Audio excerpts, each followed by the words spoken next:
Kraft presents The Great Gildersleeve. The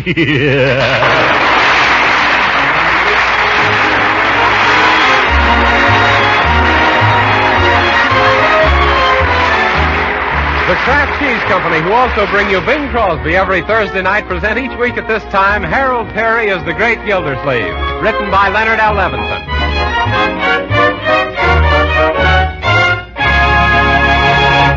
And now it's time to join that busy businessman, that solid citizen and that unctuous uncle, Throckmorton P. Gildersleeve, who's arrived home from the office an hour earlier than usual today because of a splitting headache.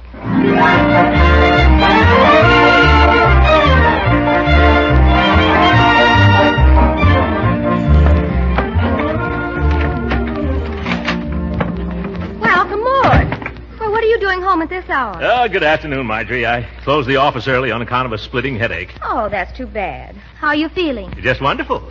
Well, what about the headache? Oh, she went home. She? Yes, I didn't have the headache. It was my secretary, Miss Repvogel. I kept telling the girl, poor girl, to get glasses, but she thinks they'll spoil her good looks. Oh, if that girl ever wore glasses, she could see that she hasn't any good looks. That's probably why she doesn't wear them. Anyhow, after she left, I guess I got a touch of spring fever. Oh, you did? Yes, you know, in the spring, a young man's fancy lightly turns to thoughts. That's from Locksley's Hall, Tennyson. Hey, Marge!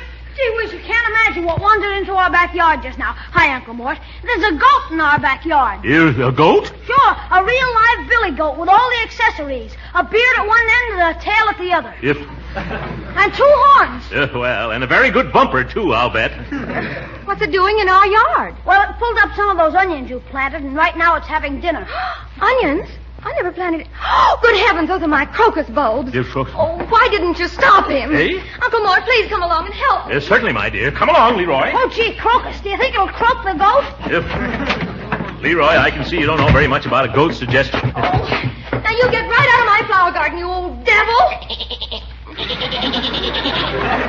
Uncle Mort, make him stop eating my flowers. It's now time to quit. Yes, all right, my dear. Now, see here. What's the goat's name, Leroy? I don't know. We just can't call him anonymous. Oh, I know. Let's call him Horace after Judge Horace Hooker, huh? There's quite a resemblance between those two old goats anyway. Oh, Uncle Mort, you don't really mean that. No, Leroy. The goat's more intelligent looking. Oh, hurry, Uncle Mort. Well, you've been talking that goat's eaten 4 crocuses, all the nasturtiums, and now he started on my lilies. Lilies? He has he? You get away from those lilies, Horace. Quickly now, before you wind up holding one of them.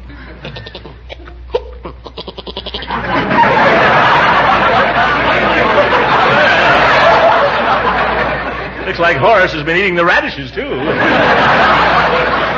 Hey, come on, Leroy. Help me drag him out of there. Well, maybe I can handle him myself, Uncle Mort. Huh? Come on out of there, Horace, old boy. Nice little goat. Come on, palsy-walsy. Attaboy, that's right. You see, all you have to do is treat him with kindness. Oh, look, Uncle Mort, he likes you. Well, isn't that cute? Look out, Uncle Mort, he's chewing your sleeve. Here he is. Stop that, Horace. Let go. Unhand me, sir. Yes, Horace, don't chew Unc's sleeve. You might choke on the buttons. Be nice to your Uncle Mort. I'm not that goat's Uncle Mort. Now, Leroy, you take this silly Billy back to its owner. But, gee, Unc, I don't know who he belongs to. Nobody around here keeps goats. He must have wandered in from out of town. Well, he can wander right back out again. You hear that, goat? Beat it. Skidoo. Vamoose. That's Spanish for scram, Leroy. Vai para casa. What's that? That's Portuguese for vamoose. Ah, jeepers, Unc. Couldn't we keep him for just a little while? Leroy, we're not running a by-the-wee for belligerent billy goats. But he'd make a keen pet. Young man, your pets have been my peeve. We've let you keep rabbits, turtles, and frogs and chipmunks. But goats are more than I can stomach. And goodness knows I can stomach a lot. I agree, Uncle Mort. Now, how can we get rid of him? I'll call the city hall. City Hall? Yes, there must be some department down there that handles runaway goats. But, gee, Unc, why can't we just keep him? I'll tell you why, my boy. In the first place, he doesn't belong to us. In the second place, whoever owns him might want him back. In the third place, I won't have him tearing up our place in the first place. Quiet, you.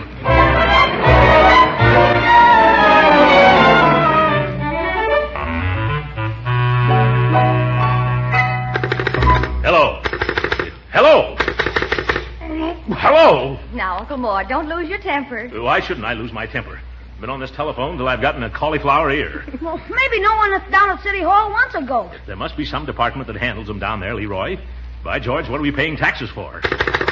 Operator, wake up. Good afternoon, City Hall. Oh, good afternoon, my dear. Did you have a nice nap? What do you want, please? This is still Throckmorton P. Gildersleeve. Oh, yes, the goat man. One moment, please. One moment, please. I'd like to see Hitler hold his breath for one of her moments. Leroy, did you tie that goat to the tree like I told you to? Yes, I did, Uncle, and he chewed through the rope. Oh, dear. What's he doing now? Oh, nothing. Just standing there eating the rest of the rope. Well, let's give him enough rope and maybe he'll operate her. Who are you waiting for, please? I want somebody to come and get my goat. Well, just hold on. Here you are. Hello? Health Department. Entwistle speaking. Oh, at last. Mr. Entwistle, I'm calling about a goat. Sorry, that's not my line. I don't handle sick goats. But this goat isn't sick. Oh, then you want Percy Bodkin. Just a second. Hello, Bodkin speaking. Hello, Mr. Bodkin. We've got a goat down at our house. Yeah, I know. It hasn't any nose. How does it smell? Terrible. I've heard that one.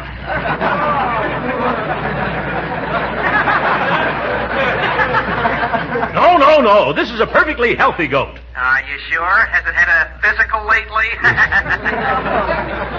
Look, it's straight into our yard. We want you to come and take it away. But I'm just the inspector of goat's milk. This isn't an nanny goat, it's a Bill. Oh, Bill, he's out to lunch now. I'll have him call you when he gets back. Operator! One moment, sir. I'm trying to help you. Here's Mr. McCorkle in Lost and Found. Go ahead, Max. Hello? I understand you lost a coat. What kind? Overcoat, top coat, sport coat, or maximum? No, not a coat. A goat. Oh, a goat? Yeah. Here in the City Hall? No, here at home.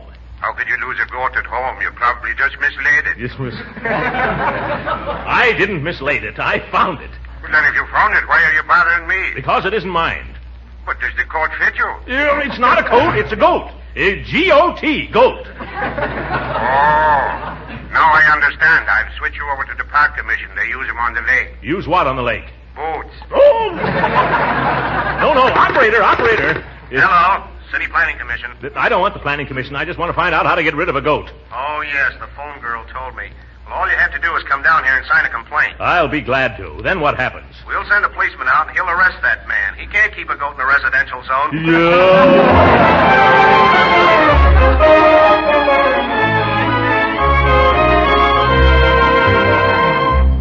All right, Leroy, time for you to trot off to bed. Oh, but gee, it's early, huh? Can't I read to the end of the chapter? No, young man. Before you go to your room, I want you to go outside and chase that miserable goat out of our yard.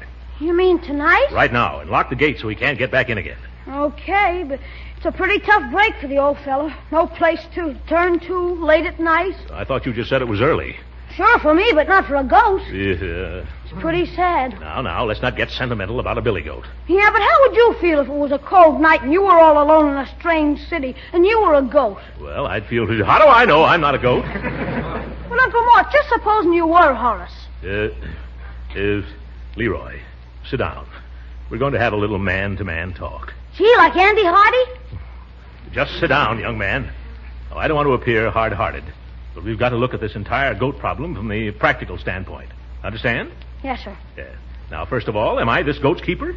Did I invite him to come here and live with us? No, but you never told him he couldn't come either, Unc. What's that got to... Let's be calm about this, Leroy. The trouble with you, young man, is that you're too impulsive. I am? Yes. You should carefully consider what you're jumping into, and then don't jump. Why, what business would we have owning a goat? Oh, a swell business. We could rent him out to the neighbors as a lawnmower. Yes, That's not the point, Leroy. Let's get down to cold, bare facts. Sure. Poor old Horace is cold and bare, and that's a fact. And homeless and lonesome, too. But you've got to realize, my boy, that isn't our fault. Oh, I do, Unc. And I realize it wouldn't be our fault either if we threw him out and it started to rain and he caught cold and wound up with double pneumonia. Yes, double... Oh, yes, that's perfectly true. If you think it's going to rain. What do we care if it does? I never heard of a goat catching double pneumonia before. Well, suppose he doesn't. Then he may starve to death or get run over by a truck. Oh, I'd hate to think that... Leroy, maybe I've been too impulsive. Oh, no, Unc. Well, I guess I better go out and chase Horace out of our backyard. Yes, you needn't bother, my boy. I'll take care of those things myself. But you said that I was supposed to... Never mind, Leroy. It might rain, and If that poor old goat hasn't got anywhere else to go, it won't hurt us if he spends the night under our mulberry bush. Jeepers, Unc, then we're going to keep him? There you go, acting impulsive again. But he hasn't given us any trouble since he had his dinner. Yeah, do you remember what he had for dinner? A delicious set of Grandma Gildersleeve's lace curtains. But he won't do it again. I'll watch him, Unc. How about it? Well, we'll see, Leroy. I'm going to see that you get straight to bed. Come on. Oh, I'm going. You don't need to come with me, Unc. Yeah, I'm going to my room anyway. There's an old blanket in my closet I'm going to take outside for that goat, in case it gets cold tonight, or if he gets hungry. Oh, I don't think you need to bother, Unc. He'll be just fine without that. Well, seeing that I'm the host, of course, I might as well. Leroy, what's going on in your room? Oh, nothing, Unc. Oh, nothing, eh? Well, let's take a look. Leroy, look at your mattress. That's the last straw.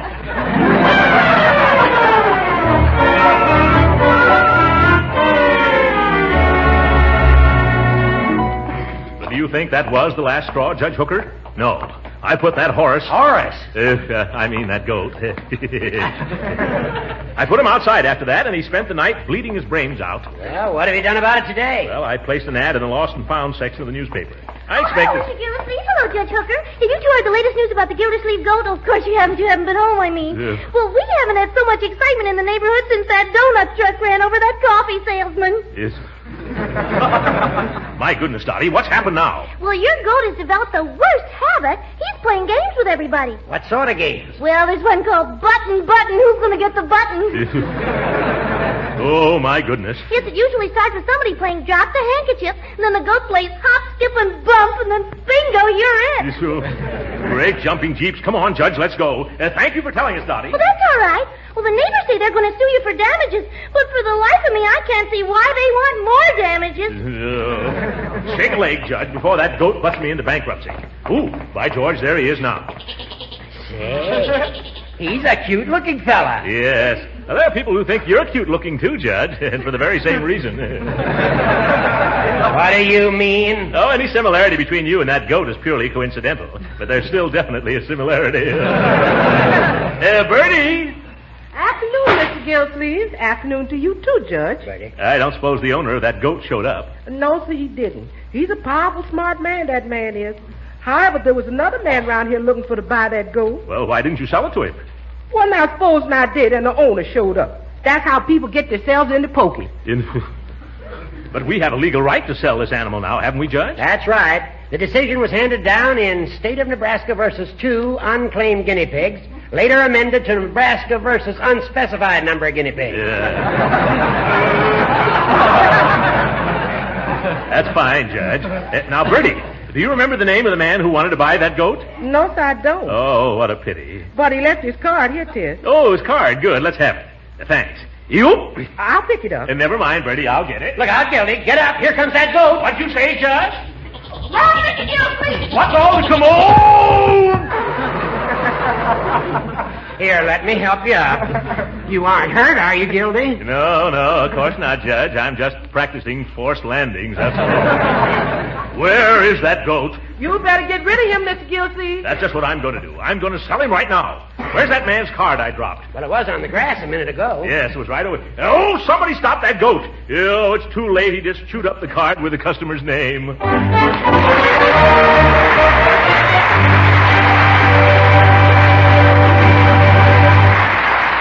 We'll hear from the great Gildersleeve again in just a moment. But first, I want to spread the good news. All you busy homemakers will be tickled pink to know that there is a way to make delicious macaroni and cheese fast. In fact, you can make fluffy, light macaroni drenched in cheese goodness in just 7 minutes cooking time. The product called Kraft Dinner holds the secret of this speed. In every Kraft Dinner package, there's a quick cooking macaroni that needs no baking at all. Also, some Kraft Grated that in a twinkling gives you grand cheese flavor through and through. Just 7 minutes at the stove, and you have a marvelous main dish. Fluffy, tender macaroni, drenched in cheese goodness. The family will say Kraft Dinner is just about the best macaroni and cheese you ever made. And you'll say Kraft Dinner is a positive treasure on days when you have to work fast to get luncheon on time, or for dinners when you've spent the afternoon shopping or working late on your defense job. So stock the emergency shelf tomorrow with several packages of Kraft Dinner.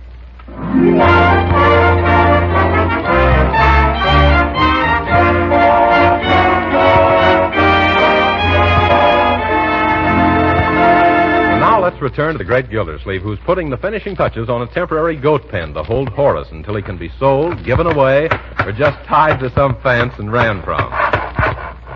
There we are, Leroy. And there you are, Mr. Goat. Yeah. Oh, but I'm tired. I'm going to take a nap in the hammock, Leroy. Okay, you take it easy. I'm going over to Piggy Bank's house and see if his mother will let him take Horace. All right. Only don't wake me up unless she's foolish enough to say yes. Gee, poor Uncle Mort. He's getting to the age where he can't take these things. Oh, my gosh, dames. Oh, there you are, Leroy. We've been looking for you, haven't we, girls? That's right. We've just come from our first aid lesson, and we need to fix some quick to practice on before we forget everything we learned just now. So come on, little man. Let us bandage you up. Nothing doing, Sally. The last time you guys wrapped up my leg, my foot was asleep all afternoon. Besides, I gotta see a lady about a goat. Well, it looks like we'll have to practice on each other. Oh, no. Let's see if Bertie's here. Right. Oh, Bertie, would you like to come out here and be a victim? A victim of what, Miss Marge? Circumstances? No. Of a broken leg, brains, burns, everything. No, ma'am. I have absolutely no inclinations in that direction. We just want to practice first aid on you. We're just going to pretend that you're hurt. Can't you do it just pretending I'm there, too? I've got a pressing engagement to press that dress you wants to wear tonight.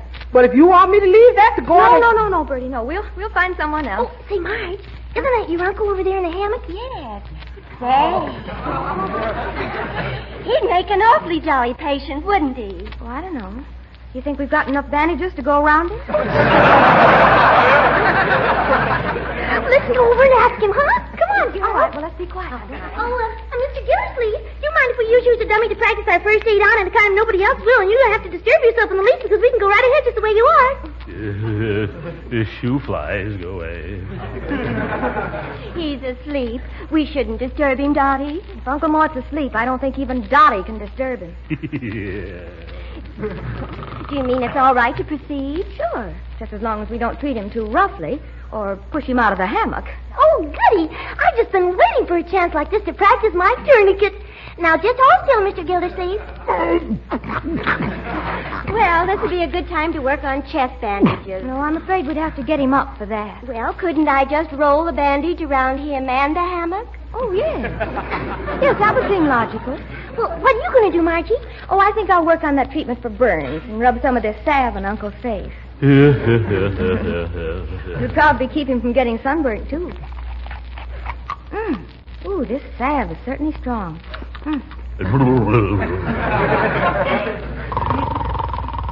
My, your uncle is certainly a sound sleeper. Yes, just listen to that sound. I never thought it would take so many bandages to go around your uncle's circumference, Marjorie. Yes, that takes in a lot of territory, doesn't it? Gosh, but this stuff is sticky. Anyone have an extra handkerchief? Mm-hmm. Just a second and I'll be through. Then... Dottie Dobson, what are you doing to my uncle? Oh, I'm just tightening this tourniquet. But good heavens, Dottie, you never use a tourniquet on the neck. Quick, I'm twisted. Are you all right? Wake up, Uncle. And maybe we better help him sit up. Oh, he can't sit up. He's bandaged to the hammock. In that case, we better... Oh, my goodness, what's that? It's our goat. He wants out. Oh, he got out, too. Oh, dear, he's headed this way. What do we do? Oh, quick, girls, into the house. Oh, hurry, Marjorie. I can't leave Uncle Mort like this. Oh, here he comes. Goodbye, Uncle Mort.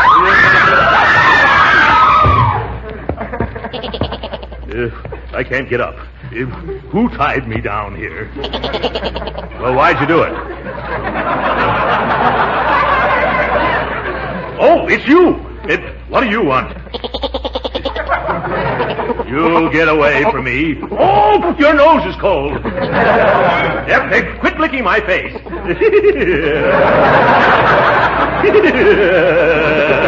Horace, your beard tickles.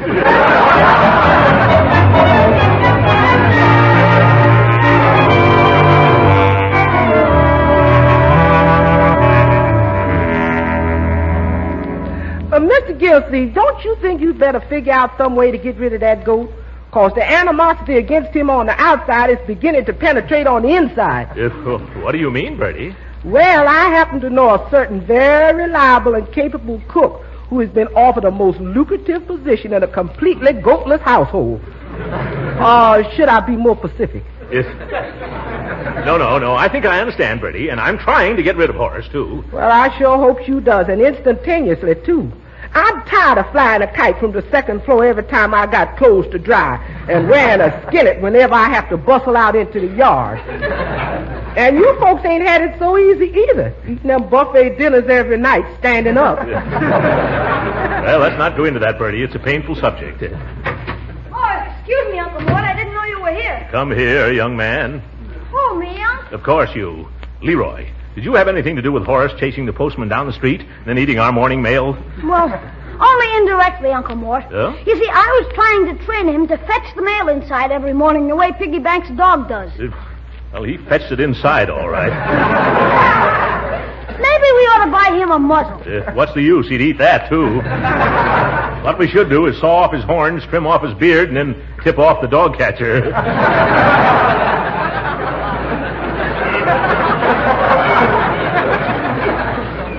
You can't do that, Uncle Mort. He likes you. Yes. Every time he sees you, a look steals into his great, big, beautiful blue eyes.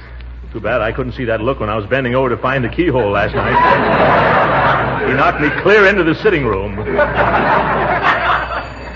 Now what? As if I didn't know.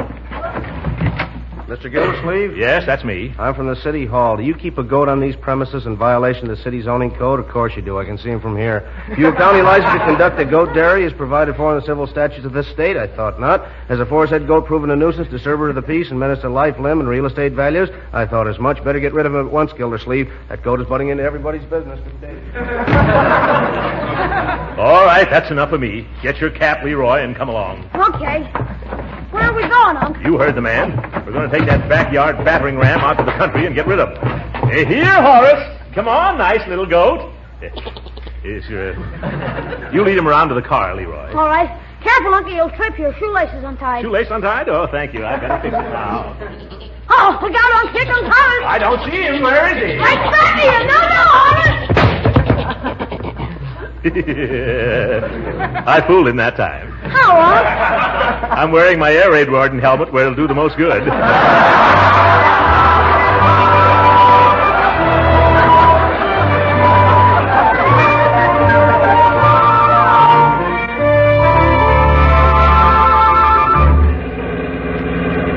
down, Uncle Mort. Let's try that farmer up ahead. That farmer? Oh, yes, but this is our 8th stop, Leroy.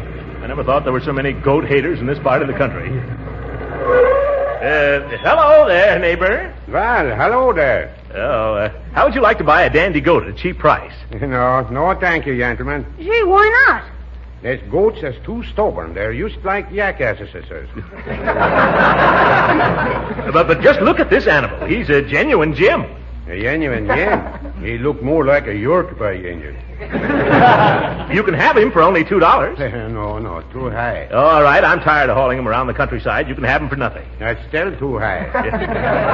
Well, then suppose I give you $3 or $4. How about that? Oh, no, you're yoshing me. I'm not yoshing you, joshing you. Well, what do you say? No. But why not? That goat is worth $10 for sure. If you ask less, something done wrong, sure. You get along now. Get off my property. I don't want no dealings with hot goats. Well, for the hot goat. Uh-oh. Horace, what have you done? Gee, Uncle, look at the upholstery in the back seat. The upholstery? Oh, where is it? I guess he ate it. All right, brother, this is the end of the line. What you gonna do, Unc? Open that back door, Leroy. Now, get out, Horace. Shut the door quickly, Leroy. All right. Goodbye, Horace. Yeah, goodbye, Horace. Well, let's get home, Leroy. Yes, it's...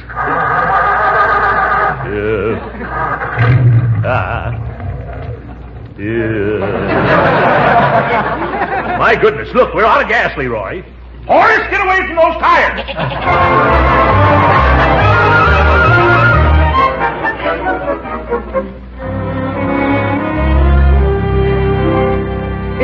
It's 7 o'clock, Miss Marge. You still want to wait dinner for Mr. Gildersleeve and Leroy? Oh, yes, Bertie. Just a little while longer anyhow.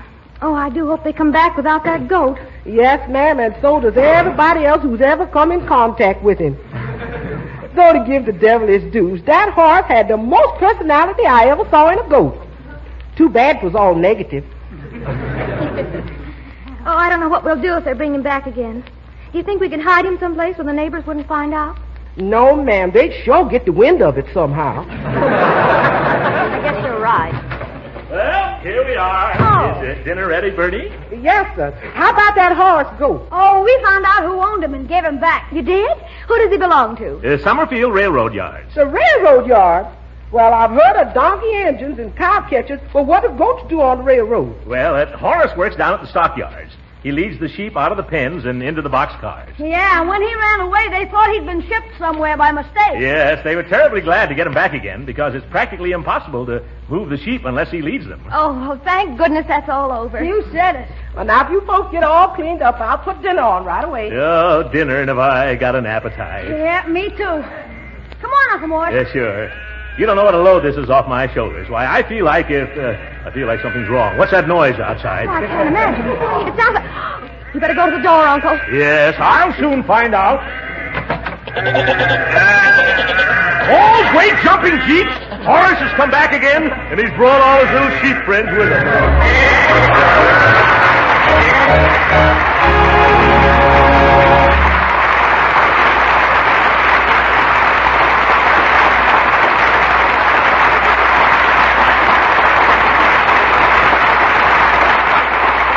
The great Gildersleeve will be with us again in just a few minutes. Meanwhile, I'd like to mention that macaroni and cheese is one of America's favorite dishes. And now Kraft makes it possible for you to prepare this favorite dish in only 7 minutes. You do it with a product called Kraft Dinner. For Kraft Dinner gives you a special quick-cooking macaroni that gets fluffy tender in boiling water in a hurry. No need to blanch and bake this macaroni.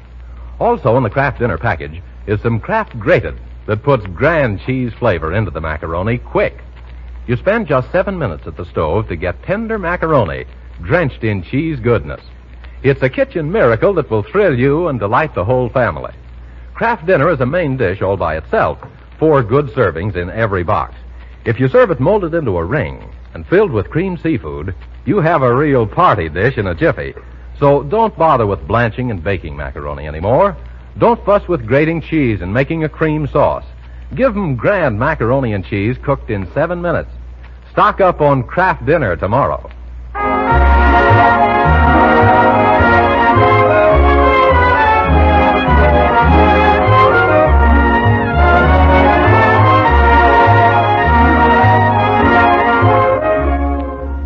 Ladies and gentlemen, in this war that we're fighting, there are a million stirring stories of valor and endurance and personal sacrifice. At this very moment, on every ocean, men of our Navy are writing an heroic page in our history. And in order that they may fight with untroubled hearts, secure in the knowledge that their loved ones at home are not in distress, the Navy Relief Society is asking us to contribute a fund of $5 million. That's right, Marjorie.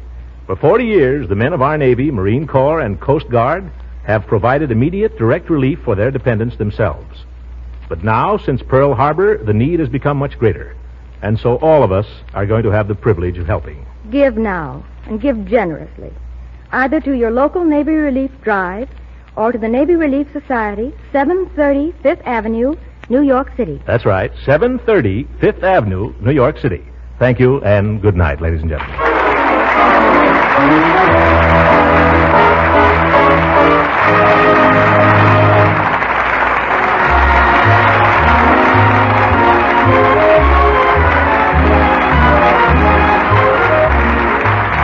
Original music heard on this program was composed and conducted by William Randolph.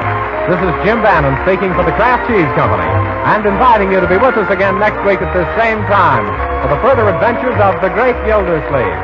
This program has come to you from Hollywood. This is the National Broadcasting Company.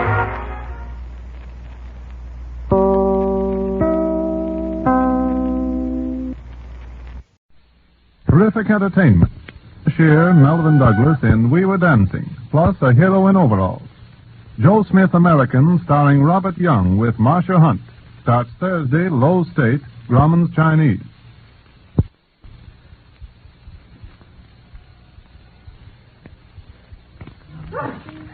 K-E-L-L-O. The Jell-O program, coming to you from the new NBC studios in San Francisco, starring Jack Benny, with Mary Livingston, Phil Harris, Dennis Day, Rochester, and yours truly, Don Wilson. The orchestra opens the program with We Did It Before.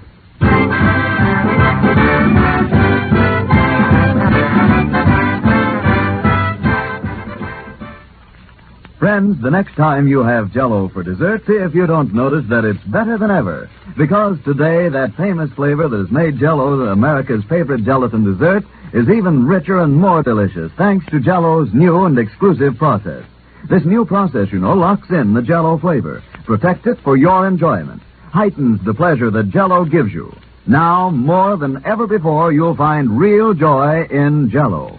You'll thrill to its bright, shimmering beauty, and you'll know a new delight in its tangy, zestful flavor. Flavor as refreshing as the juicy ripe fruit itself.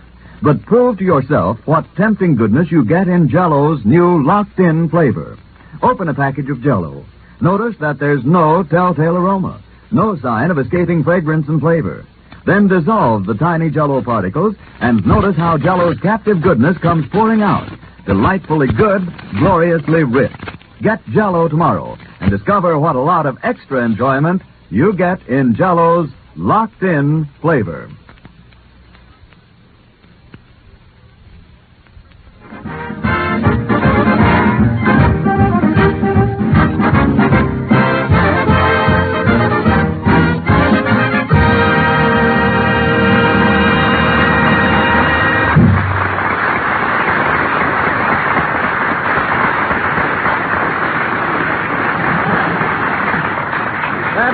We Did It Before, played by the orchestra. And now, ladies and gentlemen, as you all know, we are assembled here today to dedicate the new NBC building in San Francisco.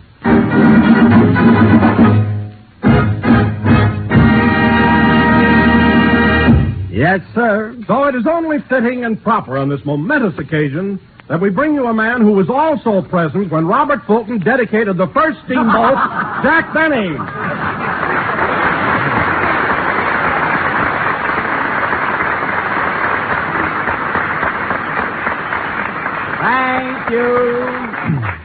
Thank you. Hello again. This is Jack Benny talking through a brand new microphone. And, Don, I'm in too good a mood today. Pardon me, Mr. Benny. Hello, Mac. Testing. Testing.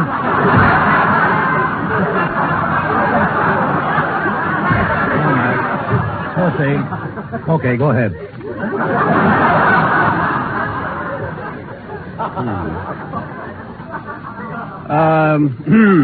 Hello again. This is Jack Benny talking.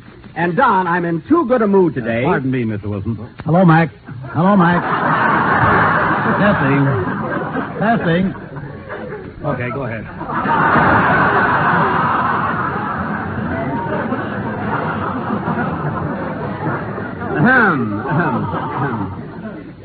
Hello again. This is Jack Benny talking. And, Don, I'm in too good a mood today. Hello, Steve. Wait a minute. What happened to Mac? He just got drafted.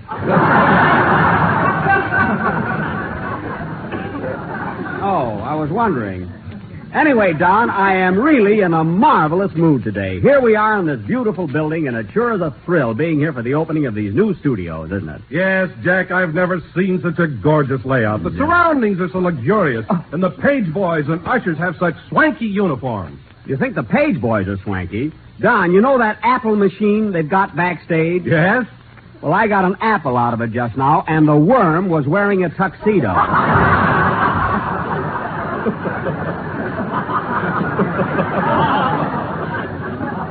I didn't mind that so much, but he looked me straight in the eye and said, "You better be good tonight, buddy."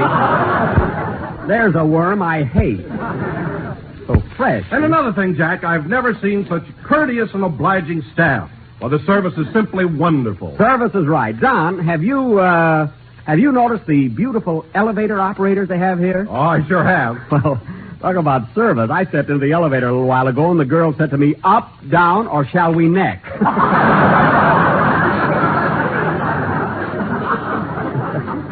I took up like a darn fool.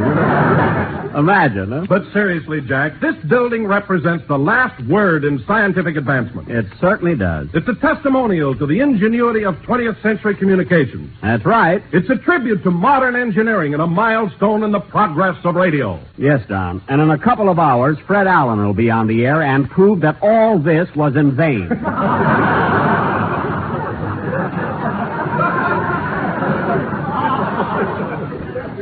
You know, Don, Allen's program is the only major Bose unit I ever saw that never went anyplace. But getting back to the dedication of this building, I think that...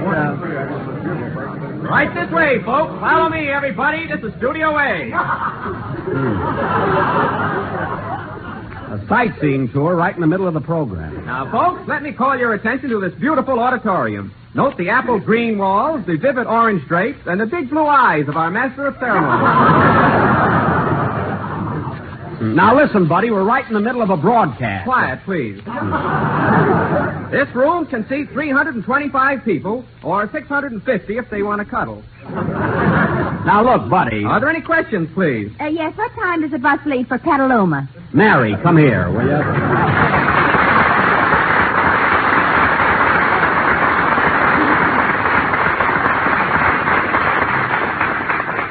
Now stick around. We're on the air. Okay. See you later, Abercrombie.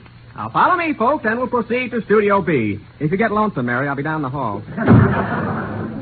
Mary, what's the idea of following that guide around on a sightseeing tour? I dropped my handkerchief, and he won't give it back to me. Oh. You know, Jack, I went all through the building, and it sure is gorgeous. You're telling me. Yes, Mary, Jack was remarking about the beautiful girls that run the elevators. You think they're something? You ought to see the cute fella that runs a freight elevator. He looks just like Cesar Romero. Cesar Romero? Yeah. When I got on, he said, up, down, or shall we rumba? Well, that is service. How'd you happen to come up on the freight elevator anyway? I got a hot tip from a girlfriend of mine. Oh, I'll have to ride down with that guy. I want to brush up on my Charleston. Of course, NBC is so commercial, he'll probably charge me 10 cents a dance, you know. What do you mean commercial? NBC is paying all of our expenses while we're here in San Francisco. They are? Yes. They're paying for all our food, taxis, and entertainment. They are? And they're even paying our hotel bills. Well, that settles it. I'm going to get a room tonight.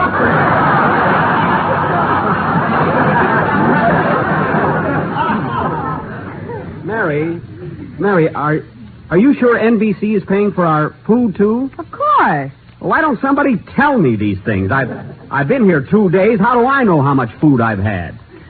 Very simple. Just take the sandwiches you brought up from Los Angeles and subtract the ones you didn't eat. Mary, I only packed a couple of sandwiches, and I ate them on the train. It's a long trip, and I got hungry. Well, if you were hungry, why didn't you eat in the diner?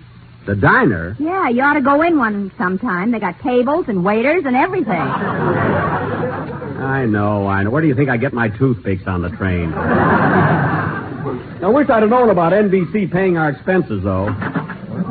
You know, in the first place... Right this way, folks. Follow me, everybody. This is Studio A. This is getting to be irksome. Let me call your attention to this beautiful auditorium. Note the apple green walls, the vivid orange drapes, and the old gray wig on our master of ceremonies. Now, just a minute, buddy. Buddy's my brother. I'm Abercrombie. I don't care who you are. I don't want you interrupting in the middle of a broadcast. Quiet, please. There are 300 people now seated in the studio, folks. 25 walked out since I was here last. That's a lie. Now beat it, will you? Are there any questions, please? Yes, when do we get to Chinatown? Oh, Dennis. Oh, hello, Mr. Benny.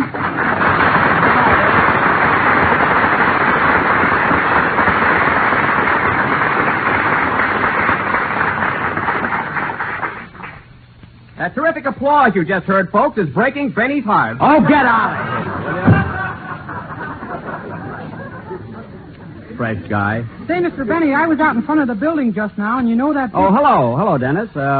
Having a good time up here? Well, but I'm a little lonely. Lonely? That's too bad. Say, Mr. Benny, I was out in front of the building just now, and you know that big... What are you, What?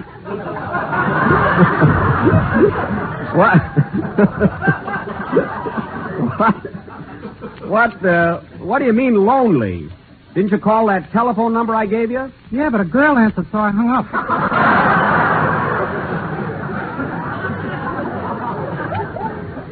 You hung up? I like to play hard to get. Well, that makes sense, but only to you. Say, Mr. Benny, I was out in front of the building just now, and you know that big mural they got there? That's got all different colors? Yes? Well, the booklet says it's got 1,752,812 individual pieces of tile in it. That's a lie.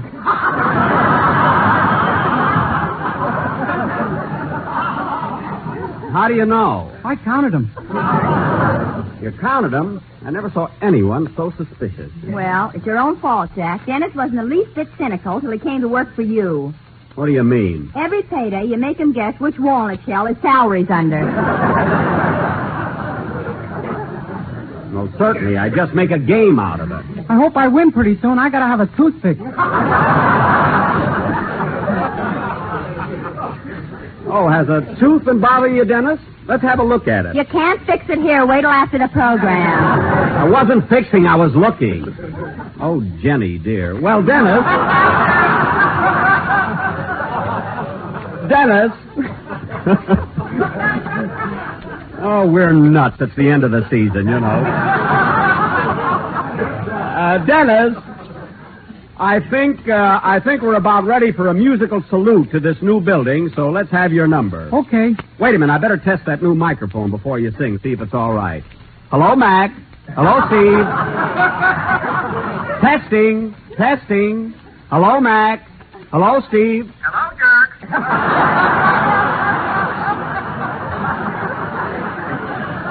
Well, it's working all right. Go ahead. Sing, kid.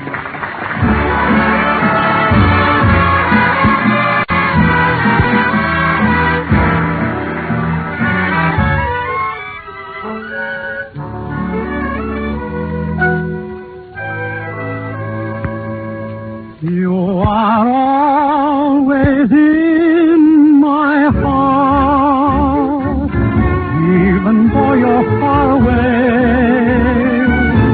I can hear the music of the song of love I sang with you. You are always in my heart, and when skies above are gray, I remember that you care, and then and there the sun breaks through. Just before I go to sleep, there's a rendezvous I keep, and the dream I always meet helps me forget we're far apart. I don't know exactly when, dear, but I'm sure we'll meet again, dear, and my darling, till we do, you are always in my heart. Just before I go to sleep, there's a rendezvous I keep, and the dream I always meet helps me forget we're far apart. I don't know exactly when, but I'm sure we'll meet again. And my darling, till we do, you are always in my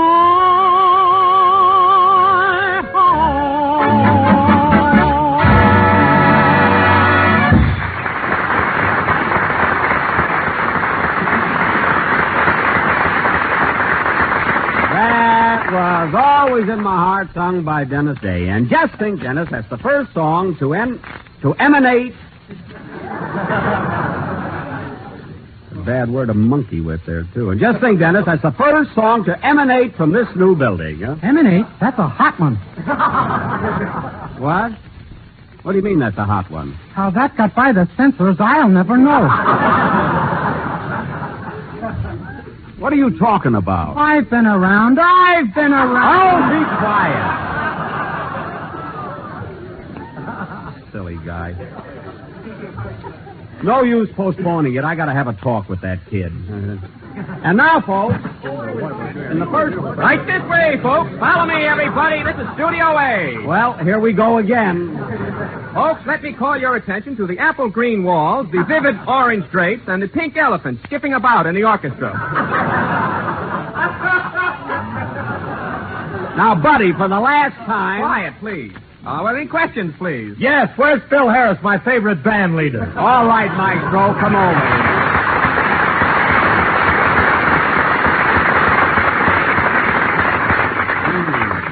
Gee, what a reception. Thank heavens I'm not egotistical. We had to rehearse him on that word egotistical, you know. Not Come on, much. Phil, we're waiting for you. He's got a program to do, now beat it. Okay, follow me, folks. Nothing's going to happen here anyway. I'm going to report that guy. Well, expectant.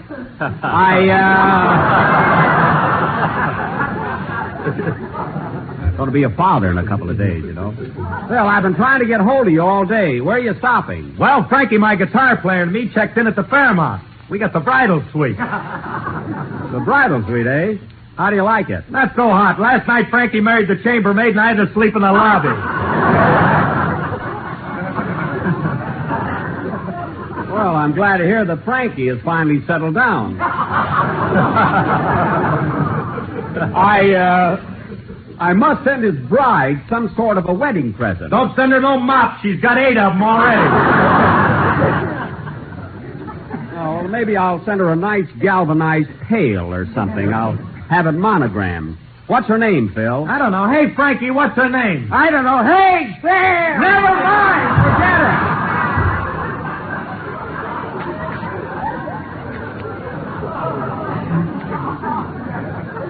I'll just send her a plain pail. And incidentally, Phil, just because NBC is paying your expenses in San Francisco, you don't have to splurge on a suite. Gee, is NBC paying Mr. Harris's expenses up here? Yes, Dennis. And now, ladies and gentlemen... Are they paying mine, too? Yes, Dennis. And now, ladies and gentlemen... Then let you and I check out of that all-night movie.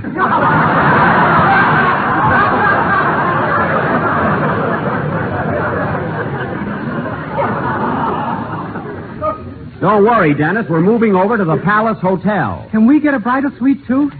Well, yes, if the hotel is crowded. I wish I had my hope chest here. My silk pajamas are in it.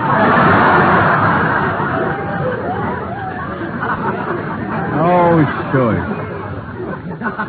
And now, ladies and gentlemen, as I started to announce, for our feature attraction this evening, the Benny, Fisherman's Wharf, isn't the only thing around here that smells players.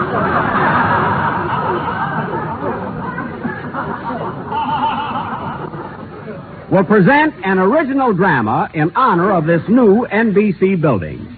Now, it isn't common knowledge, but approximately 100 years ago, on the very spot where this great edifice now stands, there was a little gambling house and dance hall known as the Happy Hour Tea Room.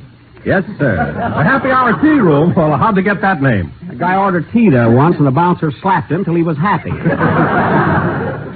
So for our play this evening, ladies and gentlemen, we are going to reenact a scene that took place on this very spot over 90 years ago.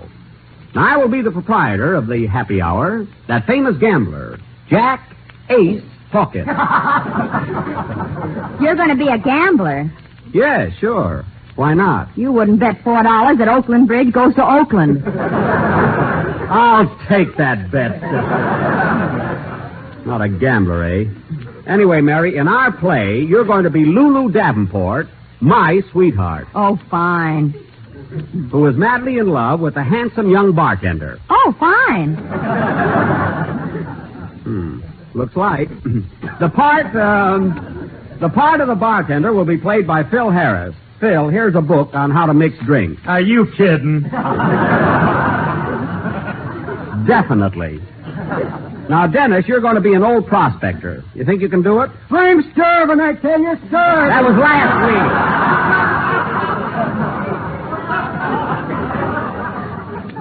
Now, Don Wilson. Yes, Jack. Don, we want some authentic San Francisco atmosphere, so you're going to play the part of Nob Hill. Lay down. Or lie down, rather. I'm sorry, Morty. Lie down. And now, folks, this thrilling and nostalgic drama of yesteryear will go on immediately after... I'll take it. Hello? Hello, Mr. Benny. This is Rochester.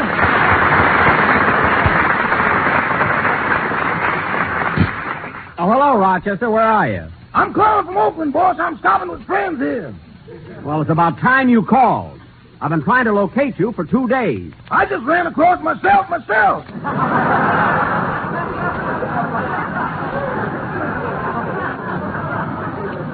What? What are you talking about? Well, you see, I was born in Oakland, boss. Uh-huh.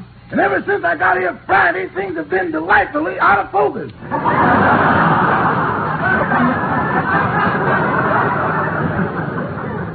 I can imagine. Now, Rochester, you work for me, don't you? Yes, sir. In other words, your job is not to be in Oakland, but here in San Francisco at my hotel. Is that correct? Yes, sir. You're supposed to unpack my bags, press my clothes, and answer the phone. Now, what happened? First time the phone rang, it was for me. Well, listen, Rochester, you come over to my hotel immediately. We're leaving for Los Angeles tomorrow, and I don't want you to miss that train. That's why I called you, boss. Can I spend the week up here? You see, next Wednesday is my birthday. Next Wednesday is your birthday? Rochester, if I remember correctly, you celebrated your birthday about a month ago. I did?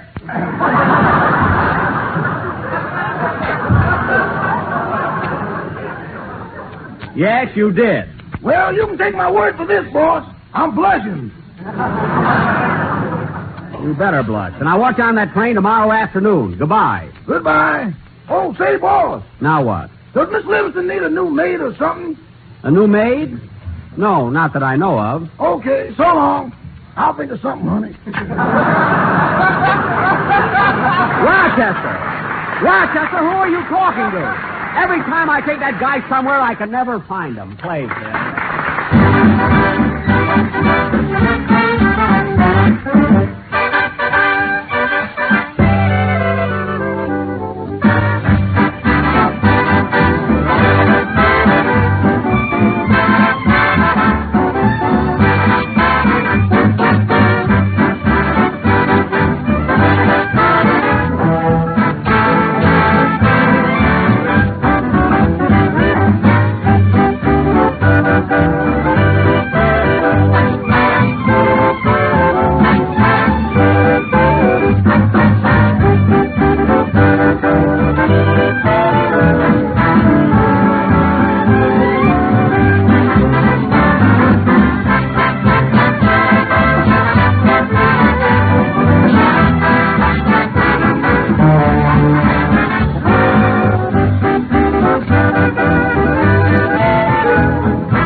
Don't Sit Under the Apple Tree, played by Phil Harris and his orchestra. Phil, I want to congratulate you on the way the boys are all dressed up for this great occasion. Yeah, ain't they natty? Natty is right. They're all shaved, every one of them. How'd that happen? One of the boys ran across a lady barber down the street. I know there must have been an added attraction there somewhere. And now, ladies and gentlemen... You know, fellas, Jack used to go with a lady barber in Waukegan. Oh, forget it, will you? They were even engaged to be married till a terrible thing happened. Mary, I said forget it. No. What happened, Mary? One day she slapped a hot towel on Jack's face and then picked his pocket. The dirtiest trick I ever had played on me. And now, ladies and gentlemen, there I was in the chair, never dreaming that Christina was a crook. But it looks like. And now, ladies and gentlemen, all right, so I pay for my haircuts now. Who cares? For our feature attraction this evening, we present a saga of the early days in San Francisco entitled Jack Ace Hawkins' Revenge, or He Didn't Mean to Kill Her, but He Doed It. Thanks, Red. Take it, Take it, Mr. Wilson. The time, ladies and gentlemen, is April in the year of 1849. The scene, the office of Jack Ace Hawkins at the Happy Hour Gambling Emporium. Curtain, music.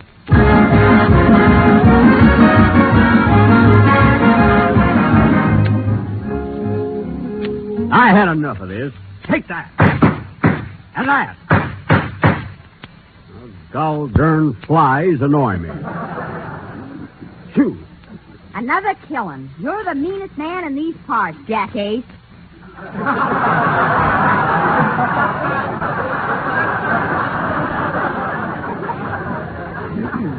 Just make that ace. I'll feel more comfortable. How's business tonight, Lulu? Pretty slow. Someone poured molasses in the roulette wheel. Doggone things sure have been tough lately. Come in. Got some news for you, Ace. Got some news for you. You have? Yep. They just discovered gold at Sutter's Mill. Gold at Sutter's Mill? How do you know? I read it in Herb Cain's column. That boy sure gets around. You hear that, Lulu? A gold rush. Come on, let's go out and mingle with the customers. And I'm going to make a fortune tonight, or my name ain't Jack Ace Hawkins. Doggone, I got to change that name.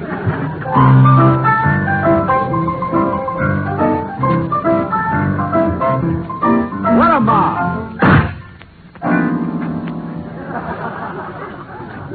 We lose more darn piano players. Look at that crowd of prospectors. They all got gold. I'm going to trim the suckers, Lulu, and buy you an emerald as big as my fist. Well, make it a good one this time. The last one you bought me said 7 up on us. Don't worry. Hey, Curly, give me a drink, will you? Okay, Ace, what'll it be? Lemon phosphate. Put a Mickey in it to kill the taste. How's my business, Curly? How you doing? Fine. With this sticky beer on my fingers, I'm taking in more than you are. You better watch yourself, Curly. There's one thing I can't stand. It's a crook. Hey, partner, how about a little service here? Well, it be, Slim. I'll have a dish of Jell-O with that new locked-in flavor. Jell-O? You want it straight or with sliced bananas? Straight. Men were men in those days, folks. Hey, stranger, I see you got a big bag of gold dust there. How'd you like to play a little stud poker with me? Oh, thanks. I'd rather dance with Lulu. Well, either way, we can't lose. Go ahead. Pardon me, mister. I'm looking for Ace Hawkins, the famous crook. That's gambler. I'm Ace Hawkins. What can I do for you? Well, I just got in from Sutter's Mill, and I'm loaded. You know where I can double my money? I sure do, partner. Sit right down here at this table. I'll teach you how a play a little game called high card. Okay, here, bartender. Hold my yo-yo.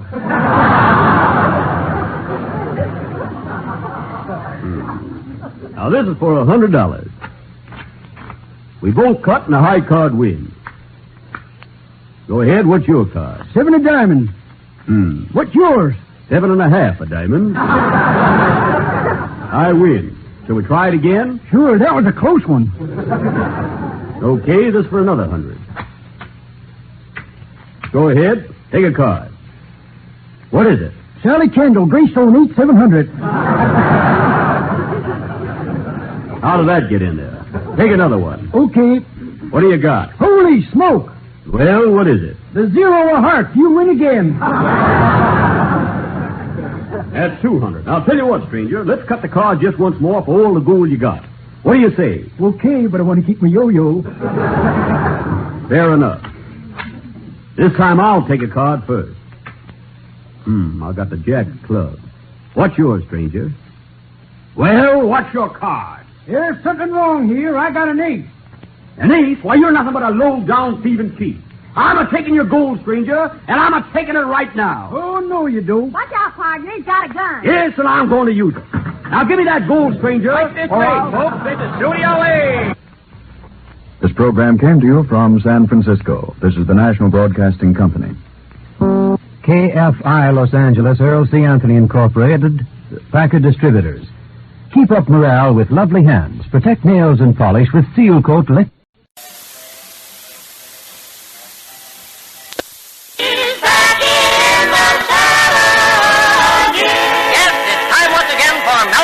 And Gene Autry. I'm back in the saddle again, out where a friend is a friend, where the longhorn cattle feed on the lowly Jimson weed.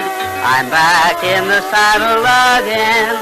That's right, folks. It's another visit with all the gang here at Melody Ranch. There's Pat Button, the Cass County Boys, the Gene Autry Blue Jeans, Carl Cotner's Melody Ranch Hardway 6, and yours truly, Charlie Lyon.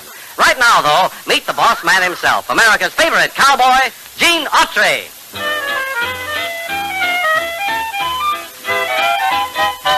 Honey, I'm in love with you. No one else will ever do. Make my every dream come true. Tell me that you love me too. Honey, let me hold your hand till I make you understand that you're mine forevermore. Honey, I'm in love with you. I'm forever building dreams round your pretty head, it seems. Do you want to spoil my schemes by saying you never be mine? I would make an ocean trip if I could kiss your dear sweet lips. I would walk a million miles to hear you say you love me too. I'm forever building dreams round your pretty head, it seems. Do you want to spoil my schemes by saying you never be mine? I would make an ocean trip if I could kiss your dear sweet lips. I would walk a million miles to hear you say you love me too. Well, howdy there, friends and neighbors, and welcome again to Melody Ranch. I've been thinking today as my thoughts begin to stray of your memory, to me worth more than gold. As we ride across the plains, midst the sunshine and the rain, we'll be rounded up in glory by and by. We'll be rounded up in glory. We'll be rounded up by and by. We'll be rounded up in glory. We'll be rounded up by and by.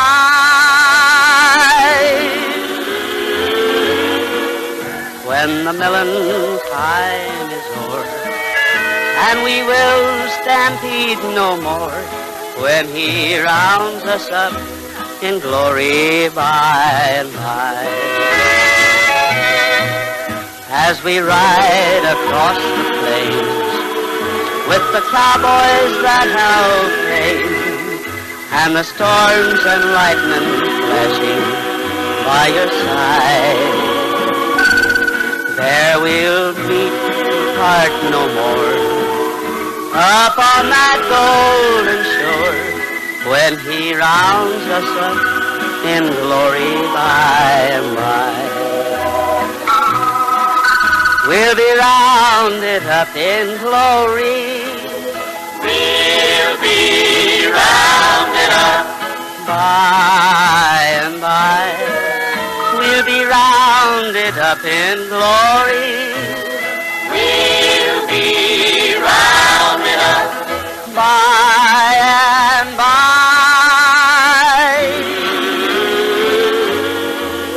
When the milling time is o'er, and we will stampede no more, when he rounds us up in glory.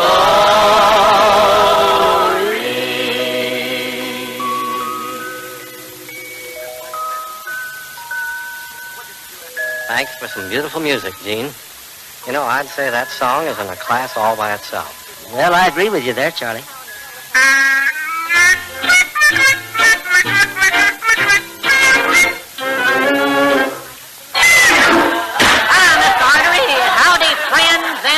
Voters. I am here today. Now, just a minute, Buttram. You're here today for what? Now, please, don't interrupt. I'm practicing my campaign speech. Oh, campaign speech. Yes, sir. The political race for sheriff of Rimrock County is starting next week, and naturally, I'm going to enter the election. Well, I was afraid of that. Oh, now, just listen to this. This is my opening speech that I'm making at the courthouse next week. Yeah, I want to hear. And so, my friends, I say, I have never stolen any money in my life. All I ask is a chance. Hey, does that sound right to you? Well, coming from you, it does, yeah. But if you're going into politics, now, what party do you belong to? The Democratic, Republican, Third Party, Left Party, Right Party, Labor Party, and I ain't mad at nobody party. Well, that sounds natural. Well, seriously, now, do you know so much, how do you know so much about politics? Oh, well, my girl, Dulcie May, she told me everything. Oh? She even tells me what to vote for. Well, what did you vote for? Well, she told me, she said, vote no on number 5, yes on number 12, no on 7, yes on 3, no on 15, yes on 8, no on 10, yes on 11, no on 6, and flip a coin on 17. So I said, did you say no on 5, yes on 12, no on 7, yes on 15, no on 3, yes on 8, no on 10, yes on 11, no on 6, and flip a coin on 17?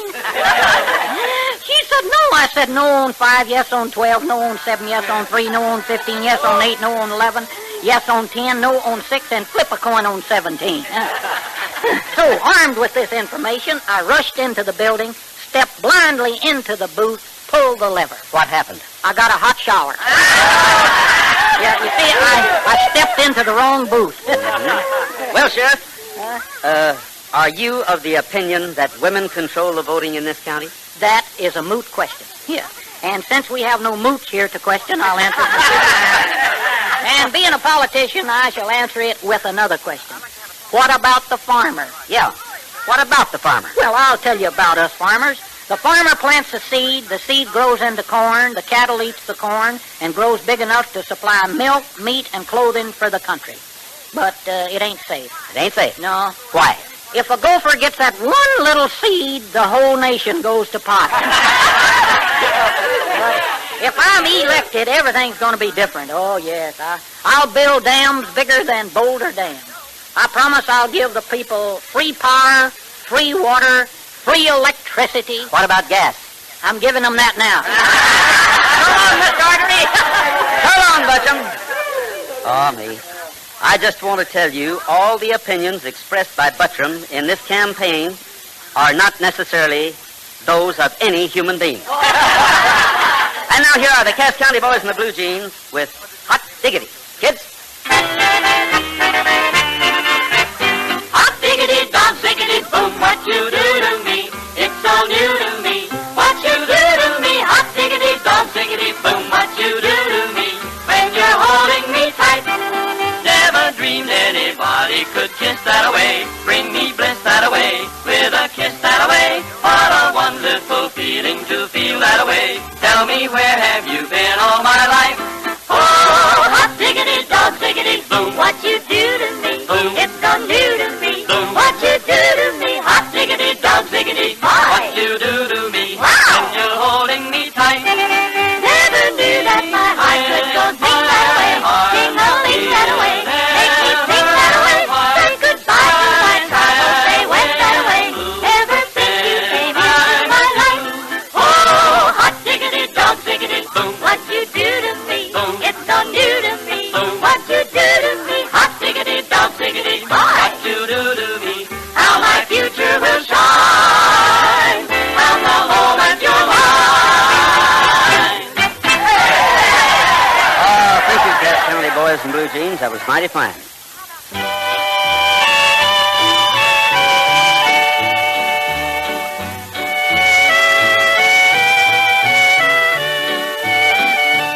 Have I told you lately that I love you? Could I tell you once again somehow? Have I said with all my heart and soul how I adore you? Well, darling, I'm telling you now. This world would end today if I should lose you. I'm no good without you anyhow. Have I told you lately that I love you? Well, darling, I'm telling you now. Have I told you lately how I miss you? Well, when the stars are shining in the sky. Have I told you why the nights are long when you're not with me? Well, darling, I'm telling you now. This world would end today if I should lose you. I'm no good without you anyhow. Have I told you lately that I love you? Well, darling, I'm telling you now. Well, thank you very much, folks. Thank you. Say, Gene, maybe you can give me a hand. You know, a fellow showed me a magic trick the other night, but I can't get it to work. Well, I'm not up much on the feats of magic, Charlie, but I do have one pretty good trick. Oh? You mean you can say the word alakazam and make something disappear? I can just say the word work and make Pat Buttram disappear. That Buttram is the greatest when it comes to vanishing into thin air. Never saw anything like it. Well, I can recall a mighty neat disappearing act that I ran into several years back, Charlie.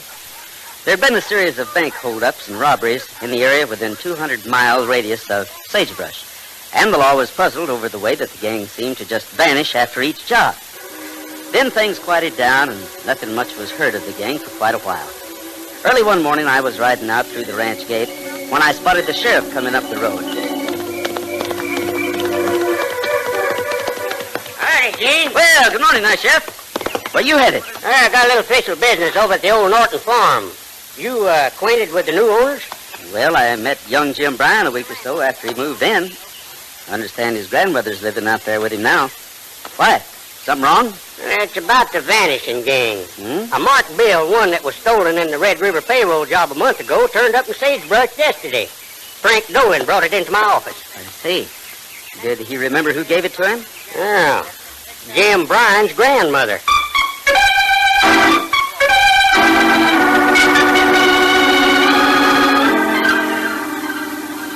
Why, yes, Sheriff. I was in Mr. Dolan's store day before yesterday. Paid the feed bill. Come to $63. Reason we asked, Miss Bryan, you gave Frank Dolan a $50 bill.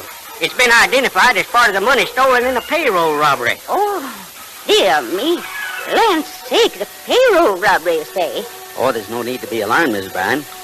All the sheriff wants to know is if you can recall where you got the bill. Well, I certainly can recall, Mr. Autry.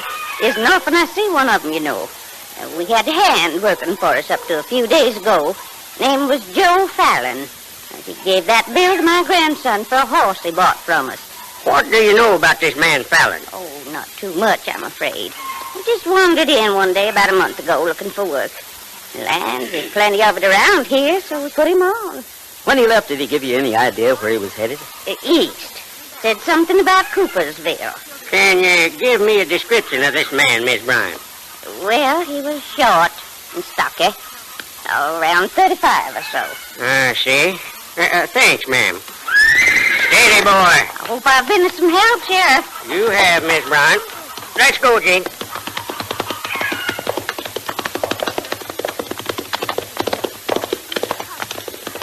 Well, Sheriff, if Fallon is a member of the gang, it would seem that your hunch was right. Yeah.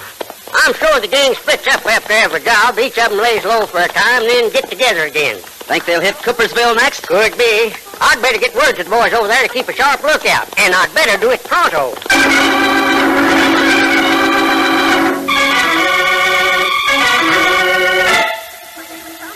Close watch was kept by the authorities in Coopersville in the days that followed, but nothing happened.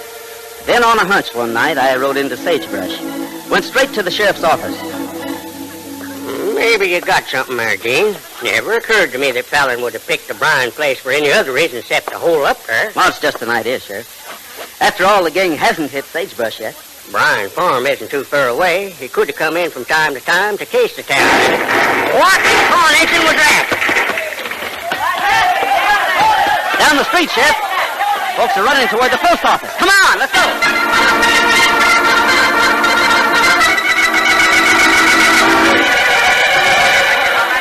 Safe busted wide open and cleaned out, Gene. Hey, Sheriff, I got a look at a couple of them stompers. I seen them run out right after the explosion. They headed out the river road. Well, the gang's got plenty of good head start on us now, Sheriff. Hey, look, I'll take after them. You get a posse together and follow.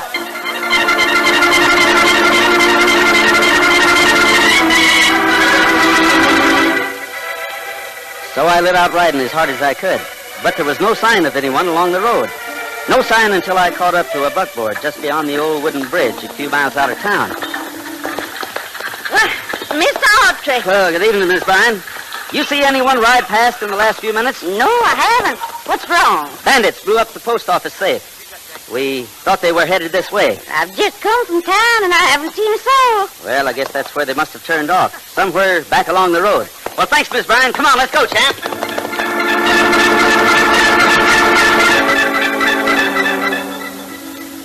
I headed back toward town just after I'd crossed the bridge. I thought I heard a horse whinny close by. I pulled up and listened. I rode down to the edge of the river, and that's when I spotted something in the soft earth. Fresh wheel tracks. I followed them down along the stream to an old deserted grist mill. Okay, Autry. Get down off that horse. Keep your hands high. Well, Brian, I sort of expected to find you here. Too bad you didn't take Granny's advice and go back to town, cowboy. Oh, yes, it's a shame you had to be so curious, Mr. Autry. Now my husband's going to have to take care of you. My. How your voice has changed, Grandma. Have yourself another surprise, cowboy. There. I don't look much like a grandma without this wig, do I? No wonder they called you the Vanishing Gang. And there's where just two of you, all the time. Sort of a neat trick, don't you think? Sure. After you pull a job, you get back to where you hid the buckboard. And while Jim hitches up the horses, you slip into your granny outfit. Back on the road I go. Now, who would suspect a sweet old lady of being involved with the Vanishing Gang, giving a posse a bum steer now and then? Hey, listen, baby. Somebody's coming. No time to get to the buckboard. I'll take Autry's horse. Steady, you. Okay, Jim, give me the gun. I'll keep him covered. Get your horse. Here, but watch him. Now, champ. Now, boy. Oh, wait, I'll take that gun back. No, you. Oh, yes, I will. And take this one. That's enough. I got enough, Autry. All right, up on your feet. Both of you. I'll get you for this, cowboy. I don't think so, Granny. Oh. And you'd better save that outfit you've been wearing. Because by the time you get out of jail, you'll be old enough to be a grandma.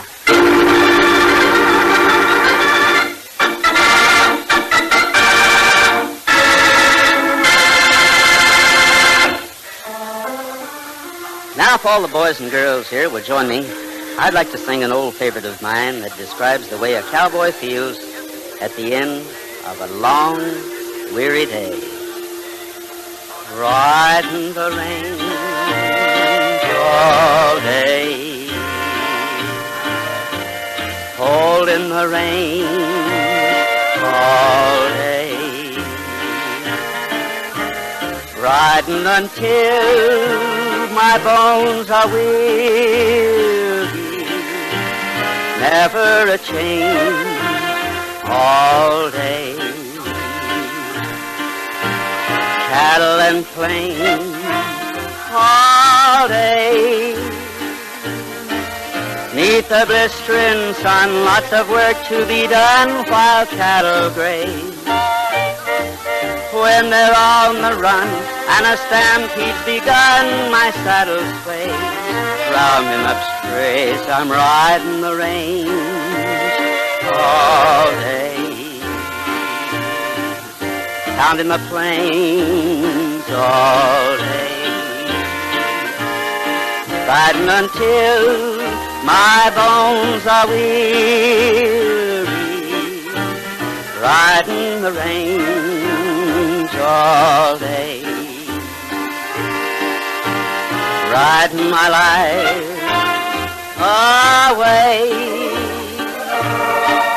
Come along, old and gonna leave Cheyenne with the setting sun. The setting sun. Cross the great divide, there the boss will decide our glory's won. Chores are done. I'm riding the range all day. Man's acting strange all day. Guess that he knows my days are dreary, riding the range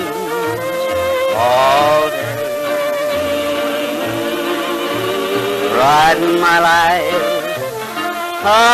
away. Brighten, brighten, brighten, brighten the rain all day. Well, folks, I guess that's just about it for today. And this is Gene Autry for all the gang, asking you to keep thinking of us until we're back in the saddle again. Out where a friend is a friend, where the longhorn cattle feed on the lowly Jensen weed, I'm back in the saddle again. Next week at this same time, Gene Autry and all the gang from Melody Ranch will be heard over these same stations. This is Charlie Lyon inviting you to be tuned our way. This is the United States Armed Forces Radio and Television Service.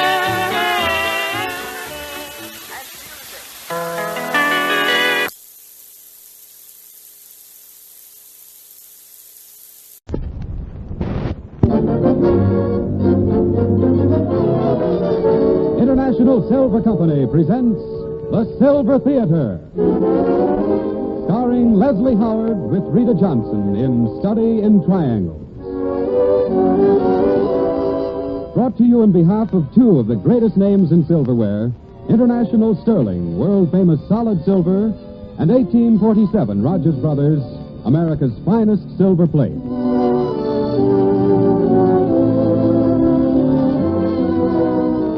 Good afternoon, ladies and gentlemen.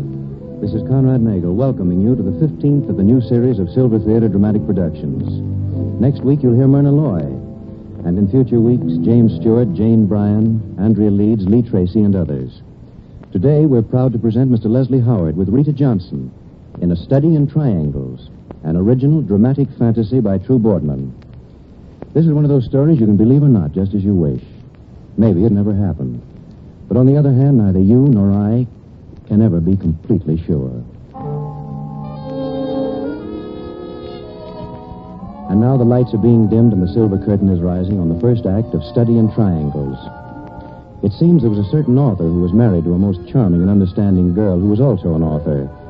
We first meet Steve and Marge Turner, that's the said author and his said wife, as they're entertaining friends at dinner one evening in, well, June is as good a month as any.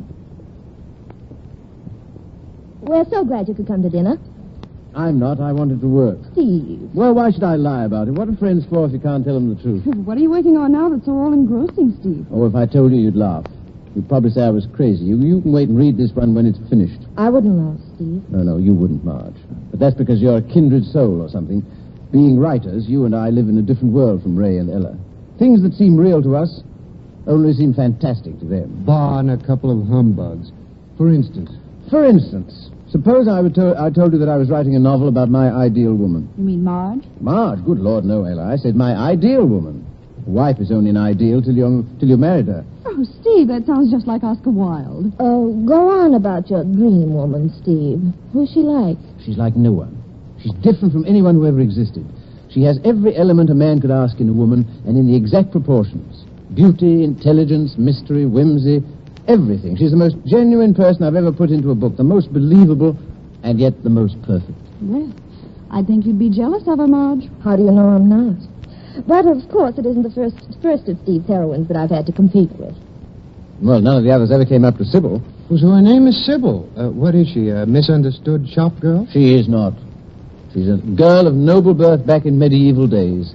Her lover is a knight. What's your name? My name? Oh, don't make me laugh. You're always the hero in your own novels. The knight in this case is Sir Robert. But there's a reason why he can't marry the Lady Sybil. I know. He's made a vow to go on a quest. No, he's married. And who am I, Steve? Lady Elaine. No, I should say that the knight's wife is the Lady Elaine. She's been a good wife to him, too, and faithful, but... How sweet of you. Well, tell us more about this Lady Sybil, Steve. Sure, unveil the Lady of Mystery. I will not, and I'll tell you why. Because to you, she's a gag, something to joke about. Just another of the mad-brained children of the mad Steve Turner. That's what you think, isn't it? Oh, no. Oh, you needn't lie, I know. Well, she's not a joke to me. She's real. The only real character I ever wrote. She's... Oh, don't let's talk about it anymore. Steve. Well, look here, old man. I had no idea you were so in earnest about the whole Well, thing. we'd better think about starting. Starting where? For the theater, Steve. Have you forgotten we were all going The down? theater. Now, you don't expect me to go to the theater tonight. How would Lady Sybil get along without him? Now, look here, all of you. I'm in dead earnest about being wrapped up in this story, and nothing else is quite so important. And I will not waste my time going to see some play. Good night. Steve. Well, I must say. I'm sorry. Lady Sybil must be calling very insistently. Yes, he's certainly serious about this ideal woman business, isn't he? I don't know, Ray. I don't know how serious he is. I wish I did. Poor Marge. Poor nothing. I wouldn't trade him for any man on earth. Now, come on. Let's be started.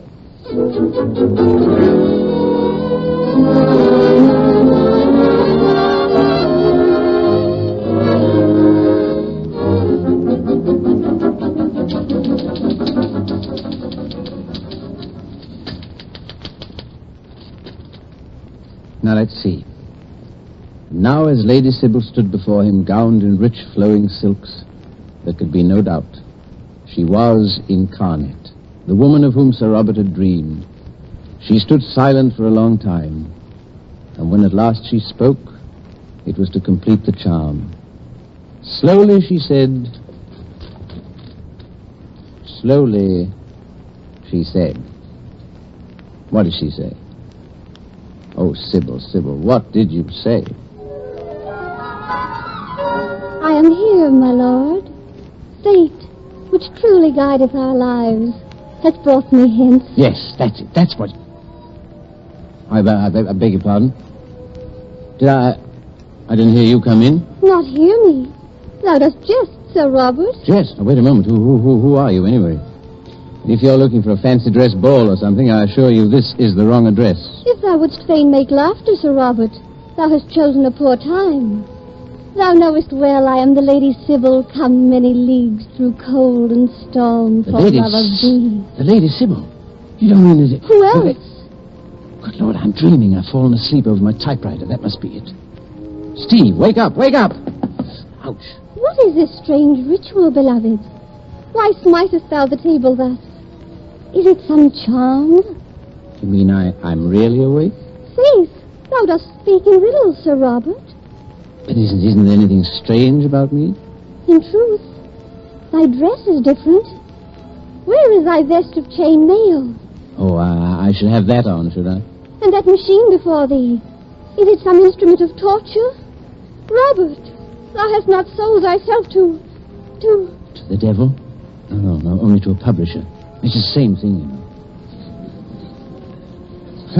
You don't find that funny, do you? And truly, thy very speech is changed. Oh, yes, Yes, in faith, it must seem passing strange. Yea, verily. Ah, that is more the man I long have loved. Tell me, fair damsel, thou knowest full well that I am in sooth already possessed of a wife. The Lady Elaine? Of course. But thou shalt give her up. Oh. Oh, Robert, think not that I come willingly betwixt thee two. But only once in each 300 years do a man and woman meet who are to each other the perfect ideal. In such a case, how can anyone stand betwixt us? No, I don't suppose they can. Oh, by heavens, you are lovely. And to think that I made you. I mean, that is my creation. What sayest thou? Well, I was just thinking aloud of the miracle of you. You are a miracle, you know. Never in all of history, let alone 300 years, has there been anything like you, like thee. Oh, Robert, then thou hast made thy decision betwixt thy wife and me? Oh, I must make a decision, must I? Forsooth, at once. Yes, well, look here, now, there's just one thing. If I decide against the Lady Elaine, what about her? She will have to go. It is fate. Oh, it's fate, is it? Oh, yes. Well, now, Sybil, please, this is a momentous decision. Couldst thee, that is, may I have until tomorrow to decide? Tomorrow? Alack, it is 1,000 years. Well, of course, nothing would surprise me. But tomorrow it shall be. Meanwhile, beloved. Still working, darling? I was worried about you. Oh, Elaine. I mean, Marge. This is...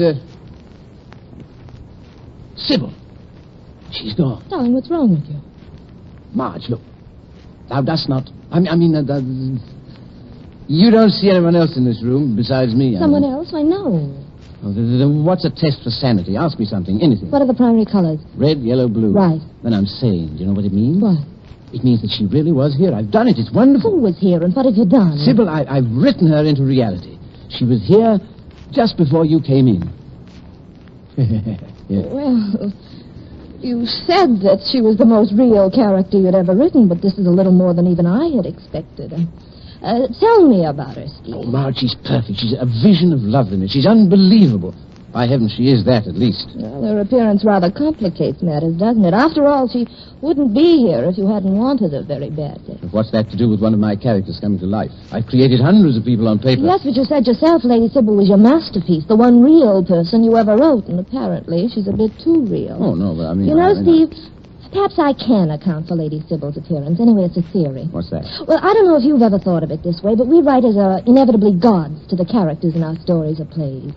We bring them into being, control their destinies while they live, and whenever we feel so inclined to do so, kill them off. They're completely at our mercy. Yes, we authors are gods to the characters we create. Marge, you know, there's wonderful philosophy behind that. But it doesn't account for Lady Sybil. Her destiny seems to have gotten out of control. Exactly. Remember the legend of Pygmalion? What, Pygmalion? You know, the sculptor who carved the figure of a nymph so perfectly that he fell in love with her, and then she came to life. Oh, yes. But legends never come true. Well, it seems that this one has. The real question now, Steve, is what are we going to do about it? I don't know. If she'd only come back so we could talk it over. Sybil? Sybil? She's gone, all right. Steve, forgive my curiosity, but did you touch her? That is, do you have any idea whether or not she was solid? I mean, flesh and blood. Oh, yes. No. Well, come to think of it, I don't know. It seems odd that she should have disappeared into thin air that way. Did she give you any inkling as to when she'd come back? Well, she said something about tomorrow morning. Oh, that doesn't leave you much time, does it? Time? To decide. Of course, she told you that you'd have to decide between us. Yes, she said... Do you mind my asking how you felt toward her? You mean, am I in love with her? I suppose that's what I mean. Good Lord, I hadn't thought about it. I suppose I should be, then. Well, I think you owe it to her. Yes, I do. Yes. Well, I don't like to seem insistent, but what are we going to do about all this? If only the three of us could talk it over. Marge, we can. There's a way we can. How? Now, look here. If I've written of Sybil in my book in such a way that she came to life for me, why won't she for you? That's the answer, Marge. I'll go and get some sleep. Meanwhile, you read the manuscript and try to conjure up my Lady Sybil for yourself. If she should come back, you can wake me. All right, Steve. Oh, wait. Before you do go in there, What are you looking in there for? Oh, you mean you think Sybil... I must confess I wouldn't have been at all surprised, would you? No, I know. But she isn't there, is she? No, not that I could see. Now, go ahead, Steve. Wait. Kiss me. Oh, Marge, my darling. Thank you, Stevie. And now if Lady Sybil does beat me out, at least I'll have that to remember. Good night. Oh, Marge, now, come here, Marge. Really? Good night, Steve. Good night. Sybil. Well, let's see now. Triumph of Sybil by Stephen Turner. Well, that's an ominous title. Oh, well. The lengthening shadows of sundown cast an air of enchantment over the purple heaths, and the castle on the distant hills.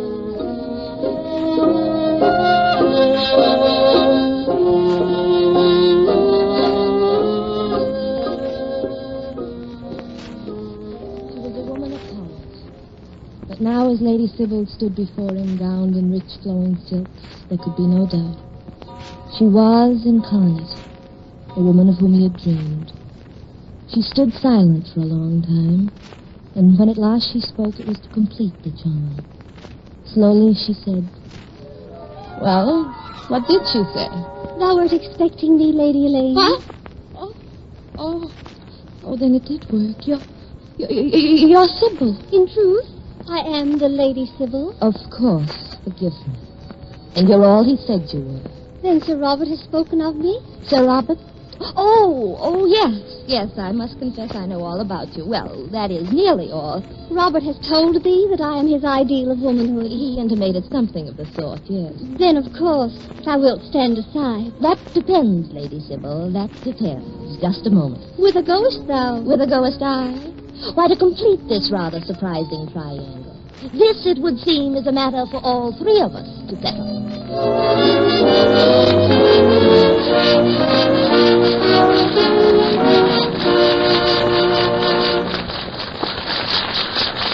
Before our silver curtain rises on Act 2 of A Study in Triangles starring Leslie Howard with Rita Johnson, we'd like to ask for 1 minute of your time, in return for which we can help you sidestep an embarrassing predicament. All right, John Conti. When you're giving a very special dinner party, you know how anxious you are to have your dinner table look exactly right. Only your finest linens and china will do. Only your very best silverware. And then, with a sense of shock, many of you realize that your dinner forks are of one pattern and your salad forks of another, or that there aren't enough good teaspoons to go around. That's why I ask you to go to your buffet drawer now and look at your silverware. If you have fine silver plate like 1847 Rogers Brothers, but not as complete a service as you wish, this is the time to replenish that service. If the silverware you own is not the kind you can be proud of, decide now to get 1847 Rogers Brothers silver plate. For this is silver plate that for more than 90 years has represented the highest ideals of beauty in design and craftsmanship. Yet the Silver Theater set, a beautiful 62-piece service in First Love and other 1847 Rogers Brothers patterns, costs only $59.75, a saving of more than $14 over open stock price. Your silverware dealer will have one of these lovely sets in his window tomorrow. Be sure to drop by and see it. And then let your silverware dealer tell you about the easy, convenient terms which will make this gorgeous silver plate yours to cherish a lifetime. America's finest silver plate, 1847 Rogers Brothers.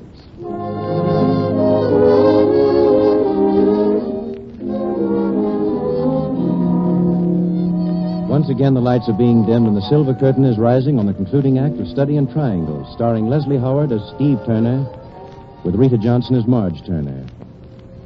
Lady Sybil, Steve's ideal woman out of the dim yesterdays, and the heroine of his new unfinished novel has reappeared, this time to Steve's wife, Marge. And at the moment, Marge is waking Steve from a surprisingly sound sleep. Steve, darling. Oh. Steve, wake up. It's Sybil. She's here. Tell him I didn't want any. Who? What did you say? The Lady Sybil, your ideal woman. Remember, she came to life for me, too. Good heavens, no. Hand me my robe. Here. No, she's really here, is she? What did she say to you? Just what she said to you, that you come to claim you. Oh, she has, eh? Wait a minute. What am I going to say to her? That's what I'm wondering, too, darling. Are you ready? No, yes, but we look may here. as well Wait a get it minute. over with. Come on. Oh, you're still here, I see, Lady Sybil. I am, in truth, Lady Elaine. Elaine? Oh, that's my name, isn't it? Well, it's a nice name, Elaine. Oh, I brought Steve. Sir Robert. Yes. Hello, Sybil. I am returned, beloved. Yes, so I see. You have, thou hast met my wife? Lady Sybil and I have been talking. Oh, you have. Well? Well? Lady You know, this Sybil, is the Sir most... Robert.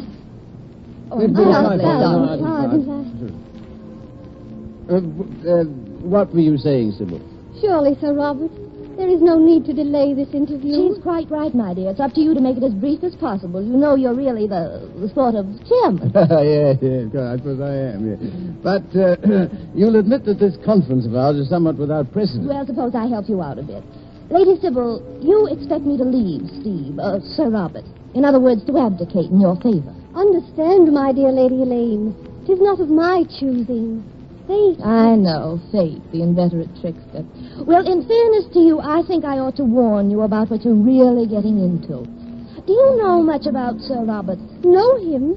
He is my I ideal. know, your ideal man, and vice versa. I'm aware of that, but I wonder if you know some of the idiosyncrasies of this profession. Oh, Ma. How he's always unbearable before 11 in the morning. Oh, no. How he's certain to insult every guest that ever comes into the house. Oh, please, How he you can can't forget say you that. so utterly that you'd like to strangle him. How he's altogether the most impossible, thoughtless, inconsiderate, and thoroughly adorable man that ever lived. Oh, Marge, that's nice. Think not that her anger swayeth my affection, Sir Robert. I think of thee only as perfect. You see, Steve, that's what you get for your autobiographical prevarication. After this, if you must write about yourself, you better paint yourself in your true colors. Why speakest thou thus in riddles? Let us have done with bandying of words. Bid her be gone, Sir Robert. Yes, but She's I my can't. dear. You must be done with bandying. You must bid me begone. You want me to? Don't you care? About leaving, I mean? Of course, I'm not happy about it, but at least there's some satisfaction in stepping aside for a Lady Sybil.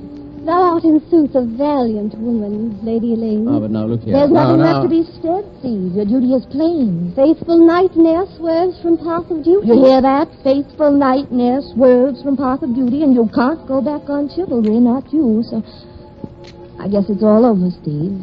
Sir Robert. I won't pretend I'm not sorry. Lady Sybil, do you suppose that you could go back where you came from for an hour or two? Just give me till daylight to leave. It's so undignified to move out in the small hours of the morning. When Robert and I shall have eternity together, I can spare him to thee until the morn. I shall go. Thank you. May I see you to the front door? There is no need. No, I didn't think there was. Until the morn, Robert, beloved. Farewell. Goodbye. Goodbye, Sybil. You see, Steve, I told you that if there was some way the three of us could talk it over, it would be settled, and, well, I guess I'll go and start packing. Packing? You're not really going? Well, you wouldn't have me stay with Sybil in the house. Why not? Well, it would be frowned upon by the best society. Oh, the devil with society. Now, you listen, Mark. No, darling, you listen to me. I am going. You see, whether Sybil is flesh and blood or not doesn't really matter. The point is that she's taken a place in your mind and your heart that I can't share. Not even with a Sybil. I've tried to be noble and sophisticated about all this and not let you down, but I was lying. I am jealous of the Lady Sybil. Terribly jealous. So, it's goodbye, my darling. Good luck. Now, you listen to me, Mark. No, darling, Oh, yes, no. if you think you're going to railroad me into this, you're crazy. As for Sybil, she can go to the devil. I don't want her. Not want her, but she's your ideal. She's incarnate, the Oh. woman of your dreams. Why, you're the first man in all history to have the perfect woman come into your life. Well, let her come into someone else's How life. can you love her and speak like that? Never. Whoever said I loved her? Well- You did. Well, now, get this straight. There's only one girl in the whole cockeyed world that I give a snap of my fingers about, and that's you. Oh, darling. Oh, kiss me, darling. Oh, Steve, I was so afraid you wouldn't say that. I won't give you up to her. I won't ever. No, of course you won't. And that settles that. What do you mean that settles that? That disposes of Sybil. Oh, but it doesn't. She said she was coming back in a few hours, and if I know women, even ideal ones, she'll be back to claim you. Well, I won't be claimed. The whole thing's nonsense. No. Look, my darling, are you really worried about Sybil? Mm-hmm. You see, trying to compete with a perfect woman is, well... Now, look, for the last time, I don't want a perfect woman. I want you. Oh, darling, that's the sweetest left-handed compliment I ever had. Well, for your information, Lady Sybil's days, even her hours, are numbered. Now, you go and get some sleep. Where are you going? I'm going to stay here. I've got some work to do. But, where will Sybil be? Oh, Mars, no, come. Don't say you don't trust me. Well, I trust you, Steve. It's just that I'm not any too sure of Sybil. I'd better stay out. Oh, nonsense. Hey, you go to bed and stay out of here. Stay out of here till I call you. All right, as long as it's you and not Sybil. Goodbye, darling. Goodbye. Did I say goodbye? Oh, I meant good night. Now. Sybil. Sybil.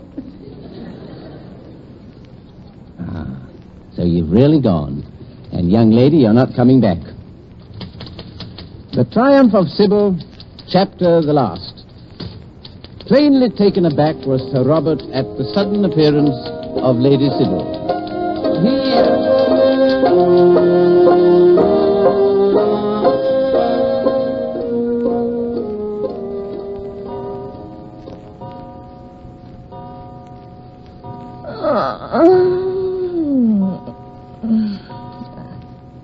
Steve.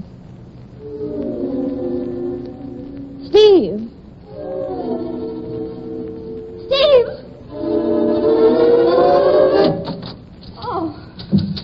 Oh, Steve. Oh, hello, my dear. Good morning.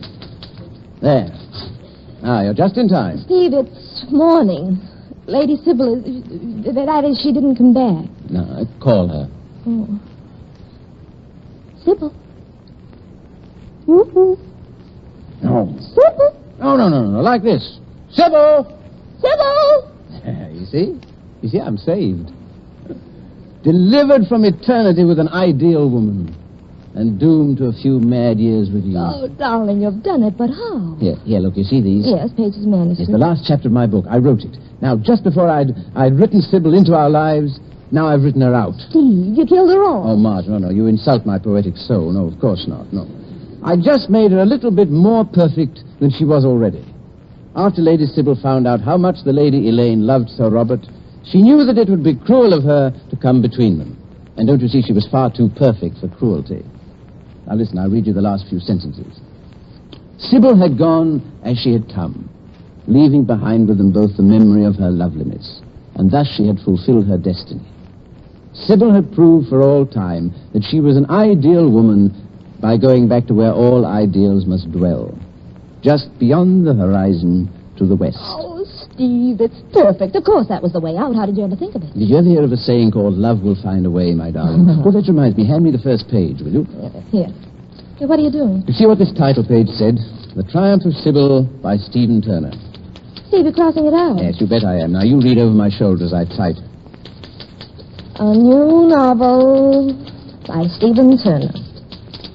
Lady Sybil passes by. Oh, Stevie. No. Don't Stevie me. Come on, let's go down and get some breakfast.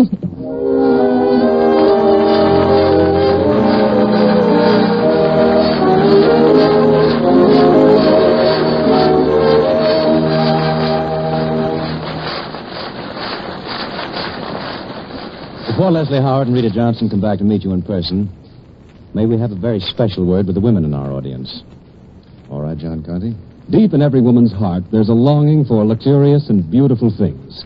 And nearly always, there's one particular luxury she's set her heart on more than any other. For you, perhaps, it's the joy of having your dinner table gleam with lustrous sterling silver. Solid silver through and through. And believe me, sterling silver is far easier to own than you imagine it is.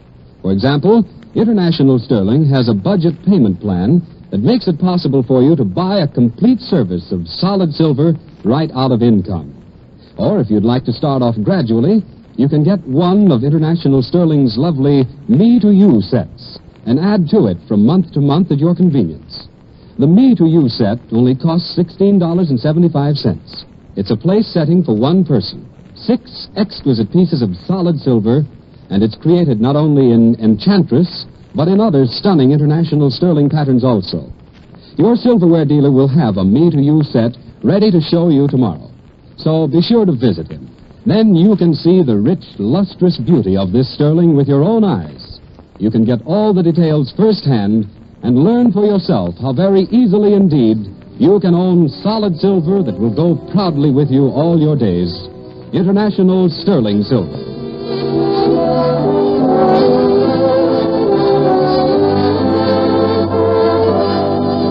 And now back to Conrad Nagel, who is bringing Leslie Howard and Rita Johnson to the center of our silver stage.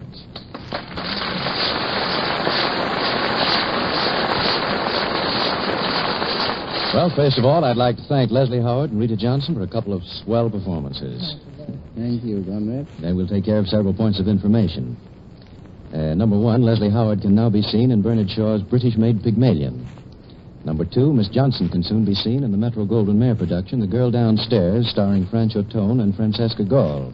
And finally, we'll hear from our stars themselves. Well, now, Rita, have you got any news? No, have you? Well, I just wanted to assure everyone that True Boardman's delightful fantasy was not meant to be taken too seriously. Really, Leslie? No perfect women? No, my dear Rita, no perfect women. There really are no Lady Sybil's, except perhaps in our minds. Oh, that makes me a little sad. Yes, it is rather saddening, isn't it? But imagine how awkward it would be if a lovely creature popped out of nowhere every time you said a phrase like, slowly she said... I am here, my lord. Rita, did you hear that? Yes, I did. Just a moment. Slowly, she said... I am here, my lord. Excuse me, Conrad. I think I'd better get out of here. Good night, Leslie Howard. Good night, Rita Johnson. I pray that thou both replenish soon to our Silver Theater.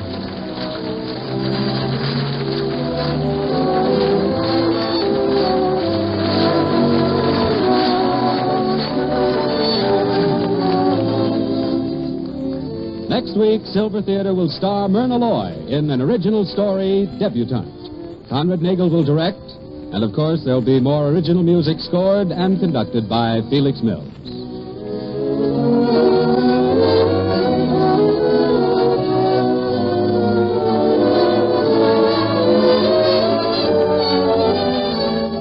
In the meantime, if you want solid silver, you want international sterling. If you want silver plate, you want 1847 Rogers Brothers, both proudly created by International Silver Company. Silver Theater originates at Columbia Square in Hollywood. John Conte speaking. This is the Columbia Broadcasting System.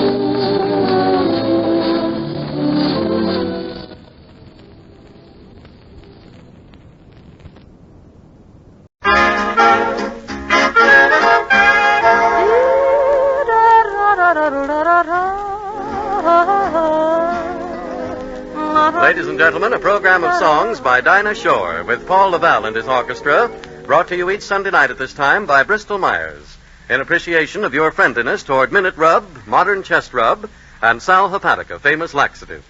And here she is, that sweet swinging singer chosen by the radio editors as the most popular girl singer on the air. Ladies and gentlemen, Miss Dinah Shore.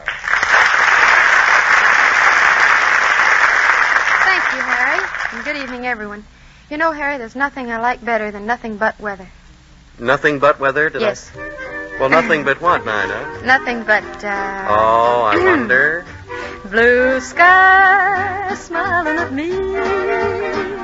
Nothing but blue skies do I see. Bluebirds singing a song. Nothing but bluebirds all day long.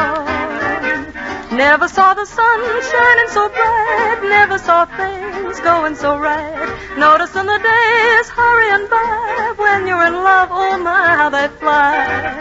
Blue days, all of them gone. Nothing but blue skies from now on. Never saw the sun shining so bright. Never saw things going so right. Noticing the days hurrying by. When you're in love, my, oh my, how they fly. Blue days, all of them gone. Nothing but blue skies from now on.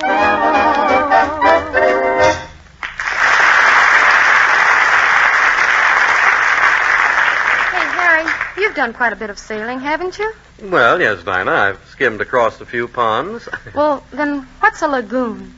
Lagoon. Well, it's a group of still water enclosed within an atoll, you see. But, Dinah, what brought this up? Oh, a recording I just made of a beautiful song called Sleepy Lagoon. Oh, well, all right. Let's hear it, Dinah. A sleepy lagoon,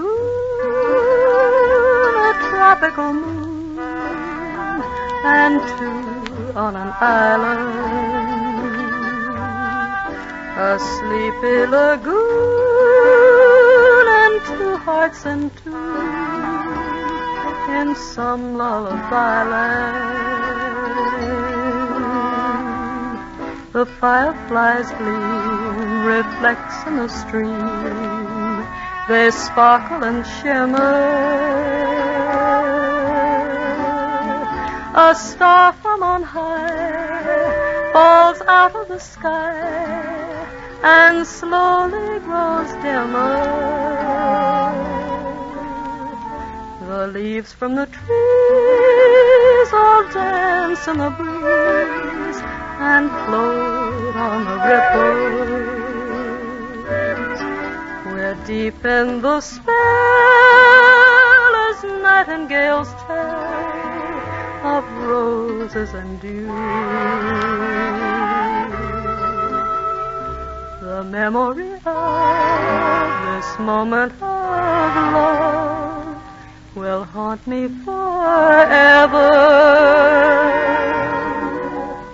a tropical moon, a sleepy lagoon, and you. La da da da da da, a sleepy lagoon, and you.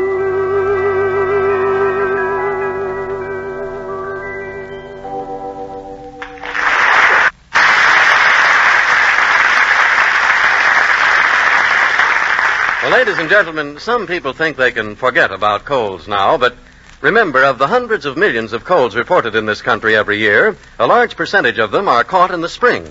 So it's wise to be prepared. Then, if a spring cold does come your way, you can get right after those annoying symptoms with fast-acting Minute Rub. For you can depend on Minute Rub, famous chest rub, to help bring really quick relief from your cold wretchedness in 3 important ways. First, Minute Rub's analgesic, or pain-relieving action, soothes the discomfort and tightness caused by the local congestion that often accompanies a cold. Second, rubbing on Minute Rub stimulates the circulation, helps relieve distressing surface pain in back and chest, and brings a gratifying sensation of heat to these affected areas. And third, Minute Rub's active menthol vapors aid in relieving that stuffed-up feeling in your nasal passages and upper bronchial tubes. And you'll be glad to know, too, that Minute Rub is greaseless and stainless. It won't harm your clothes or linens. So ask your druggist for inexpensive Minute Rub. That's MINITRUB. And massage it vigorously on your throat and chest. You'll appreciate its feeling of brisk heating warmth, a sign you're beginning to enjoy the fast 3-way relief of Minute Rub.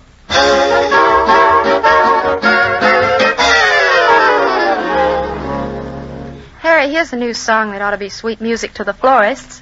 The florist? What is it, Dinah? Orchids in the moonlight? No. When the blossoms bloom in Brooklyn? No. No. Well, if it isn't Rose O'Day, I give up. No, it's a song called 1 Dozen Roses. Oh, well, you see, if it had been 2 dozen, I probably would. Well, I'd like to hear it anyway. Get it. In a little flower shop just east of old Broadway rushed a lad who only had time enough to say, give me 1 dozen roses, put my heart in beside them, send them to the one I love. She'll be glad to receive them, and I know she'll believe them.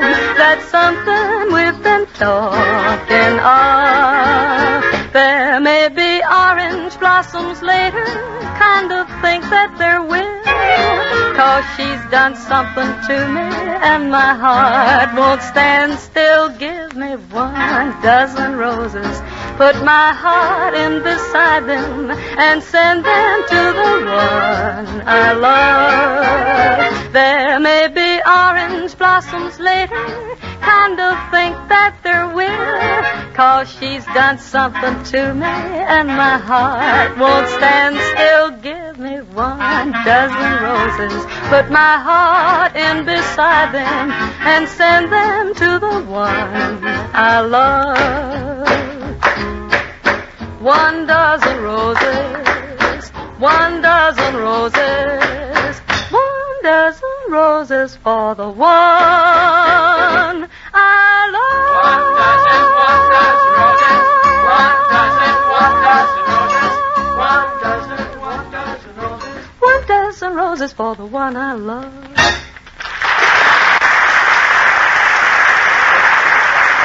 That was a cutie. What, Dinah? Harry, how would you describe our maestro, Paul Laval, in 1 word?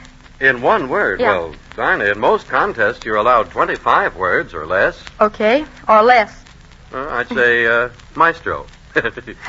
Well, used the minimum, didn't you? Ladies and gentlemen, there you have a vivid 1-word picture of Paul Laval, maestro. Some picture.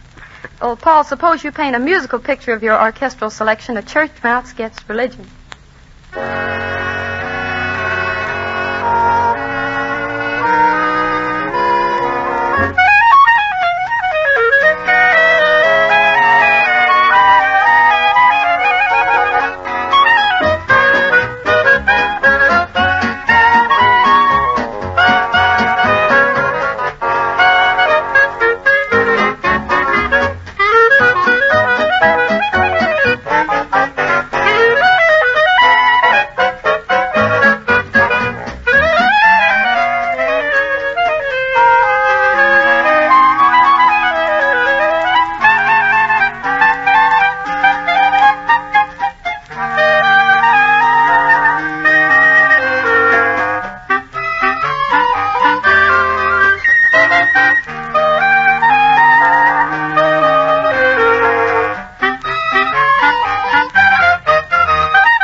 Oh, Paul, that was certainly grand. How do you ever arrange numbers like that?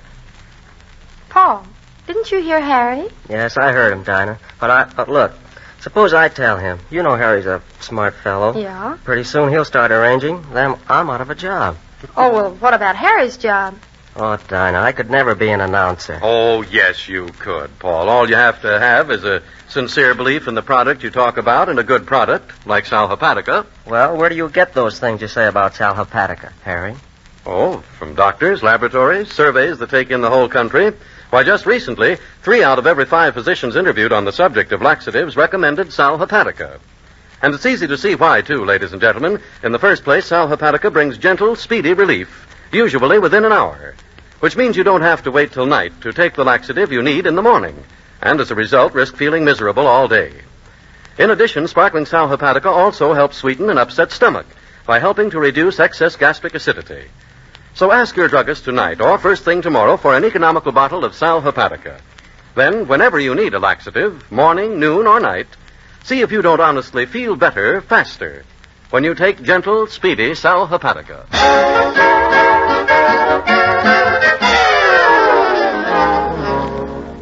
I received a letter from Orange, Virginia, which gave me an idea. Here's part of it. Dear Dinah, here in our small town, we have a club made up of war sweethearts, wives, and war mothers. You always have a song for the boys in uniform, and they rightfully deserve it. But how about the sweethearts, wives, and mothers? And, Harry, that gave me an idea. So what is the idea, Dinah? Well, I'd like to sort of be a liaison officer between us gals at home and our fellas in uniform. And tonight, for all the sweethearts, wives, and mothers down in Orange, Virginia, I'd like to sing this song to our fellas in uniform. It seems we stood and talked like this before. We looked at each other in the same way then, but I can't remember where or when. The clothes you're wearing are the clothes you wore. The smile you are smiling, you were smiling then, but I can't remember where or when.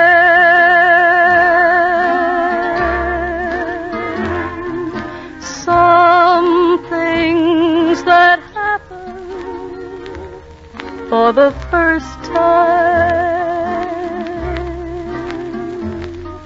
seem to be happening again, and so it seems that we have met before and laughed before and loved before, but who knows when or when.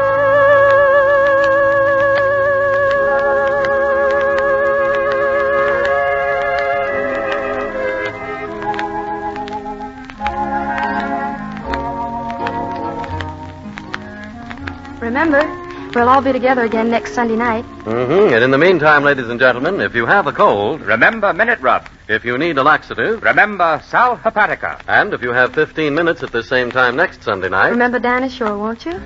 Good night.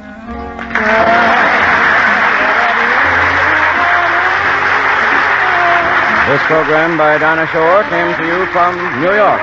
This is the Blue Network.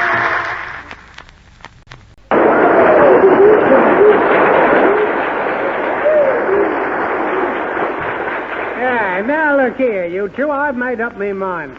I'm not going to have any more cracks about my voice. All right, then, Shorty. Yeah, you fellas mightn't believe it, but I've been offered big money by more than one circus to go with them as Ed Spruker.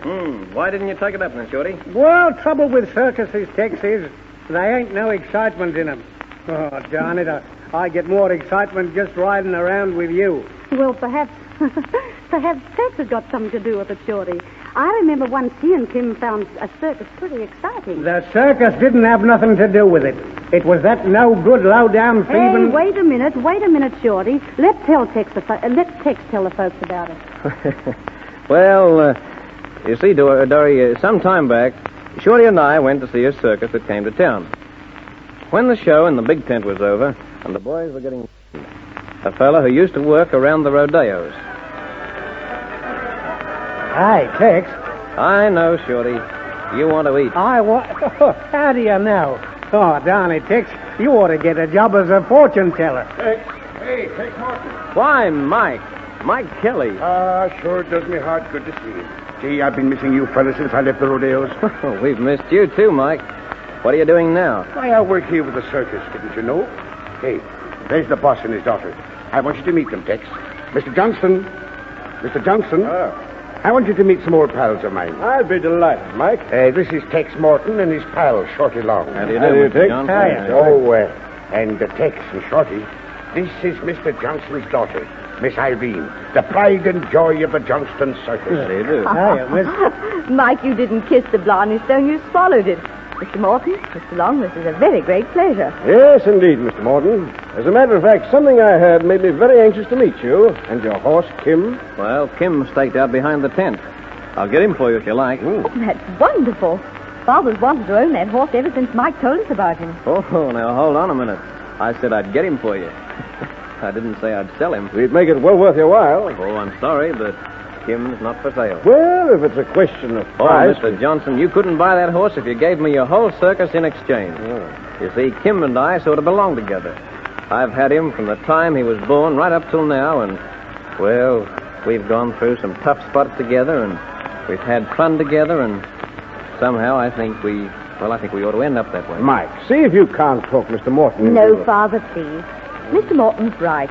It was thoughtless of us to suggest buying Kim. Oh, I wouldn't say that. Lots of people have tried to buy him. But, anyhow, thanks for understanding the way I feel. We would like to see him, though, if you could arrange it. Oh, the easiest thing in the world. Irene. Oh, Irene. Mr. Morton, this is my fiancé, Mr. Tracy. Reg, this is Tex Morton. How do you do? Glad to know you. Oh, hello. Irene, I'd like to speak to you and Mr. Johnson for a minute. I'm sure I can wait, Reg. Mr. Morton was just going to show us his horse, Kim. Well, I'm sorry, sir, but this is rather important. We're breaking up, and there are certain details that need your attention. All right. Hey, wait a minute. Tex, that sounded like Kim. Yeah, it was. And somebody's riding him. Hey, Kim! Here, boy!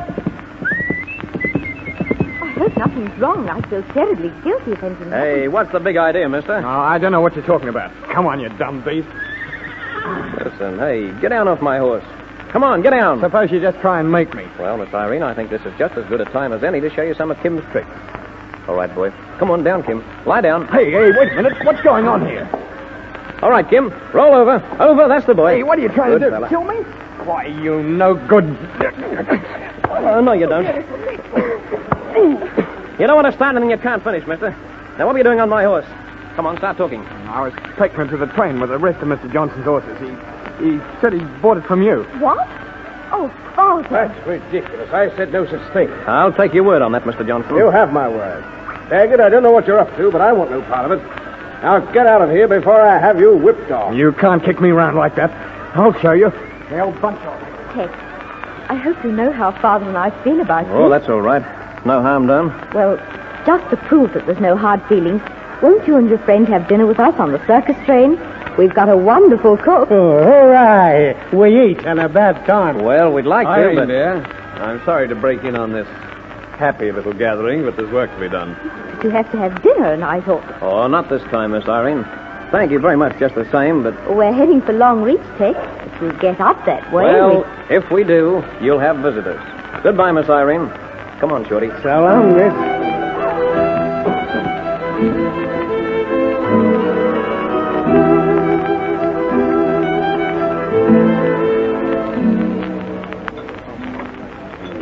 Gee, am I glad to be getting some food at last.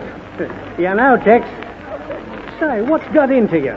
A nice free meal we could add with a bunzer girl like that Miss Irene, and you just kick it in the nose. Yeah, that Miss Irene's all right, but... Oh, that fella she's engaged to. Oh, no. Yeah, I lose my appetite just thinking of him. Hey, Shorty. What's the matter? I'll swear I just saw that Tracy fella peeking in this window. And that horse thief and twerp was with him. The one who tried to steal Kim? Ah, you must be wrong. I hope I am. But let's take a look at Kim anyway. If one of those fellas has hurt Kim...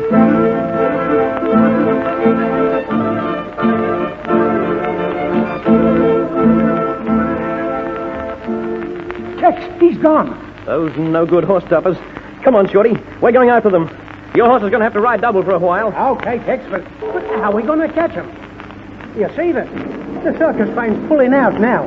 We're heading for Bryce Summit. The train comes out of a tunnel there, and we're going aboard it. Oh, well, I guess you mean while the train's going? Unless you can think of a better way to get on, Shorty. Come on, climb up. All right, I'm up, but I don't like the old thing. Come on, Bessie. Come on, Bessie, let's ride.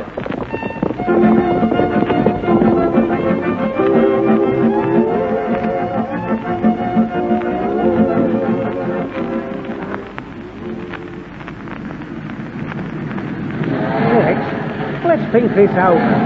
Maybe if we climb down on the track. Yeah, stay here. And let Kim think I ran out on him. Not me. Only I was just thinking, Shorty. Here she is, Shorty. When I give you the word, jump. I still think there's... Okay, let's go. You all right, Shorty? Oh, I don't know. I think I skinned my knees right down to the ankle. You'll be all right. I'll find that darn horse if it takes me the rest of my life.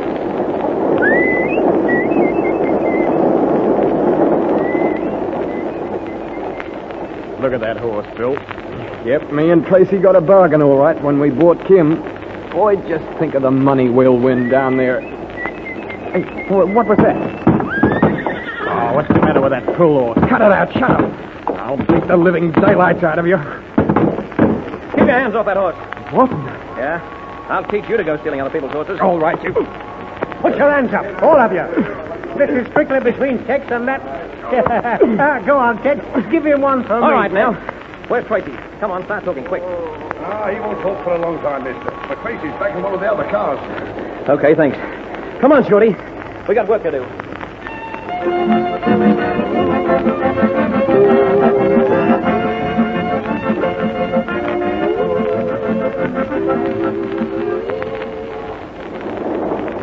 Irene, your entire attitude is most unreasonable. You've changed so completely. I'm sorry, Reg, but I can't go to Sydney or anywhere else with you. That's fine. I'm sure you'll reconsider. You've had a trying day. Tex! All right, Tracy. I've got a little business to settle with you. Oh, really? Well, that's very interesting. You were in on that horse-stealing job with Daggett. I saw you together and... Reg, you didn't. I'm sorry, Miss Irene, but he did. He took Kim, and I'm going to give him the thrashing of his life for it. Now, look here, Morton. All right, reach for the roof, cowboy. Beat me up, will you? You'll have to catch me first. Hey, grab him. Stop him, somebody. Hey, Shorty, where did Tracy go? I don't know, Tex. I think he climbed up on top. Well, get up in front and tell him to stop this train. I'm going up after him. Okay, Tex.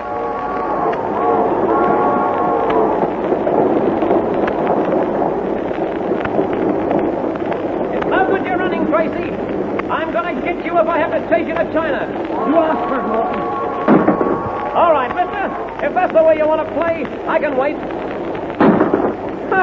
You're not so good with a gun, Tracy. I can do better with a pea shooter. Why, you... All right, Tracy, your gun's empty. I think that's enough playing around. Keep away from me, Morton. I'm warning you. Keep away. Pull a knife on me. You got a knife, too, have you, you dirty snake? That's a couple from me. And one extra for Kim. Oh. Tex? How you doing, Tex? Fine, Shorty. Tell the sergeant to dust out an extra cell. He's going to have a high-class horse thief for a steady boarder.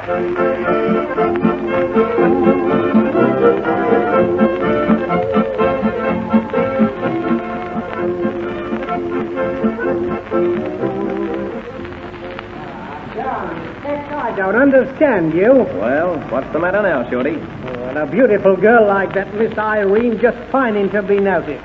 And her father willing to give us a bonzer job, and then you walk out on both of them. Well, you know how I am, Shorty. Foot loose and free. That's my kind of life. Pull up stakes and ride away down the trail any time I feel like it. What do you say, Kim? Yeah, well, it's an awful lonesome kind of life, that's all I can say. Oh, I don't know, Shorty. I'll be all right, so long as I have old faithful Kim along with me.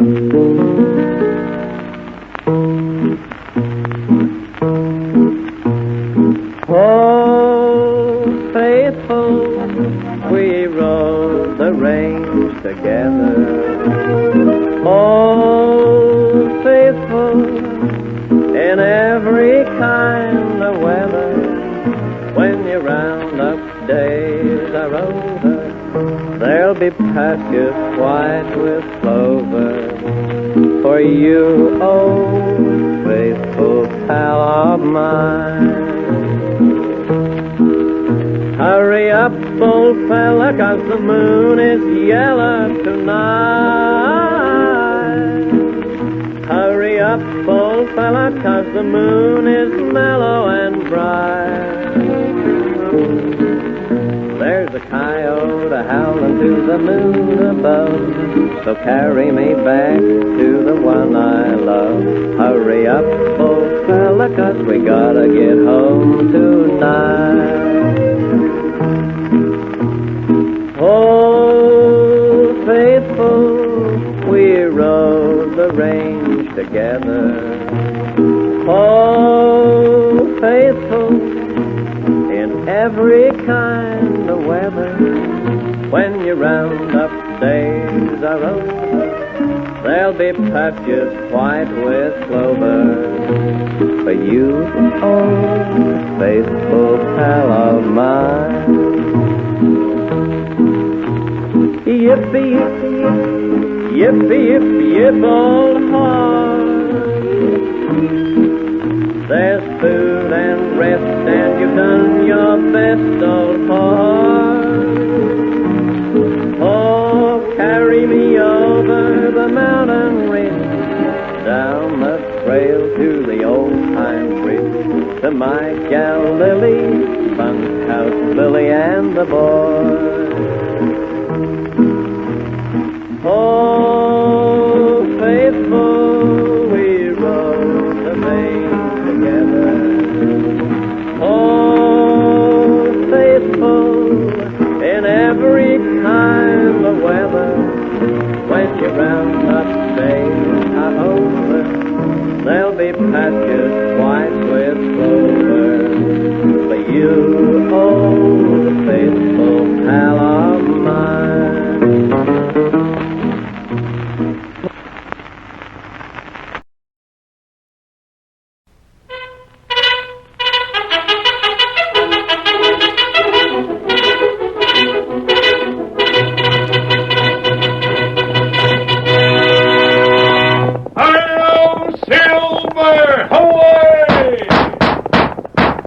A fiery horse with the speed of light, a cloud of dust, and a hearty Hi-Yo Silver, the Lone Ranger.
After the Civil War, government troops were sent to the western United States to put down the rebellion of the Indian tribes who refused to live up to their treaties.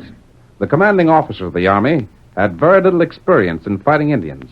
Their knowledge of the country was poor, and their work might never have been accomplished if it had not been for the masked rider of the plains. It was his daring and resourcefulness which broke the power of the renegades and brought peace and security to the white settlers on the frontier. Return with us now to those thrilling days of yesteryear. From out of the past come the thundering hoofbeats of the great horse Silver. The Lone Ranger rides again. Come on, Silver! Black Fox is on the warpath. We've got to hurry. Hail, Silver!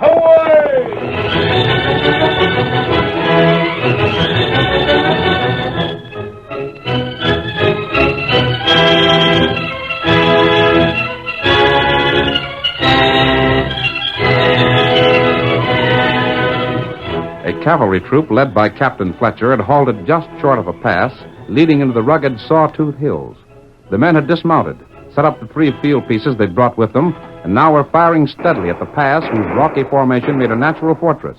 Those not occupied with the cannon kept up a deadly barrage of rifle fire. In the midst of this activity, Private Tom Cole approached his commanding officer.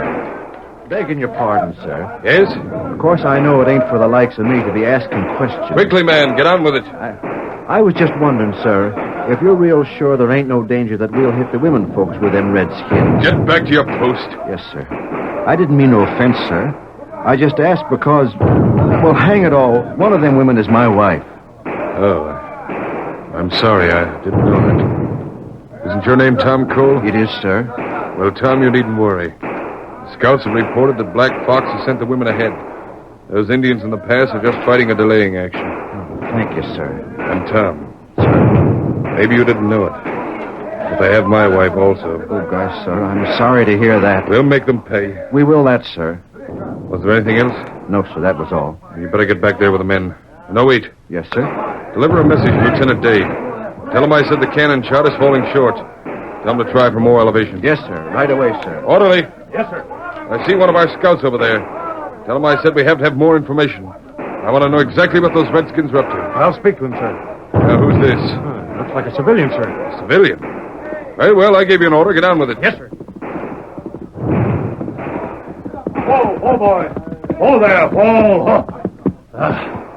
Say, you Captain Fletcher? I am. Got a soldier in your troop named Tom Cole? Just a moment.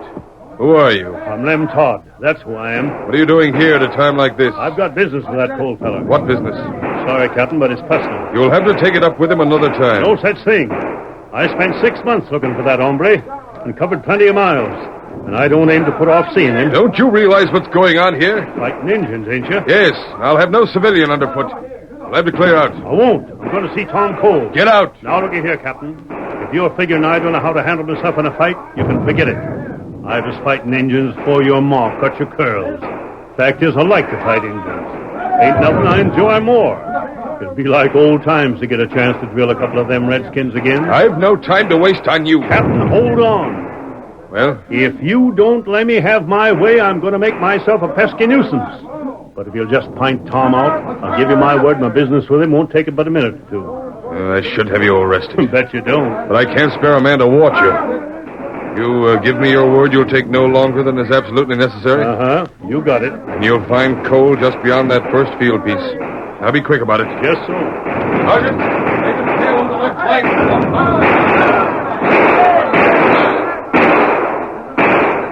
Hi there.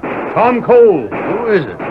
Thought I wouldn't find you, didn't you? Lem Todd. You sneaking polecat. Gosh, what are you doing here? Reckon you don't need to be told. Now, wait a minute. Recollect the time I said if you didn't quit courting Nellie, I'd drill you? Sure, but don't you Ain't forgot, eh? Wait, Mr. Todd. Listen. I ain't here to listen.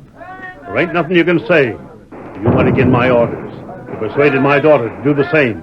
You got her to run away and marry you. Only cause you was too cantankerous to give permission. You think I'd give permission to a skunk that just wanted to marry my daughter cause someday she'd get my money? To blazes with your cash. I don't care any more about it than Nellie does. It wouldn't do you any good now if you did. But look here, Mr. Todd. If the captain should see us talking, He give permission. But don't you see that you all can't... All I want from you now is what you've done with Nellie. Where's she at? Huh? Don't you know? Know what? She's one of the women took prisoner. Huh? It's so. The Redskins have got him. By thunder, if you're lying to me, I ain't. I swear I ain't. Nellie, captured. Mr. Todd, don't you see... How'd it happen? Talk up, Nastya. How'd they get her? Black Fox raided town when most of the soldiers was gone from the fort. I guess he'd been laying for the chance for months. Blasted devil. Now he's taking them into the hills. He's got a hideout there. His whole tribe's along, even the squaws. They're moving bag and baggage.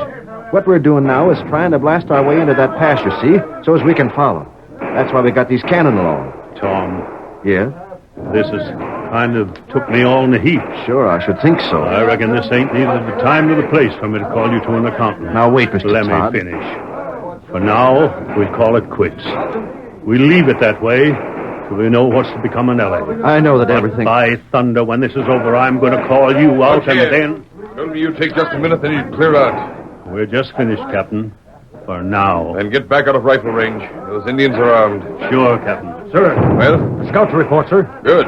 Oh, it's you, Sam. Well, what have you found out? Why aren't the Indians replying to our fire? They skipped. What? Sure, Vamoose cleared out, hightailed it. Why didn't I get a report of this before? We just found it out ourselves, Captain.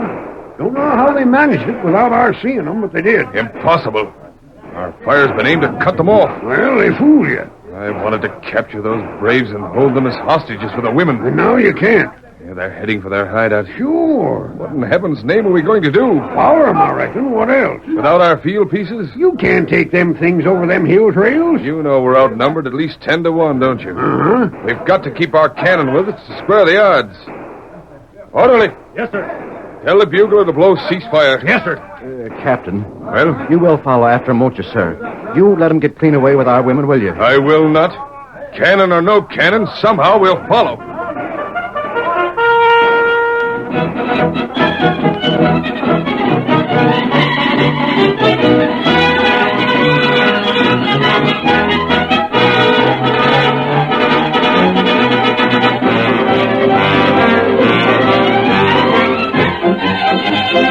While Captain Fletcher debated the dilemma created by the Indians' vanguard, two horsemen were racing across the plains.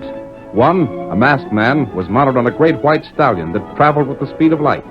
The other, an Indian, rode a powerful, deep-chested paint. They urged their mounts toward the crest of a hill, and when they reached it... Oh, Scout. Oh, fella. Oh. Look there. The soldiers.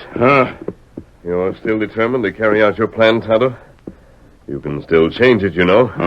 Me go. You're putting yourself in danger. Tonto not afraid. The Black Fox learns you're on our side, that you're friendly to the whites. Him not find out. You've always wanted a chance at Black Fox, haven't you? Him, enemy Thundercloud. Thundercloud's been a good friend to us both. Well, Tonto, here's where our trails part. Good luck. And if anything goes wrong, you know a smoke signal by day or a fire by night will bring me on the run. Tonto know. And I'm off to see Captain Fletcher. Here's hoping he remembers me. Him not forget. Adios. Get him up, Scout. Get him up. Come on, old fellow. Hail, Silver, away!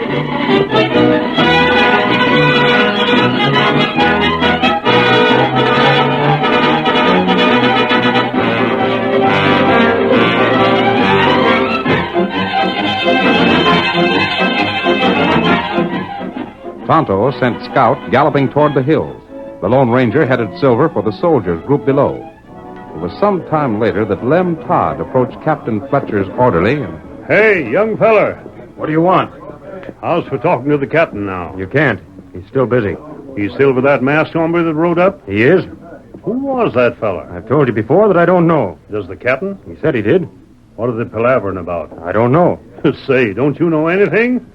If you come to me looking for a job, doggone, I wouldn't have you around. Well, how much longer do you think they'll be tied up? I don't know that either. Good gosh, if you don't beat anything I ever heard of. What's the government pay you for? I can't see. What's that? Assembly. What in... There's something up. Stay out of the way.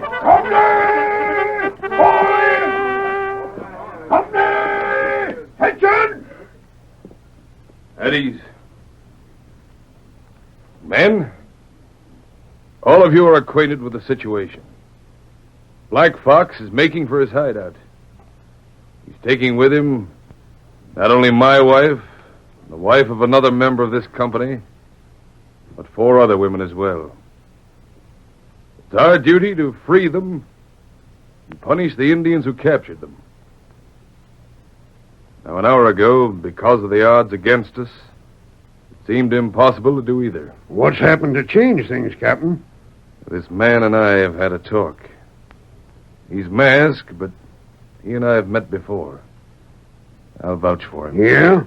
Sam, I'm told by Captain Fletcher you know these hills thoroughly. Frontwards and backwards, mister. An Indian friend of mine told me Black Fox would make for Snake Ridge. Do you agree with that? Uh-huh. That's just where he's going. Ain't a harder place in the hills to get to. And once you're there, ain't an easier place to defend. There's a kind of bull beneath the ridge, isn't there? Sure. Room in it for the whole tribe. What chance have these men of following Black Fox there and making his people prisoner? Well, I'd say it can't be done. We ain't got the men for it. But if the cannon were taken along? How? By putting wings on them? You got any notion how narrow them hill trails are in places? I think I have. But you haven't answered my question. Well, if you're interested in talking about what can't be, why, I'll admit the cannon would make a difference. Black Fox savvies what they can do. Line them up along the top of the ridge, pointing down on his camp, and he'd bust his neck giving up. Only like I said afore, you won't get no cannon into the hills. Do you think Black Fox would surrender as long as he held the women, knowing that we couldn't fire on his people without firing on the women as well? I was forgetting that. No, maybe he wouldn't. Captain, I believe that proves my point. It does. Say, what do you two fellas got up your sleeves? The masked man has suggested a plan I'm convinced offers us our one chance of success. But it will call for volunteers. For men willing to enter Black Fox's encampment secretly, knowing that if they're discovered, the troop will be unable to come to their aid. Moreover, their discovery could mean the women's death. 6 men will be needed. They must be alert, good men on the trail, willing to take orders from the masked man without question. Well, who volunteer? Doggone if every man in the company don't want to go. You gotta let me go, sir. One of them women is my wife. Very well, Tom. You can be one. How about me? His wife is my daughter. I'm sorry, this job is for soldiers only. We'll not waste time over this. Simpson, Lacey, Jones, Crandall, Hanson, step forward. I'm choosing you. Thank you, sir. You won't regret it. I'm sure I won't. How soon must you start? Immediately. Here, Silver. Get to the saddle, man. Captain. Yes? Get the rest of the company to the ridge as soon as possible. We'll carry out our part the night after next. You must have your men in position by the following dawn. We'll be there. Good. Ready, men? Then come on. Hi-yo, Silver! Away!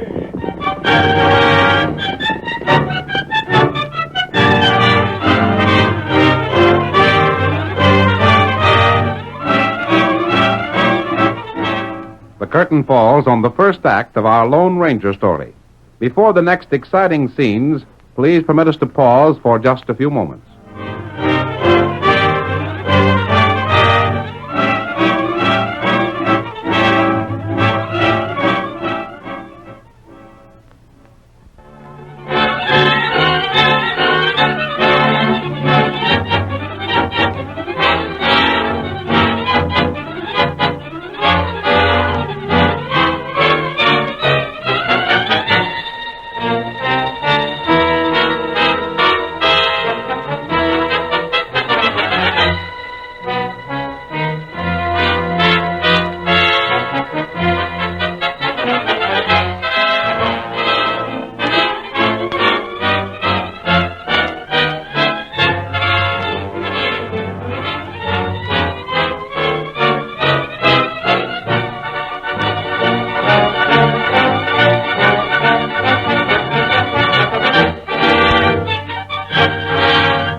Now to continue our story. While the Lone Ranger and the volunteers raced for the hills and Captain Fletcher followed with his company, Tonto had established contact with old Black Fox himself. Assuming the character of an Indian anxious to make war upon the whites, he had no difficulty in joining the chief's party. The captive women were with them, and their destination, as the horses carried them up the narrow hill trail, was the hideout below Snake Ridge that Black Fox had prepared in advance. Tonto had been with the party for some time, when suddenly one of the women noticed that he was riding toward them. Great. Here comes the redskin. Oh, get back! Don't you dare come closer. Lepo! Here up, Ragat! Low down coyote. Martha, don't. You'll just rile him. Scratch his eyes out if we could lay our hands to him. But Nellie's right, Martha. Don't make him angry. We don't know what they might do. I wish this and saved what I was saying. Then I could give him a proper tongue lashing. Me savvy. You be careful. Black Fox, him savvy, too. What's that you said? He spoke English. Me friend. Savvy? Me help you. You're a friend? Huh? But what do you want with Black us? Fox, him watch. Now you act afraid. Okay, minute te ka hopa. Wakila. Go on now, go on, get on. Me talk other time. Ote, hello, Rotat. He said he was our friend. Martha, do you suppose it's... Grace, I give up supposing a long time ago. Maybe he's friendly and maybe he ain't. But I'd rather your man was here with his soldiers than all the friendly Indians ever walked. But he really... ain't no use talking about it anyhow. Oh, me on an Indian pony. Me that ain't rode a horse for the past 5 years. Oh...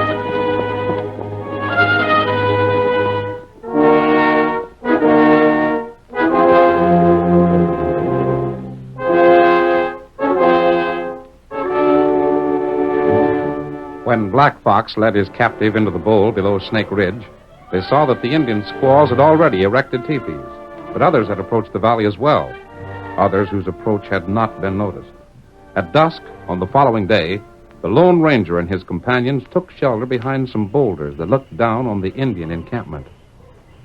Look at the murdering critters. They're sure whooping it up. Reckon they're celebrating taking prisoners. Yeah.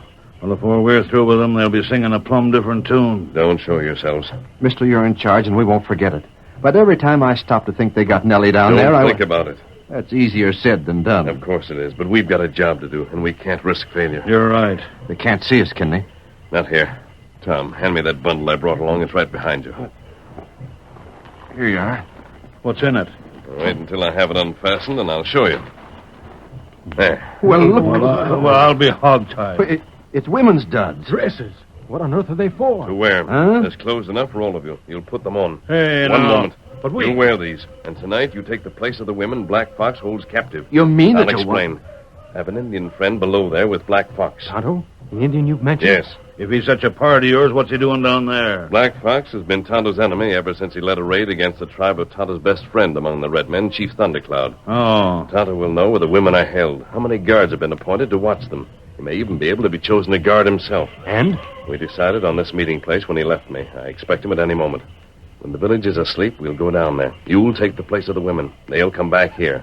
I'll put them on your horses and get them started out of the hills. Just a second. Yes? With Tonto down there to get them away, why do we have to take their places? Why can't we all leave at once? Because if we freed the women but didn't capture Black Fox, only half our work would be done. Yeah? To finish the job, there must be no cause for suspicion until morning. And in the morning, Captain Fletcher will be on hand. I don't know if that's any comfort or not. No? Well, before we started, I heard you fellas talking. The captain said without the cannon along, Black Fox couldn't be licked. And the rest of you agreed cannon couldn't be brought into the hills. Tom. Well? Can you make out that ridge on the other side of the bowl? Uh-huh. What of it? Look at it again in the morning. Huh? You may see something that'll surprise you. But what do you mean? Quiet. Who's coming? It's Tonto. Tonto, over here. Tonto, talk fast. You've got to get back before they notice your absence. First, where are the women? Them in big teepee. This side, big fire. The one I'm pointing at? Not right. How many guards? One front of teepee, one inside. Tonto guard inside. Good work, Kimasabi.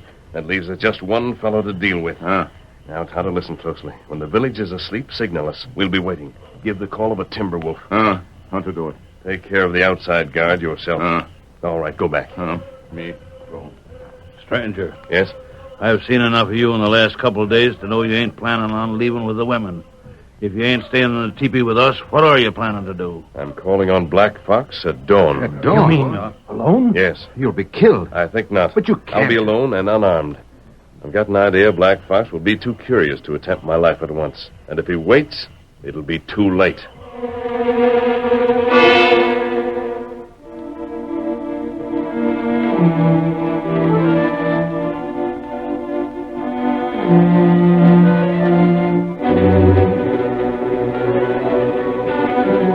Hours passed before the Indian camp became silent.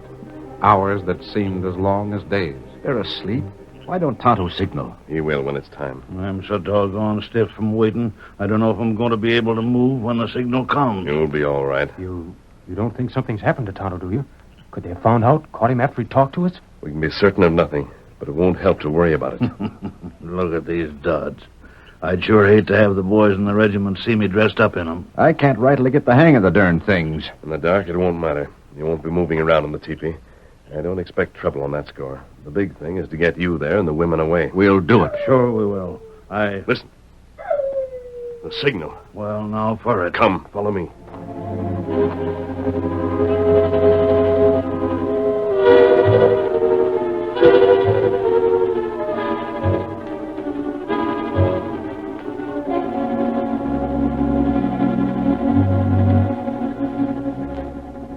As the Lone Ranger's party crept into Black Fox's slumbering camp, Tonto, inside the teepee where the women were held prisoners, was moving silently toward its entrance. Behind him huddled the women, making no sound. Ahead of him was the blurred shadow of the guard stationed outside. Tonto moved cautiously until he was directly behind the unsuspecting brave.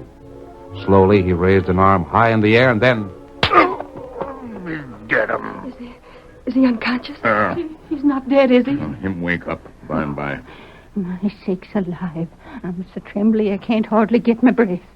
Grace, just feel how my hands are shaking. I know, Martha. I think I'm worse than you. Where are the men? Them come soon. I You don't see- wait. Who there? Tonto. Huh? This the other guard? Huh? You've taken care of them in good shape. Inside, men, quickly. Nellie.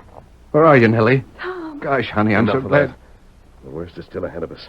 Are all the women here? All of us. My husband. Should be approaching the ridge right now with his men. You'll see him tomorrow. Oh, thank heaven. You're sure you can play your parts, men? You Of betcha. course we can. Then we'll leave.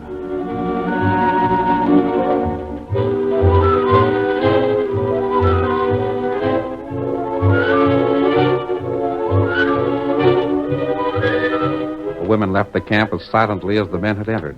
The masked man led them to a place where the horses had been secured, pointed out the trail that would take them to Snake Ridge and the troopers, then remained behind to wait for the dawn.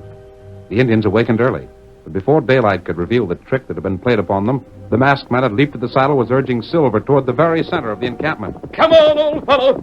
Hurry, boy. Hurry. Black Fox. Come on, Silver. That's him, boy.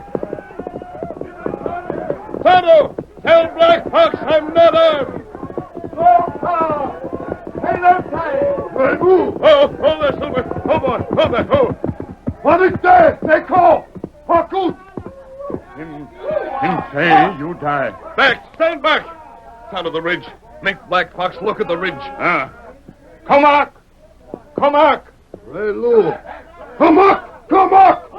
Tonto, what are they saying? Them afraid. Good. Keep talking. Tell Black Fox those cannon he sees up there on the ridge will open fire the moment I'm attacked. Remind him of what they can do. Tell him his only chance is in surrender. Me tell him. Rock, Lipo, Thomas. Kelak, Tenilo, Hope, Ronikte, Berek, Leto, Imkat, Nako, Rodak, Mapoku, Dalutko. Yes? Him say, pale-face warrior not fire. Him say, them fire cannon, them kill pale-face squaw. So he thinks his prisoners are still here, huh? And he's depending upon the soldiers not to fire on women of their own race. Then we'll show him something. Tom, Lacey, Hanson, come out. Here we are, mister. And tell Black Fox we still got our guns. Come here. Right. Tonto, tell Black Fox he has one last chance. The women are gone. These men are soldiers. If they're killed, it'll be in the line of duty. He can surrender now or never. Hopo. Litola. Kaput manikte. Maxa. Kedo. Lakro. Katila. Ilut. Beitoi. So, Koli. Mahikora. Tonto, we won. They're dropping their guns. Oh, that heap good. The threat of the cannon forced them to it, Kimosabe. And look there. Here comes Captain Fletcher. He's seen what happened. This beats me. Yes? I was so doggone sure cannon couldn't be brought into these hills. There weren't. Huh? You can ask your captain about it. He'll explain. Here he is now.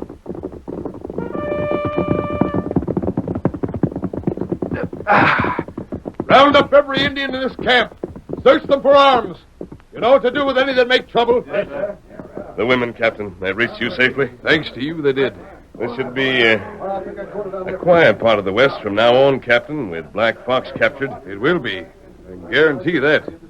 And you'll get full credit in my report. Sir. Yes?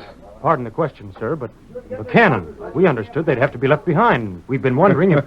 Oh, the cannon. Yes, sir. You mean to say you were taken in as Black Fox was? Taken in, sir? Those aren't cannon. They're logs painted and hollowed to represent Cameron. Well, can you tie that? I'll bet anything, sir, that was the masked feller's ID, too. You're right, it was. Mr. Todd, did you come here with the soldiers? You think I was going to be kept away, young feller? But don't you see that... I am here to finish that argument we had afore. Now, listen, Mr. Todd. There's no use your being mad now, because me and Nellie was hitched. We wanted to... Mad? Mad? Who said it was mad? But you know very well... Shut up and let me have my say. You ran away with my daughter, and for that I figured you to be akin to a skunk.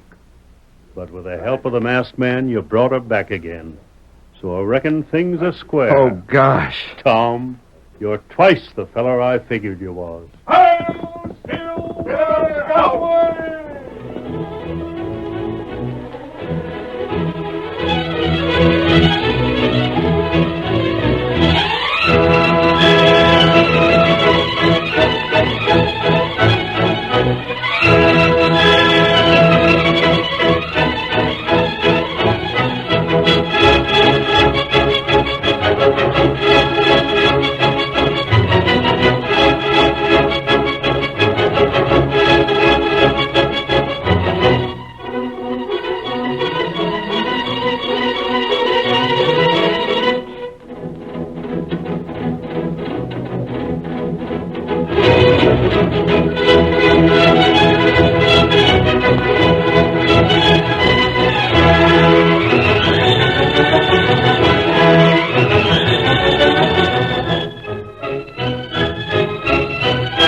The story you have just heard is a copyrighted feature of the Lone Ranger Incorporated.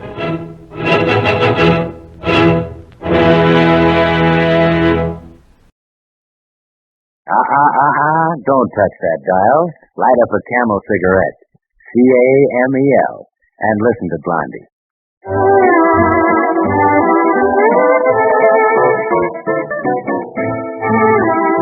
Before we drop over to the Bumstead house to visit Chick Young's famous characters Blondie and Dagwood, a word from the makers of Camel cigarettes. I think every one of you listeners who smoke will agree that when it comes to cigarettes, these three factors make for more smoking pleasure. They are mildness, coolness, and flavor. Now let's take a look at the facts and see how Camel cigarettes rate in these three important factors. First, mildness. Well, common sense tells you that a fast, hot-burning cigarette will not smoke comfortably, but Camels are slow-burning, mild and mellow. Camels give you extra mildness. Second, coolness. You don't need to be an expert to appreciate that the slower a cigarette burns, the cooler the smoking. Camels give you extra coolness. Third, flavor. Fast burning creates heat, destroys the subtle elements of flavor and aroma. Slow burning preserves flavor and lets it come through. Camels give you extra flavor. Yes, slow-burning Camels give smokers extra mildness, extra coolness, and extra flavor. And extra smoking, too. More actual smoking per cigarette per pack. In recent impartial laboratory tests, Camels burn slowest of all, 25% slower than the average of the 15 other of the largest selling brands tested. That means Camels give a smoking plus equal on the average to 5 extra smokes per pack.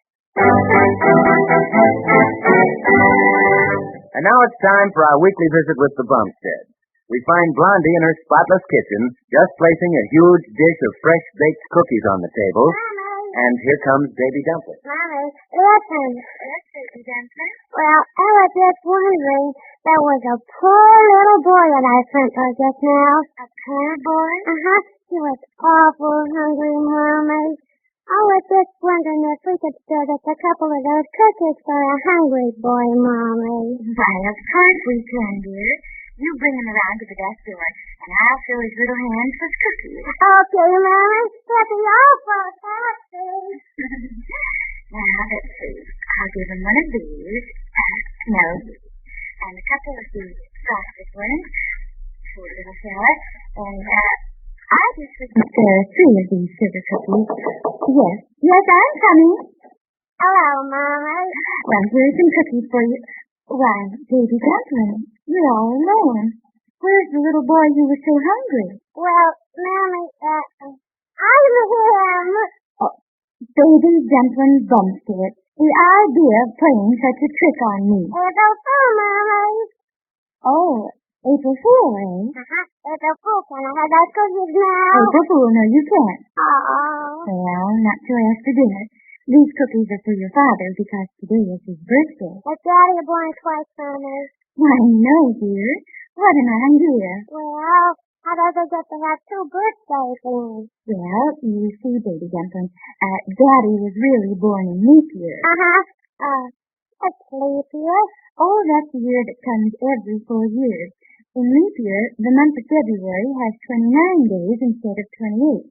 Well, your father was born on the 29th. That was tough. Of course, his family wanted him to have a birthday oftener than every 4 years, so they let him pick his own birthday. And he picked April 1st. Why did they pick April Fool's Day, Mommy? Well, I think it was so he'd remember that it was April Fool's Day and not get caught too often. But it didn't do any good. He always gets caught. I'll go to the door, Mommy. Hey, everybody home? Wait, Mr. Dithers. We're out on the kitchen. We're coming. Now, be polite, baby. After all, he's Daddy's boss. Okay, Mommy. Hello, baby dumpling. Hi, Mr. Dithers. Say, what's that on your neck? Huh? Where? Why, I don't feel anything on my neck. April Fool. That's an own head. Baby. That's a good one. Well, Mr. Dithers, this is a nice surprise. Surprise? Didn't Dagwood tell you I was coming for dinner? Why, no. This isn't another joke, is it? It better not be. Dinner's no joking matter. Oh, well, all I meant was Dagwood didn't tell me, and dinner isn't ready. And... Yeah, I know. I came early. Wanted to let you in on something. Little surprise for Dagwood. Did he tell you it was his birthday? Oh, sure. That's the point. So I arranged this surprise. Now, if I tell you what it is, will you agree not to tell him? Of course. I won't spoil the surprise. Okay. It's a watch. A watch? Mm-hmm. Oh, Mr. Dithers, how nice. But you shouldn't have done that. This isn't his real birthday, you know. That's an April Fool birthday. Oh, don't worry. The watch is April Fool, too. Oh, isn't it a good watch? Certainly not. It's just for a laugh. Now, listen.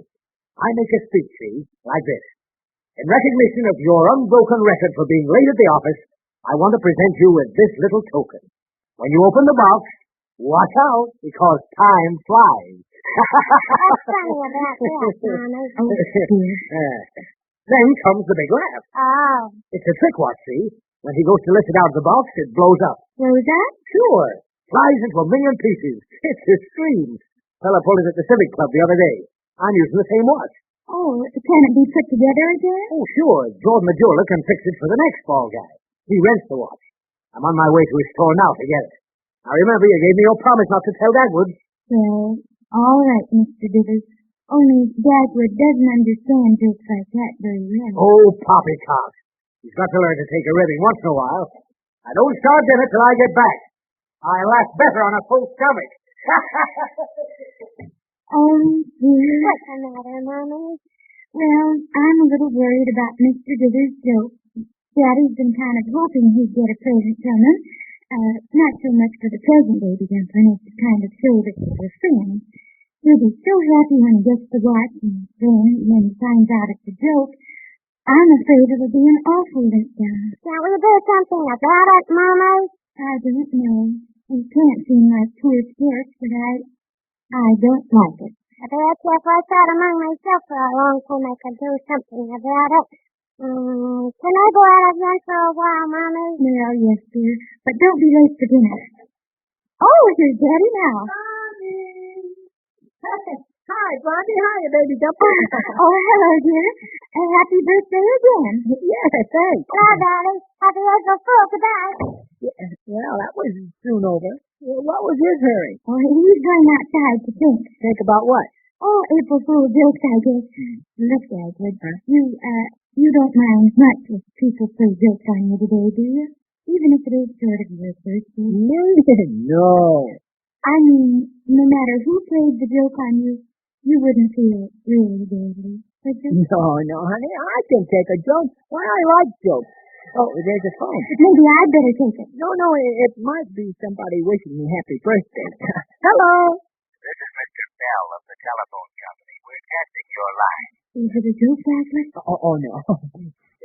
This may be important. Maybe they call old subscribers on their birthdays now and wish them. Are you there, Mr. Bumstead? Yes, Mr. Mr. Bell. Will you stand back from your phone about 5 feet, please? Huh? Oh, sure.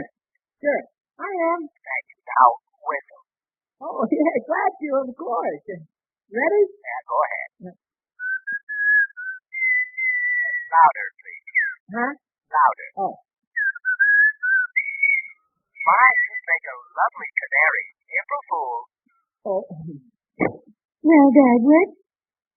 Yeah, I knew it was a joke. I didn't want to spoil his fun. I'm glad everybody else had such a good time on my birthday. Well, now, don't you care, Dagwood. I have announced dinner for you. Dinner? Well, what are we waiting for? We can't start dinner without Mr. Dithers. Mr. Dithers? Oh, that's right. Hey, how did you find out he was coming? Why, I'll get it. Oh, no, probably for me. You know, it's my birthday, and Hello? Good evening, Mr. Bumstead. I'm C.R. Peter, Service Department, Municipal Light and Power Company. Uh-huh. Would you mind stepping to a window and ascertaining if the street lamp in front of your residence is lighted? Oh, I know, sir. Not at all. Just a minute. What is it, Dagwood? Oh, it's Light and Power Company. They're worried about a street light out here. And... No, it's okay. Hello? Yes. Is the street light burning? Yeah, sure, it's burning okay. Well, don't forget to blow it out before you go to bed. April Fool! Oh. Now what? Did they get you again, Dagwood? Oh, no. What were we talking about when the phone rang? Oh, dinner. Why did you invite Mr. Dithers for dinner tonight, Dagwood? It was a matter of punctuation. Punctuation? See, I just started to say, you must come out to the house for dinner, some night soon. Well? Well, he put a period after dinner, and before I could finish, he said he'd be out tonight. Oh, I'll take that. This time I'll show them who's an April Fool. Mm-hmm. Hello! Listen, fun is fun, but I've had enough nonsense from you. Oh, it's Mr. Dithers. Oh, maybe he can't come, huh? Maybe you can't come, huh? Oh, no. Nonsense, Bumstead. I'll be there. Huh? Let me talk to Blondie. Yeah. He's coming, Blondie. He wants to talk to you. Oh. Hello, Mr. Dithers. Listen, Blondie. I'll be a little late. George the jeweler closed the shop. Oh, well, I'm glad in a way. You, won't have the, time then? I'll have the watch, don't worry. I made him send a clerk down to open up and let me get it. They can't stop chasing dinners that easy. Oh, well, all right. We'll wait. Goodbye. What, won't he have time for, Blondie, huh? Never mind, Dagwood. I promise not to tell. Oh, a surprise, huh? I told Mr. Dithers it was my birthday. Golly, I bet he's got something for me. Oh, Dagwood, don't expect too much, will you? Oh, no, honey. It isn't a gift. It's a thought that counts. Well, I don't mind holding dinner while from good old Mr. Dithers. I'll just fix a little snack to keep my strength while I'm waiting. Oh, dear. I hope he won't be too disappointed.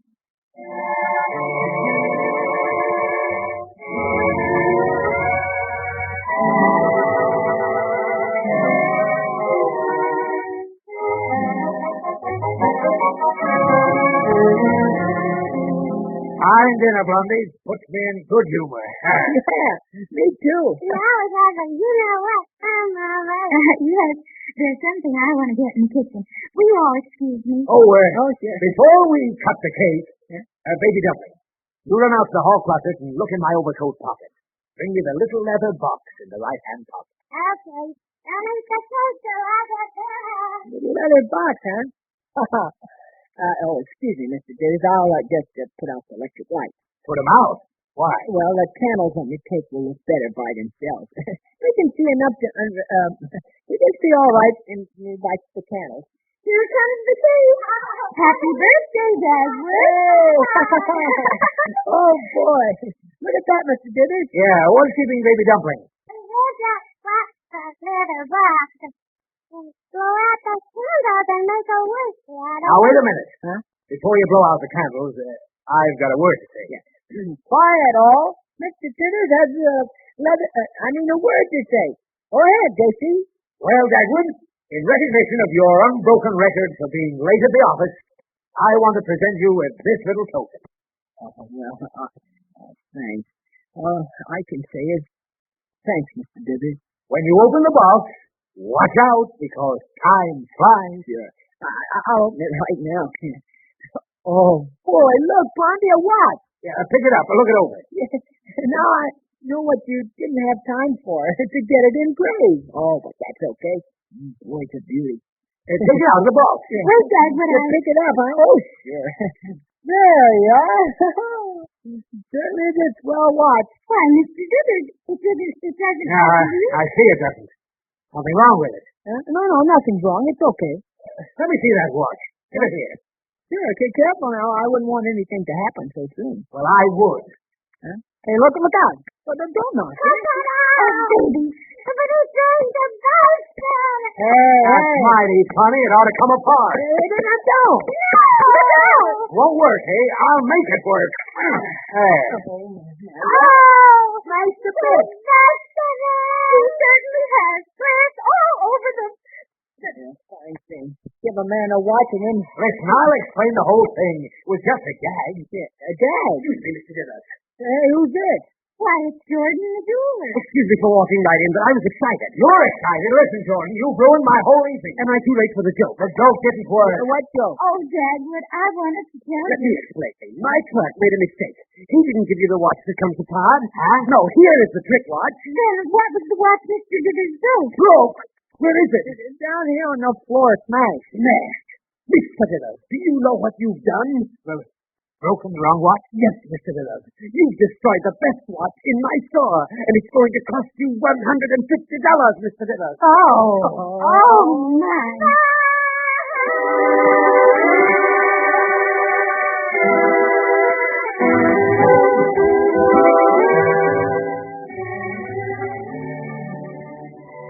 Ladies and gentlemen, I have a burning question to put before you tonight. As a matter of fact, it's the burning question on cigarettes. Is your cigarette burned fast, or is your cigarette slow burning? Smokers, believe me, it makes a difference the way your cigarette burns. And here's a sound, scientific explanation of that difference. Fast burning in a cigarette creates heat, and nothing interferes with mildness, coolness, and flavor like the excess heat of too fast burning. Slow burning, on the other hand, preserves flavor, lets it come through in the smoking. And of course, the slower a cigarette burns, the cooler and milder the smoking. That, friends, is why smokers turn to Camel cigarettes. Camels are slower burning. In recent laboratory tests, Camels burn 25% slower than the average of the 15 other of the largest selling brands tested, slower than any of them. That means Camels give a smoking plus equal on the average to 5 extra smokes per pack. Smokers who live in communities where certain state cigarette taxes are in effect can save the cost of the tax, and in some instances more, through smoking Camels. If you live in a community where there are no added taxes on cigarettes, the savings are all yours. Camels are made from costlier tobaccos and give you extra mildness, extra coolness, extra flavor. And as I said before, extra smoking, equal on the average to 5 extra smokes per pack. Penny for penny, Camels are your best cigarette buy.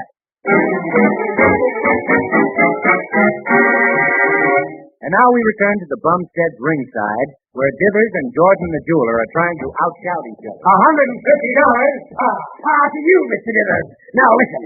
Listen to what? You've had the floor. Now let me have a word. Have 1,000 words. What does it get you? You owe me $150. Oh, yeah? Well, try and get it. Oh, I'll get it. Don't worry. I'm not worrying. Yeah, I am. So am I. Baby. But I got something to tell you, Mama, that ain't for you. Keep baby dumpling, guys. Too many people want to talk now. Fine jeweler wants me to pay for his mistake. A fine businessman gives his faithful employees trick watches. Gentlemen, this isn't getting us anywhere. Mommy, I want to play this song. Quiet, baby, jumper. Look, I'm sorry.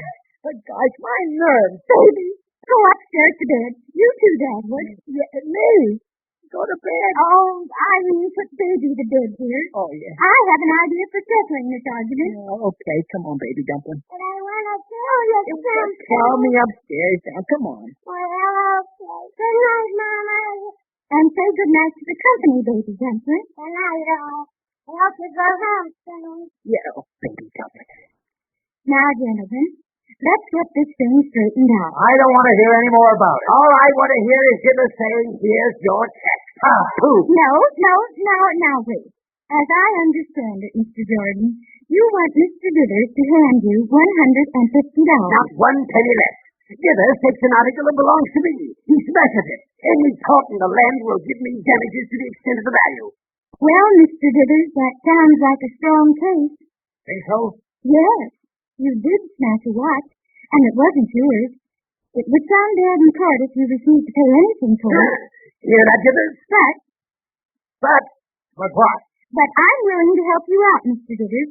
I've got a proposition to make. You put up $25, and I'll get you out of this. For $25? Not a chance. Oh, is that so? Well, I've seen Blondie get out of worse than this. I'm with you, Blondie. Oh, you are, eh? Okay, let me see you get him out of it, Mrs. Bumpkin. All right, Mr. Jordan. Here goes. Now, you spoke of going to law just now. Oh, you want to go to law, eh? No, neither do you. Because, Mr. Jordan, while you might make Mr. Dithers look, not very generous, Mr. Dithers will make you, Mr. Jordan, look very, very silly. Now, look. How would it sound in court, Mr. Jordan, when you had to admit that your agent or clerk didn't know the difference between a $150 gold watch and an April Fool watch that falls apart? Well, I'm willing to arbitrate. Now I'm going to ask you some questions. You don't have to answer, but I think you'd better, because the answers are all on your books, and the lawyer could get a court order to look at those books. You want to know prices? And costs. I've got nothing to hide. Good. Now, what is the price of the trick watch? What's that got to do with anything? The watch that he smashed is $150. You said you had nothing to hide. Now, what do you ask for the trick watch? $75. Oh, what a robber. Oh, a robber, am I? Now I will go to law. Oh, now, wait. Mr. Dithers, if I'm going to settle this, you'd better leave us alone. Please. Now, you go on out in the kitchen and get a drink of water or something. All right. Call me when Jordan hollers for help. I'm glad you keep your dignity, Mr. Jordan. Never mind the salt soap, madam. I'm waiting for any facts you may have that will make me take less than $150 for that watch. All right. I'll give you facts. But first, why do you value the trick watch so highly? It's a good rental property. In 1 year, I rented it 5 times at $5 a time. 6 times, including Gillis. Oh, I see. And how much did you actually pay for the trick watch? That's my business. Oh, I thought you had nothing to hide. Well, the trick watch cost me $50. I asked $75 because I'm entitled to 50% on any sale. That's what I wanted to know. Your profit is 50%. That would mean that the good watch only actually cost you $100? Well, yes, and I might settle for that, but not 1 penny less. Well, we'll see. Now, getting back to the trick watch, it cost you $50, and you've made $25 in rentals on it. So if that watch got smashed, the real loss to you would be just $25. Now, is that right? Well, yes. All right. Now, Mr. Dithers has offered to settle for $25. Oh, he has? Well, it won't work, Mrs. Bumstead. I'm going to be paid for the good watch, because it was the good watch that he smashed. Not in the eyes of the law. Eh? Why not, I'd like to know. Well, take this example. Your wife goes into a store where they have an original gown from Paris, valued $300. She better not buy it. She doesn't. They also have exact copies at $30 apiece. Your wife orders a copy. Well? Well, the store makes a mistake. They send her the original. Now, she didn't order that. She doesn't want that. She doesn't know she has it. But she wears it thinking it's the copy. Then she spills ink on it. Does? Is it paid for? Yes, she paid $30. But the store discovered their mistake. They bring a copy and ask for the original draft. It's spoiled. So they bill her for $300. What? Well, I'd like to see them get it. I'm glad you see my point. But the watch is different. Not a bit. Now listen. Mr. Dithers rented a watch. He got what he thought was a trick watch. He had every right to think that. He didn't order a good watch. He paid a rental to get a come-apart watch. When it didn't work the way you told him it would, he tried to make it work. Yeah, he made it come apart all right. Of course he did. He'd paid to see it come apart. Now, I'm not sure he couldn't sue you. Sue me? What for? Well, he'd paid you a sum to have a laugh on someone else. Instead, the laugh's been on him. If I said you had made him very ridiculous, he might get damages. I've had enough. You win. Oh, thank you. You can come in now, Mr. Dithers. Bring me $25 with you. See the light, hey, Jordan? Well, here's your $25. That's a lot to pay for an April Fool joke. Now, you think you're stuck, eh? How about me? I'm out $125. You mean $75. I heard you admit the broken watch only cost $100. Well, then I'm out $75. That's $50 more than you are. But you're really not out any more than Mr. Dithers. Oh, I'm not, eh? Well, how do you think of that? Well, you have the trick watch, haven't you? I'll be lucky if I still have it when I leave here. How does that make me losing no more than Dithers? He's only out $25. Don't you see? It's plain as the nose on your face. Listen. I'm listening. So am I. Now, Mr. Jordan had two watches. He paid $50 for one and $100 for the other. Total, $150. Right. He now has only one watch, but he values it at $75, his own figure. Right. So he has $75 plus $25 he made in rentals on it. Now that's $100. Plus $25 Mr. Dithers paid him for it. Now that's $125. Or only $25 less than he paid for both watches. She's right, Jordan. We're even. Now then, come on, shake hands. Oh, I don't mind. Good night. I'm going before she has me owing somebody money. I'm glad you mentioned that, Mr. Jordan. How about the $5 rental Mr. Dithers paid? Hey, what? It isn't fair to rent a man a thing that you also sell him and which he never gets. You've got the watch, Mr. Jordan. I'm going. I think I've worn out my welcome here. Hey, wait. She's right again. Give me that towel. I'll get him. Come back, George. Oh, my goodness. Hey, Blondie, you know what? No. What, dear? Baby, jump right there. Come in. Come in. And I'll tell Mommy what you told me upstairs. I was trying to tell everybody downstairs. It's just that I'll go better what too. What? How? Where? He took the money out of his pig bank. All he had. It's so I wouldn't be disappointed when Mr. Dithers pulled his joke.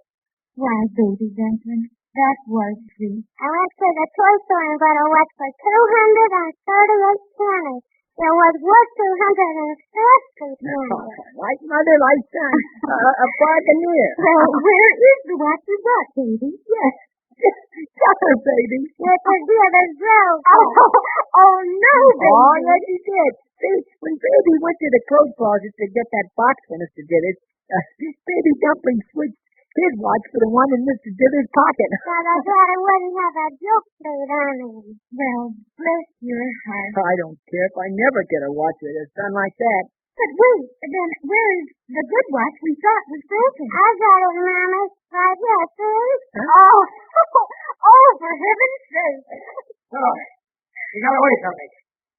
Hey, what's that? Huh? Oh, it's the watch we thought you broke. Baby Dumpling saved it. Hey? How? There was a little skullduggery in the closet. It was a watch Baby had bought his father that you broke.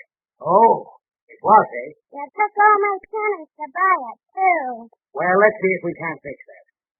How much was Jordan out? $25? Mm-hmm. Okay, I'll pay him that, and then I'll own this watch. You'll have a bargain, too. $50 for a watch that retails at 100 pennies. You mean Baby will have a bargain? It's his.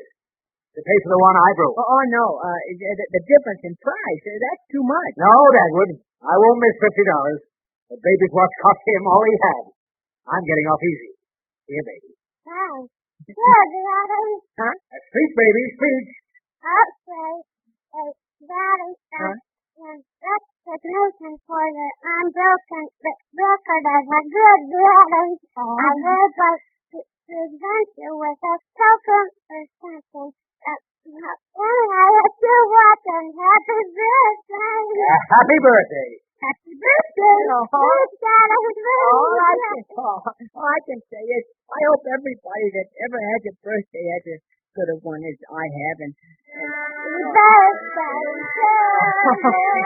happy birthday to you.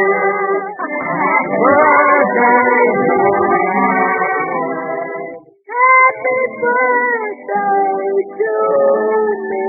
No. Well, Dagwood's birthday ended happily despite all the April Fool jokes that were played on him. So join the Bumsteads next Monday when the makers of Camel cigarettes again bring you Penny Singleton as Blondie and Arthur Lake as Dagwood. Let me also suggest that you listen to Camel's other standout shows. On Saturday, there's Luncheon at the Waldorf with Ilka Chase. You'll find it a new high in daytime entertainment. On Saturday night, tune in and hear Bob Crosby and Mildred Bailey featuring Music with a Heartbeat. Well, that's a tip for your radio pleasure. And for your smoking pleasure, try Camel. You'll find more pleasure for puffs, more puffs for facts.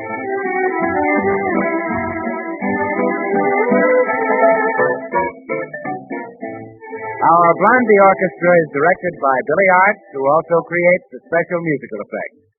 And this is Bill Goodwin speaking for the makers of Camel cigarettes. Until Monday, good night all. This is the Columbia Broadcasting System.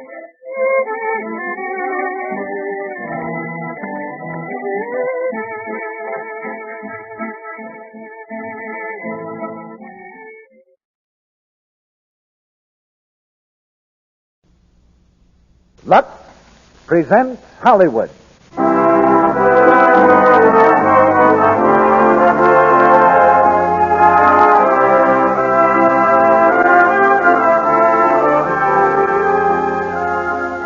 The Lux Radio Theater brings you Robert Taylor and Barbara Stanwyck in Penny Serenade with Beulah Blondie and Edgar Buchanan. Ladies and gentlemen, your producer, Mr. Cecil B.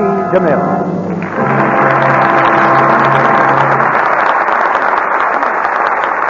Greetings from Hollywood, ladies and gentlemen. One of the leading characters in tonight's play won't say much, although I believe that's quite customary with ladies of her age. She's the baby that Robert Taylor and Barbara Stanwyck adopt in Penny Serenade. But even in her almost silent state, she helps to make it one of those rare stories that strike a common chord with all audiences. When the right director finds such a story, Hollywood knows it can look forward to an extraordinary picture. And that's what happened when George Stevens brought Penny Serenade to the screen for Columbia Studios. Penny Serenade is a love story, but not a simple boy-meets-girl love story. It's a drama of the deepest human emotions. The story of a boy and a girl whose faith and hope are suddenly dashed by disaster, but who have the courage to reach out again for happiness. The kind of story that demands the talents of stars like the two we have tonight. So it's not easy to catch those two between pictures at the same time. But we saw our chance and took it when Bob finished her Cardboard Lover at Metro-Goldwyn-Mayer. Beulah Blondie and Edgar Buchanan, from the screencast of Penny Serenade, make tonight's prospect perfect. I see by the papers and hear on the air that certain rules are being laid down about the style of women's clothes, object to help the war economy by saving fabrics. Naturally, every patriotic woman will do her part in a drive like that, and so will Lux Flakes. Like most mere males, I've never professed to understand some of the styles that sweep the country. And if I can't admire, I tactfully hold my peace, or should. But when the style of the moment is conservation, even a thoroughly unstyle-conscious man can understand it. And when you're conserving something that's washable, If Lux Flakes hadn't arrived like the Marines and gotten the situation well in hand, they should. I can't tell you how many flakes you get for a penny, but they play a very pretty penny serenade. And now here's the play, Penny Serenade, starring Robert Taylor as Roger and Barbara Stanwyck as Julie, with Beulah Blondie as Miss Oliver and Edgar Buchanan as Applejack.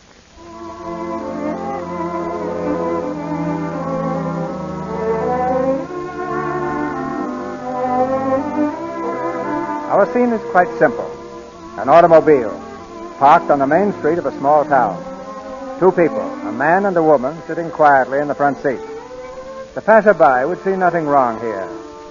But in this everyday setting, tragedy is taking place. And the lives of two people are changing course. The man is silent, brooding. With a sudden movement, he opens the car door and gets out. What's the matter, Roger? Take the car on home. What about you? I'm not coming home. I don't ever want to see anything or anyone that reminds me. All right. Goodbye. Oh, Roger. Yeah? When you do come home, I may not be there.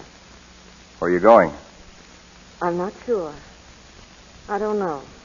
Well, I guess Applejack's there. He'll help you if you want anything. Yes. Goodbye, Roger. Bye, Julie.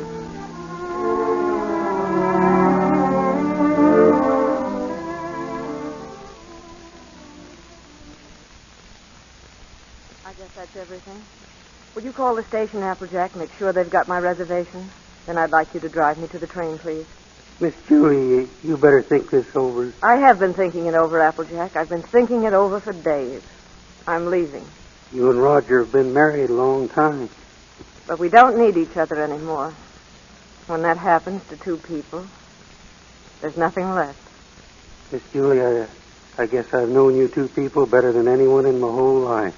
What with working with the boss on the paper here and seeing everything that's happened, well, somehow it just doesn't seem right. Applejack, please. I'm leaving. Yes, Miss Julie. Oh, I meant to ask you. I found these records. You want to take them along with you? Which records? Those phonograph records you've been collecting all these years. You made them up into an album, remember? The story of a happy marriage. A happy marriage. Yeah, well, while you was out before, I played a couple of them. Nice tunes. You remember this one, Miss Julie? Let me see. Yes, I remember when we bought this record. I remember the first time I ever heard it, the day I met Roger. It was in the phonograph store I worked in 12 years ago. We were playing this tune on the loudspeaker, and Roger was standing out on the sidewalk. I was fixing some records in the window, and I looked up and saw him. He was smiling at me. I thought it was pretty fresh. And the next thing I knew, he was inside the store. Hello? Yes? Is there anything I can do for you? Oh, yes. That's a new tune, isn't it? Yes, we just got it in today. Be nice to dance to, wouldn't it? Yes, it would be. Would you like to buy it? What's on the other side? Another new one. Oh, well, could I hear it? Certainly, right over there, booth 3. No, I mean, would you play it for me? If you want. Thanks. Oh, and wait, as long as we're listening, we might as well hear some of these others, too. I'll just take this stack here. There we are. Now, just a minute, please. Oh, it's all right. I can carry them. Get along fine.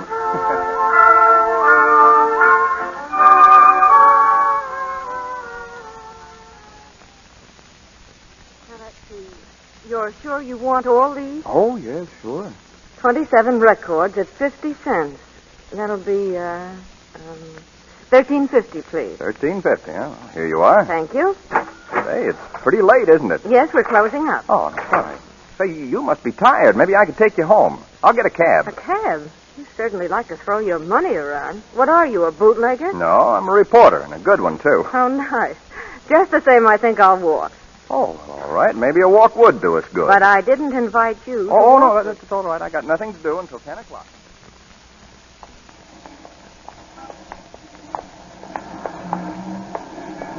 These records are kind of heavy. Yes, they must be.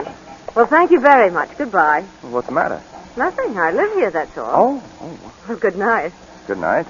Oh, wait a minute. Do you mind if I ask you a personal question? I guess not. Have you got a phonograph inside? Yes, why? Well, would you let me hear this record? Otherwise, I'll have to take it home and imagine how it sounds. Haven't you got a machine at home? No. Then why on earth did you buy 27... Oh. Silly, wasn't it? Oh, yes.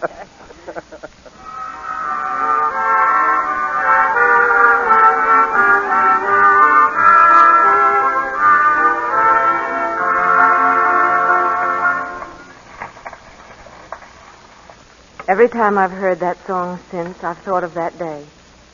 There was another one in that bunch of records, too. This one. They were playing it one night in a little Chinese restaurant down near the beach. We had stopped off there for dinner on our way home. Roger was very quiet.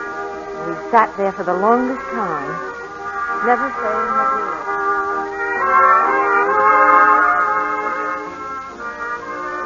What are you thinking about? Oh, just wishing we could always be together like this. I mean, I wish every day were a holiday like today. Never have to go home, never have to go to work. It would be perfect, wouldn't it? What's that you've got? A rice cake. It's got my fortune inside. What does it say? Oh, nothing. It's silly. Come on, let's say it. All right. It says, baby. These things are a lot of bunk. They never come true. You don't like kids very much, do you? Yeah, I like them all right, except when they're pests. What does your fortune say? Nothing. Here, read it. You will be an old bachelor. Oh, very unromantic. I told you they never come true. We played this one at my New Year's Eve party. I guess I'd known Roger about 4 months. You remember that New Year's Eve, Applejack? You came to my place, but you weren't very happy about it. Look, I don't belong here. Of course you belong here, Applejack. I invited you, didn't I? Hey, where's Roger? He's not here yet. I thought maybe you'd know. Not me. You're pretty crazy about that reporter, aren't you? Oh, I'm fond of him. That's bad. I hate seeing a nice girl like you get mixed up with a newspaper man. I never knew one worth a darn when it came to a woman. Oh, he's a lot of fun to go out with, that's all. Always running down a story. Hanging around a speakeasy waiting for the proof to come up. At least that's what they say they're doing. But you never know what they're up to. Of course, for a single man, it's swell. But a married man... Applejack, listen, don't worry about me. I don't need any advice. I never even thought of getting married. No fooling? No fooling. Well, that's fine. Oh, Julie. Here he is now. Hello. Hey, I've got to talk to you right away. Where can we be alone? Why alone? I'm having fun. Come on. We'll go out on the fire escape. But Roger, I'll freeze. Now, Julie, dear, don't be angry. I'd have been here sooner, only a lot's happened. Nice time to come to a party. It's almost 12. I know, darling. I'm sorry, but I've had a million things to do. Honey, look, I've had a real break. Flynn quit his job over in China. Imagine what a spot that leaves the paper in. One man in the Orient, and he walks out on the job. Roger, you're going to take his place? Well, that's what they want me to do. Got a ticket in my pocket for a train that leaves at 3 a.m. I'll get to San Francisco just in time to catch the next boat. I can't believe it, Julie. Imagine them picking me. Oh, but you're able, Roger. You have ability. Anyone can see that. You're going? Oh, that's what I wanted to talk to you about. It's a fine salary, 2-year contract. I'm more or less my own boss, and, well, I was wondering... Now, listen, little boy. Of course I want you to go if that's what's worrying you. Please don't think that I wasn't worrying about that. No, what I hurried over here to tell you was, Julie, let's get married. Let's get married tonight, right away. I can send for you in 3 months. I'll have the money then. 3 months? Well, why the rush to get married now? Well, because... What do you think? I want to leave a girl like you running around loose? Suppose somebody else came along. Oh, Julie, I've got to have you. Oh, Roger, darling. Julie, is it till death do us part? Till death do us part. Listen, it's New Year's. Julie, I've got everything all set. All you have to do is to sign the marriage license. Come on.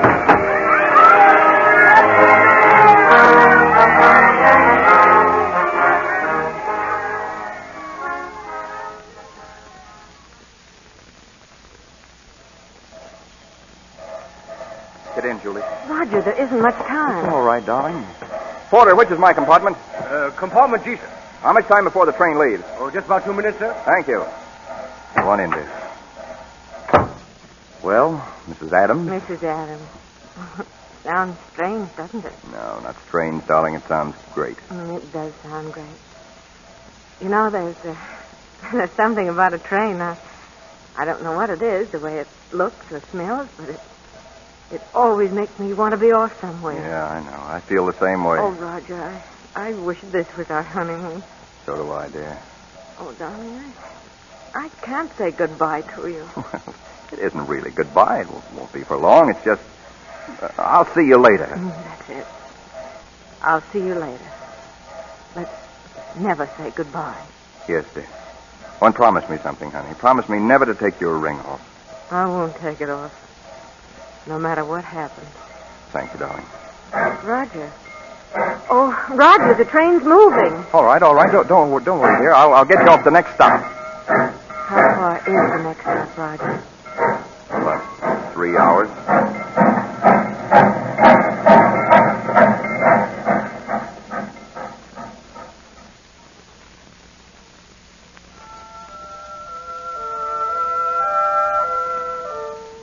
Roger went on to China, and I waited for him to send for me.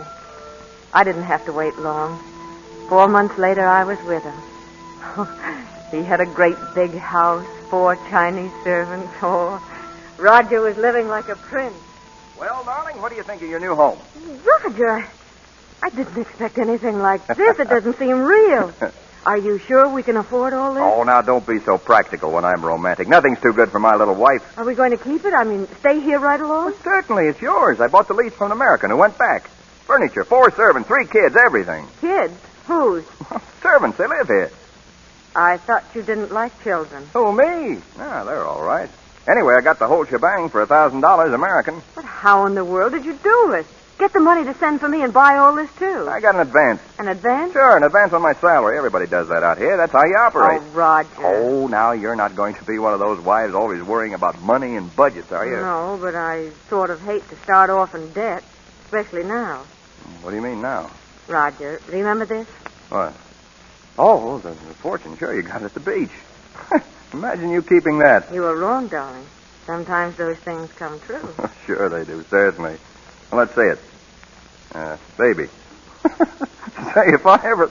Hey, wait a minute. Roger, Oh, Julie, why didn't you tell me? Why didn't you write me? But you don't like them. Well, of course I do. Why would I have 3 of them running around here? And this will be ours, an American kid. Oh, Julie, this is great. Roger, I'm so glad you want us.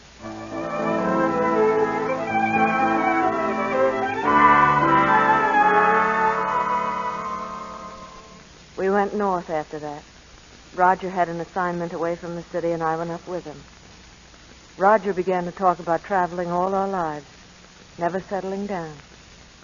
Well, we were there about 3 weeks when it happened. I can still hear the sound in my ears. At first, it was just a sort of rumbling.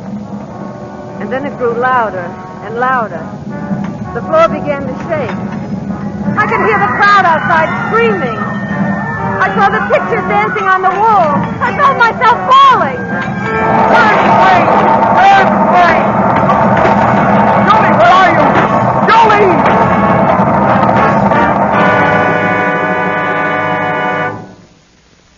We came home on the next boat, back to San Francisco. I think I knew then that I would never have my baby. And in the hospital, a few weeks after, the doctor told me. Well, that's all, Mrs. Adams. Otherwise, you'll enjoy the best of health. Now I've got some good news for you. I'm letting your husband see you today. Oh, come in, Mr. Adams. Hello, darling. Hello, Roger. Oh, gee, I'm so glad to see you. She's doing very well. You'll be able to take her home soon. Thank you. Oh, darling, I've been miserable without you. But I've had a chance to do a lot of serious thinking. I've been out scouting around the nearby towns looking for that little paper I once talked about buying. No more silly ideas like traveling around. You're absolutely right about that. And I think I found it, too, honey. A little place just north of here. A place called Rosalia. Ever hear of it? What? No. And best of all, honey, we'll have a home of our own. One that'll always be ours. If I get the paper going good, I can get you everything. Furniture, car, clothes, everything. You know, it's strange, Roger. But I can't get myself to care about those things now. They don't seem important anymore. What I want, I can't have. The one thing I've ever really wanted, I'm never going to have.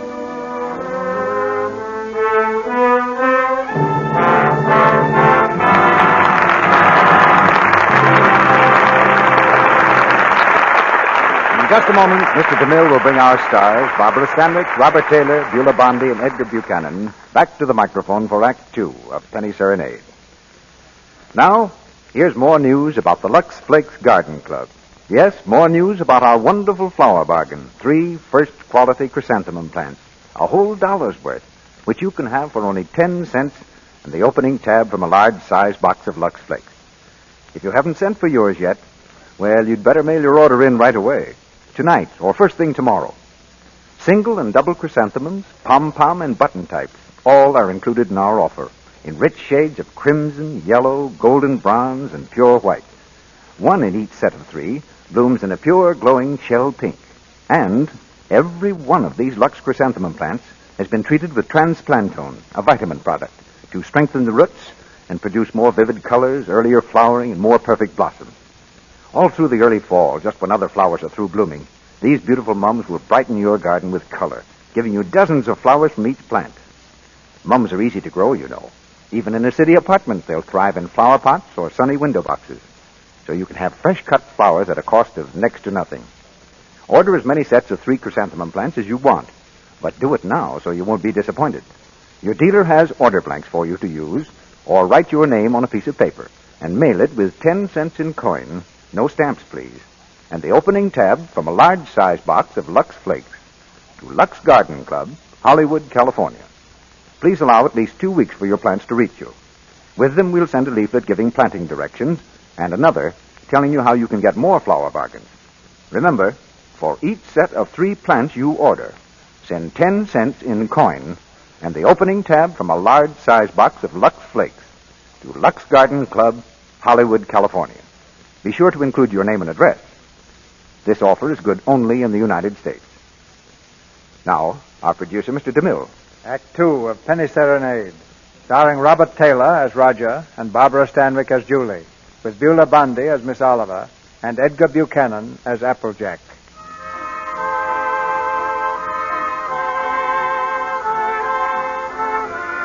An album of old phonograph records, an album of memories. To Julie Adams, each record is a chapter in her life, bringing back the heartaches and the happiness, the sorrow and the joy of years gone by. Remember this one, Applejack? Huh? It was popular just about the time you came to help Roger with the newspaper. It was fun in those days, wasn't it? The linotype machine, running downstairs, the smell of printer's ink in the house. But there was something missing even then. You knew what it was, Applejack. You mentioned it one night at dinner. Roger's out running down subscriptions, said he might not get home till late. Well, sit down, Applejack. We might as well have our dinner. Yes, Miss Julie. You know, Miss Julie, I think we ought to have a kid around this house. I thought you knew, Applejack. Oh, sure, I know about that. Huh? I'm talking about adopting one. You get some pretty good ones that way. I'm an adopted kid myself. Of course, I know that ain't much of a recommendation, but I didn't turn out so bad. Want some bread, Applejack? Miss Julie, I wish you could have seen some of those little sons of guns. They was the cutest little rascals you ever want to look at. I don't think Roger would want a child that way, Applejack. One that wasn't his own. Well, why not? Say, he's no sucker. He don't want to gamble. How do you know what they're going to be like when they got to be your own? This way you walk in and help yourself to exactly what you want. There's no guesswork. I've thought about that a lot, Applejack. I want one. But Roger was so disappointed when it... Oh, I just haven't had the courage to suggest it. Miss Julie, do you want to know something? He's all for the idea. But only a few days ago we were working together and I was talking to him. You were talking to him about this? Sure, and he was all for it. Why didn't he say something to me? Well, he was afraid to say anything to you. He was afraid you might have some fool notions. Fool notions? What the very idea. My own husband talking about things like this with With the printer. Press manager, please. All right, press manager. Are you going to be the mother? No, I just thought... Fine thing. Hello? Roger, come here. What's going on, a fight? Hey, Roger, I want you to look at that new ad. Would you come on downstairs? Wait a minute. Roger, why didn't you tell me? Tell you what? What you and Applejack have been talking about. Miss Julie, I told you in confidence. Well, what were we talking about? Applejack, what did you say to her? Well, you know about... He told me. Told you what? Roger, if you wanted to adopt a baby, why didn't you talk to me? What? Sure, you should have told her in the first place, not me. I'm not going to be the mother. Now, wait a minute. Did you tell Julie I wanted to adopt a baby? Well, I hinted at it. I tried to break it to her gently, and she... Oh, you told her, huh? Yeah. Oh, Roger, I'm so glad you feel that way. Yeah, she wants it even more than you, Roger. Well, that's the way we all feel about it. Yeah, I like it, too. I suppose it's settled, huh? Oh, Roger, I'm so glad. If it hadn't been for Applejack letting it slip out, I don't suppose I ever would have known. Sit down, Roger, and I'll get you your dinner. Well, I guess I'd better go fix that press. Yeah, you fix everything else, don't you? What's the idea of telling her a thing like that? I never said I wanted a baby. Well, Oh, shut up.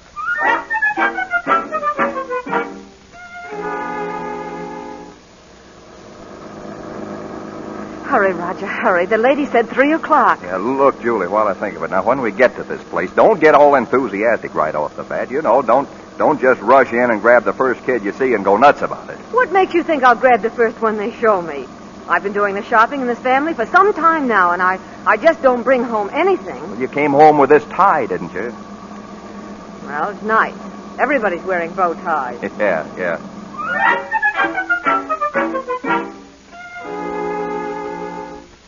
Sit down, Mrs. Adams. I have your letter here. You want a 2-year-old child, blue eyes, curly hair, dimpled chin, sweet disposition. We prefer a boy. But we'd like to look at the girls, too. Now, Julie, you know we agreed on a boy. But it won't hurt to look, will it?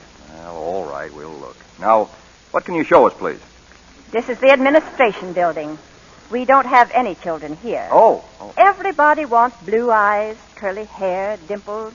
Everybody wants a 2-year-old child. Now, will you tell me why? Well, you see, in our case, that would have been the age of our own child. Oh, I see. Anyway, when they're 2 years old, they're more or less housebroken then, aren't they? Well, not always. At the moment, we haven't any children available at all. There's a long waiting list. If you get one within a year, you're lucky. What? Within a year? You mean we might have to wait a whole year? Well, after all, real parents wait almost a year. Yes, certainly, But you see, Miss Oliver, we've waited so long already. I know, my dear, but you're both very young. Then, too, we have to have time to make our investigation. Investigation? Yes, you see, we're just as particular about you as prospective parents as you are about the child. Oh. Naturally. Yeah. What is your business, Mr. Adams? Oh, I'm a publisher. I run the Rosalia Courier. Publisher. That's right. I see in your letter that you live in the country. I presume that means, then, that you have a house and yard. Well, you see... No, we don't have a yard. We live in an apartment over the newspaper office. But you have a separate room for the child, haven't you? Oh, sure. Oh, yes, we have a lovely room. It's practically fixed up now. Well, that's fine. Now, about income. Approximately how much do you make a week? Well, I couldn't tell you just offhand. I imagine about $100 a week. Of course, I'd have to look at the books. Well, that's excellent. Now, if you'll just take that application home with you and mail it to us so that we'll have all the details, then in due time, one of our investigators will call on you. Oh, fine. You'll call us before she comes, won't you? No, we just drop in. That's our policy. You see, we want to find your house as it really is every day, and not when it's fixed up for company. Oh, I see. Goodbye. Bye, Miss Oliver. Goodbye. Oh, Miss Oliver, it doesn't matter if he hasn't got curly hair. It doesn't really matter. Very well, Mrs. Adams. Goodbye. Goodbye. Oh, Roger. Hey, they're darn choosy, if you ask me. Roger, why do you have to be a big shot? What do you mean? You know we don't make $100 a week. Well, you want the baby, don't you? Anyway, they can't prove it. We don't keep books.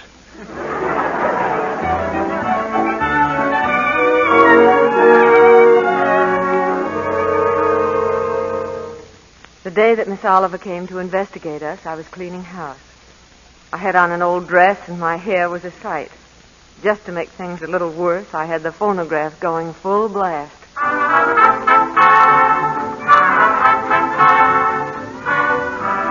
Good afternoon. Does Mrs. Adams live here? Yes, upstairs. I'll call her. No, don't bother. I'm Miss Oliver from the orphanage. I'll find her. Oh. Well, I don't think she's home just now. I think she's in church. In church? This time of day? Well, you see, she and Mr. Adams go there quite a lot. They just go there and sit. Fine people, the Adams. Well, I'm sure she won't mind if I just look around a bit. No, she won't mind.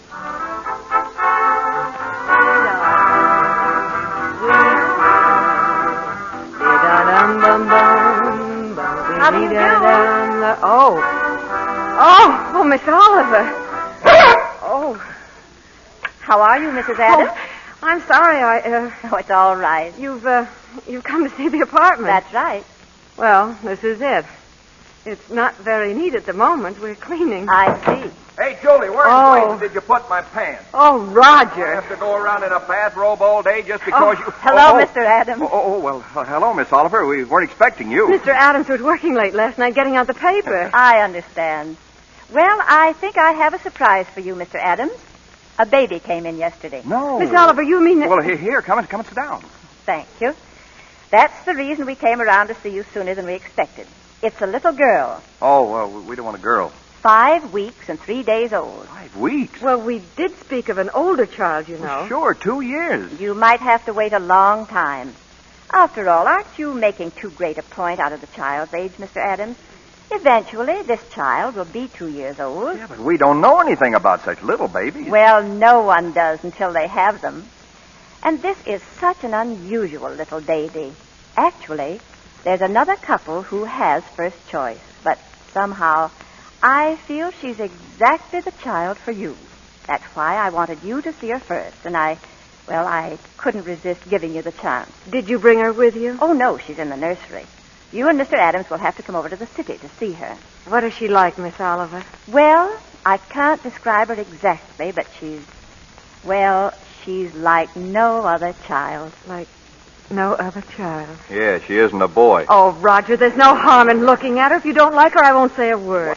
What's the use, Julie? We don't want her. Please, darling, it won't hurt to look at her. Well, all right, we'll look, Miss Oliver. Well, that's fine.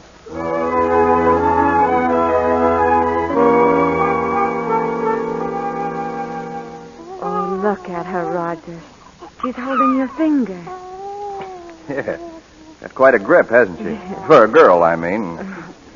Would you like to hold her, Mrs. Adams? Would I? Thank you. Oh, Roger, she's sweet. Oh, look. Yeah, quite a kid. Well, you've had your look, dear. How about going back home? Home? You don't mean... Oh, Roger. Huh? Well, all right. She's yours, I guess. Darling. When do we get her? Now, if you like. She's yours on a year's probation. Now? You mean we can just walk out of here with her like this? It sometimes happens that way. Well, But we have no clothes for her. We don't know how to feed her. She's an awful little baby. Miss Morgan will take care of everything. She'll give you the formula and so forth. Well, thank you, Miss Oliver, for being so kind. Oh, don't thank me. It just happened so. Perhaps before you make up your minds fully to take the child, you'd like to have me go into her history. I can assure you it's an excellent one. Oh, no, that's okay. We'll take a chance on her.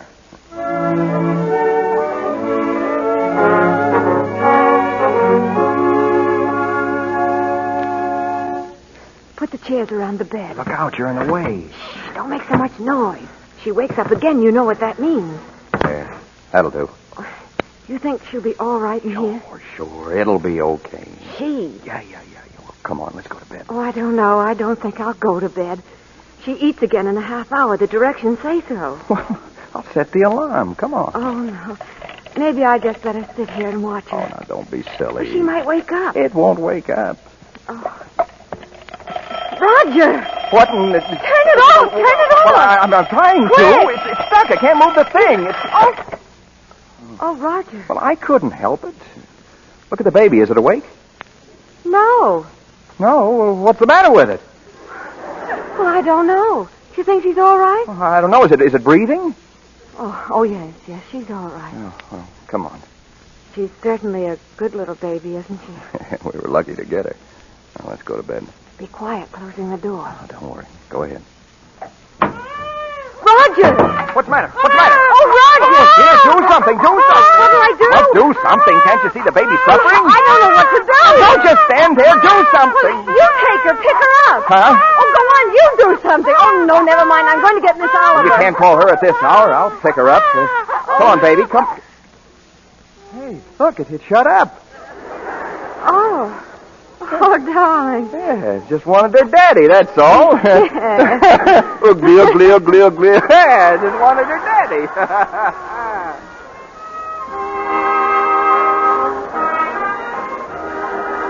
That first year passed so quickly, it seemed like a few short weeks. Roger was happier than I'd ever seen him. Even the trouble he was having with the paper didn't seem to matter. He had Trina. Up she goes. Down she goes.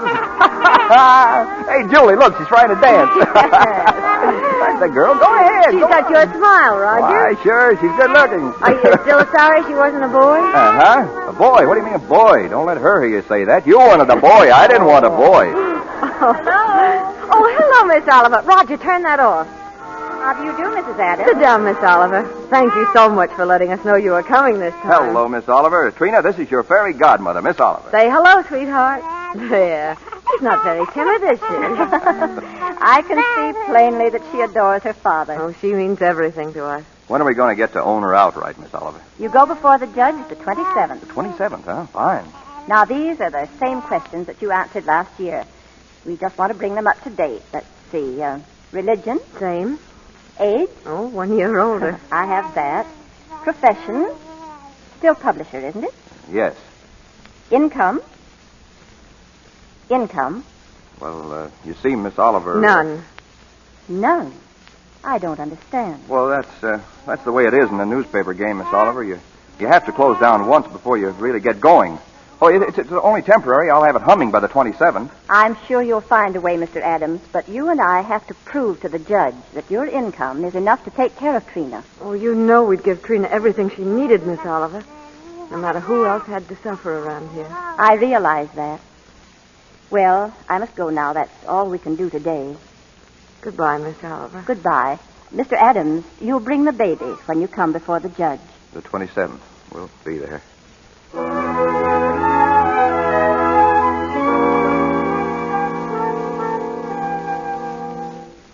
There she is already, Daddy. Roger, don't forget to take her coat off in the train. I won't. And you'll call me. You'll let me know what the judge says right away? As soon as I can. Goodbye, dear. Bye. Come on, Trina. Roger, wait. Her bunny, she may want it. Here, darling, take your bunny with you. Goodbye, dear. Goodbye, Trina.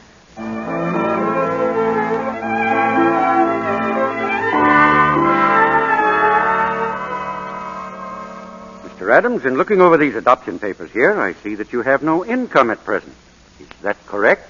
Yes, Your Honor. What is this, Miss Oliver? You know this case should never have come before me. Well, Your Honor, I feel that this is a special case. I've kept hoping until the last minute that Mr. Adams might be able to resume the operation of his paper. But unfortunately... Under these conditions, I can't grant the adoption. This child will have to revert to the orphanage. Mr. Adams, will you draw up a chair, please, while I prepare these release papers for you to sign?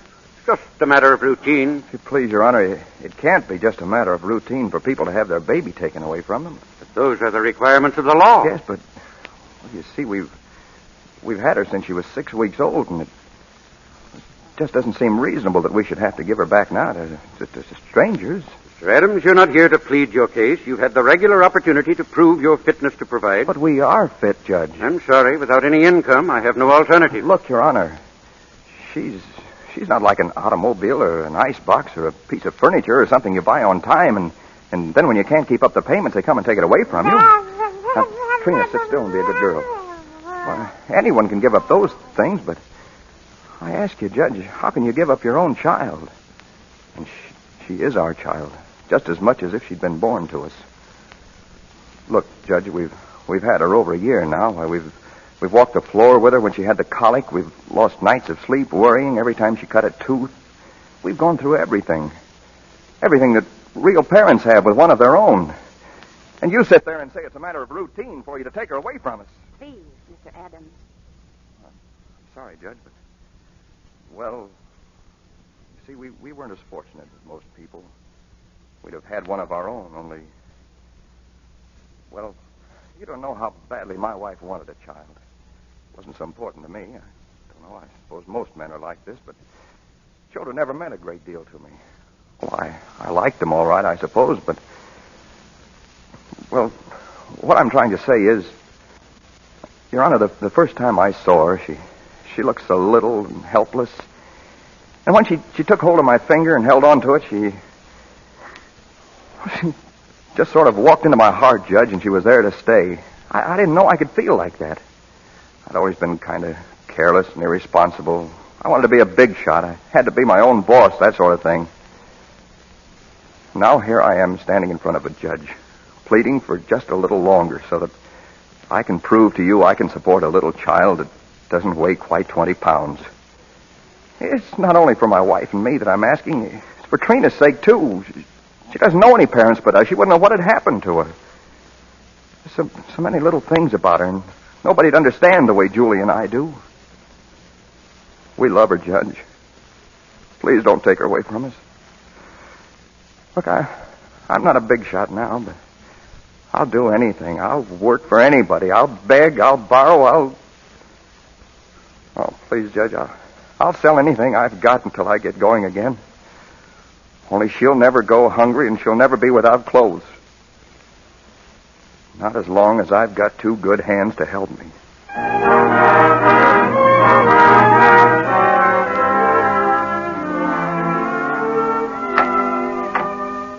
Julie. Roger, you brought her back. She's yours, dear. Ours. The judge said so. Ours, now, and forever. Oh, Trina. Oh, Trina. Nothing can ever take her from us now. Nothing.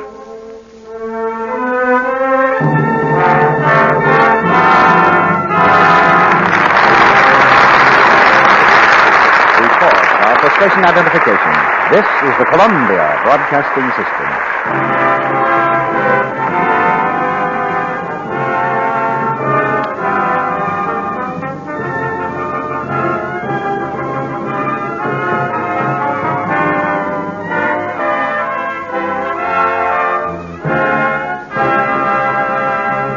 We'll hear Act 3 of Penny Serenade, starring Barbara Stanwyck, Robert Taylor, Beulah Blondie, and Edgar Buchanan, in just a moment. But now, here's a tune I wonder if you remember. Do you recognize it? It's called Little White Lies. Most of us tell them once in a while, little white lies that are really not lies at all, but out of kindness we avoid telling the whole story. Like this, for instance. Say, Mary, did your brother get his leave all right? Why, Jane, we don't know yet for sure. He'll call you if he does. But the truth of the matter is... We're rather expecting Bill home tonight. And Jane is one girl I'm afraid he won't call. It is too bad she's left out of things. It's her own fault, though. I suppose I ought to say something. But probably Mary won't tell Jane what's wrong, and... She'll miss out on good times and dates and maybe romance. That's the trouble when a girl takes chances with daintiness. Unless we're sure everything we wear is truly fresh, we may offend other people. And it's foolish to risk offending nowadays. New Quick Lux Flakes make it so easy to have fresh underthings to put on every day. So easy to keep blouses and sweaters and dresses dainty, too. These gentle suds float away perspiration so fast. And here's something to think about. When you Lux underthings every day, you actually help them to wear longer. That's important these days, isn't it? You see, perspiration does a lot of damage to fabrics. So getting rid of it promptly prolongs their life. Naturally, you shouldn't risk cake soap rubbing or strong soaps, because they're apt to be hard on colors and fibers. Lux is so gentle, it's safe for anything safe in plain water. So for daintiness and thrift, be sure to use Lux every single day. Now, Mr. DeMille returns to the microphone. The curtain rises on the third act of Penny Serenade, starring Barbara Stanwyck and Robert Taylor, with Beulah Blondie and Edgar Buchanan.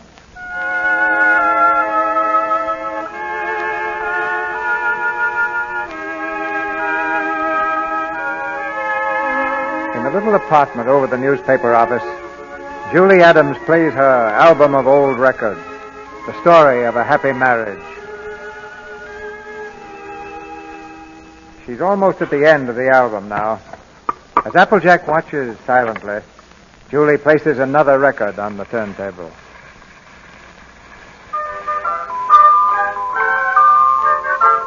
We played this one at Trina's 5th birthday. Remember, Applejack? You bought it for her. Did I? We played it again last year, on my birthday. That was quite a night, wasn't it? I was really surprised. Happy birthday, Miss Julie. Happy birthday, darling. Oh, for heaven's sake. Happy birthday, Mommy. Well, thank you, darling. Come on, sit down. Trina's going to make a presentation. I'd almost forgotten today was my birthday. Here, Mommy. This is from Daddy. From Daddy? Mm-hmm. Oh, Roger, a wristwatch. Oh, darling, I've always wanted one like that. And this is from Uncle Applejack. Uncle Applejack. Oh, I think I know what that is. It's a handkerchief. Oh. Oh, it's beautiful, Applejack. Yeah, I always figure a person can't have too many handkerchiefs. I better tend them crazy. And this is from me. From you? Well, now, I can't imagine what this is. What on earth is... I got you a record because you love records. And because you and Daddy love each other so much. Come on, play it. Oh, Trina, you're sweet, darling. Thank you. I'll turn on the phonograph. Put the record on, Mommy. Trina picked it out herself. Did she? Mm-hmm. Nice. Dance, Mrs. Adams? Dance? I'd love to. You dance nice, Mommy. Thank you, dear. Dinner's ready. Come and get it or I'll throw it in the crate. Oh, this is wonderful. Dinner in my own home, and I didn't have to cook.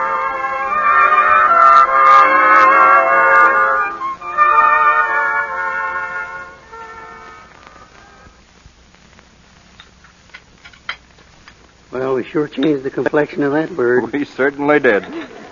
What did you do in school today, darling? Oh, I almost forgot. I was choosed. I'm going to be in the Christmas play. In the Christmas play? What are you going to do? I'm going to sing in the carols. Hey, that's all right. Why, Trina, that's wonderful. Oh, it'll be fun making you a caroler's costume. But I don't need any costume. Nobody sees me. Nobody sees you? No. All I have to wear is, a clean vest and some sneakers. I'm the echo, and I'm away off behind the scenes. You only hear my voice. Miss Hopkins says it gives a faraway sound, like the angels in heaven. Oh. Well, why do you have to wear the sneakers? The sneakers is so I'll be quiet. I have to walk up a ladder behind the scenes and take a big star with me. Then when I get over the manger, I stop, and then the angels sing. And when my turn comes, I sing the echo. Then I sneak off quietly. And next year, when I'm big, I'll get to be an angel and wear an angel suit. I'll get seen then. Of course you'll get seen then, darling. Is it a long time until next year, Daddy? Oh, no, darling. It'll be here in no time at all.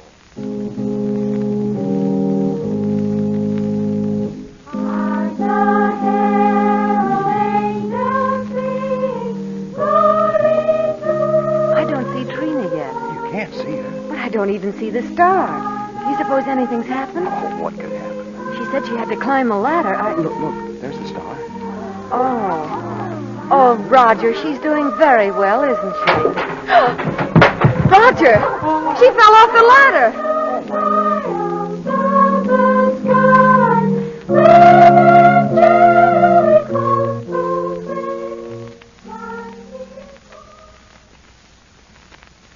Now, don't you worry, Trina. You did fine. No, I didn't. I spoiled everything. Now Miss Hopkins won't let me be an angel next year. Oh, yes, she will, darling. Certainly she Well, will. I was talking to her, and she said you did fine, Trina. She did? Sure. Why, you were better than all the rest of them put together. See, dear? Honest? Honest. Gee, I don't know what people would do without Christmas. I don't know what we'd do without you, honey.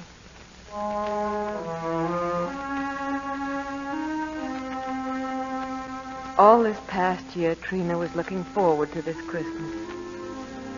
She wanted Miss Oliver to come and see her in the play. I wrote to Miss Oliver just last week. Oliver, I should have written you sooner, but I could not. Less than 3 weeks ago, Trina was here, looking to Roger and me for food and clothing and shelter with the helplessness of the very young. Now she does not need us. A sudden, brief, hopeless illness. And she was gone. Quickly, quickly. The day so long ago when she became ours, we said, nothing can ever take her away from us. But we had forgotten about death. With that light step of hers, she has outdistanced us. Roger and I.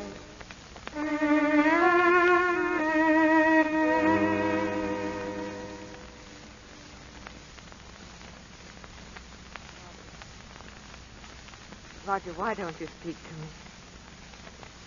Roger, don't you hear me? Yeah. I'm going out for a while. I wish you wouldn't. I've got to get out of here, get some fresh air. There's someone at the door. I'll answer it. Yes? Oh, may I use your phone, please? Our car is stalled in the snow, and I'd like to call a taxi. Yes, the phone's right there. Come in. Thank you. Come in, Tommy. Thank you. Is this your little boy? Yes. Say hello, Tommy. Hello. We're in such a hurry, and I saw your light burning. Oh, dear, the line's busy. I guess cabs work overtime on a night like this. But I do hope we can get one. Tommy's in the Christmas play. I hope we don't get late, Mommy. Our car is right out front. I'll drive you over if you like. Oh, that's very kind of you. If it wouldn't be too much trouble. No, it's not much trouble. I'll get my coat. You can't start the car. Oh. Battery's dead. I'll have to crank it.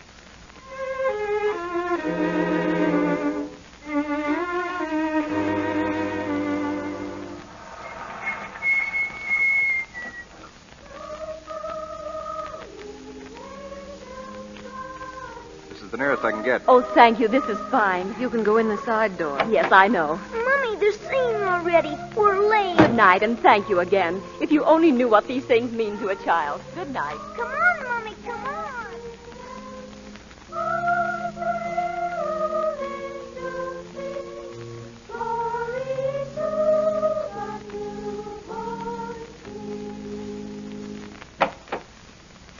What's the matter, Roger? Take the car on home. What about you? I'm not coming home. I don't ever want to see anything or anyone that reminds me. All right. Goodbye.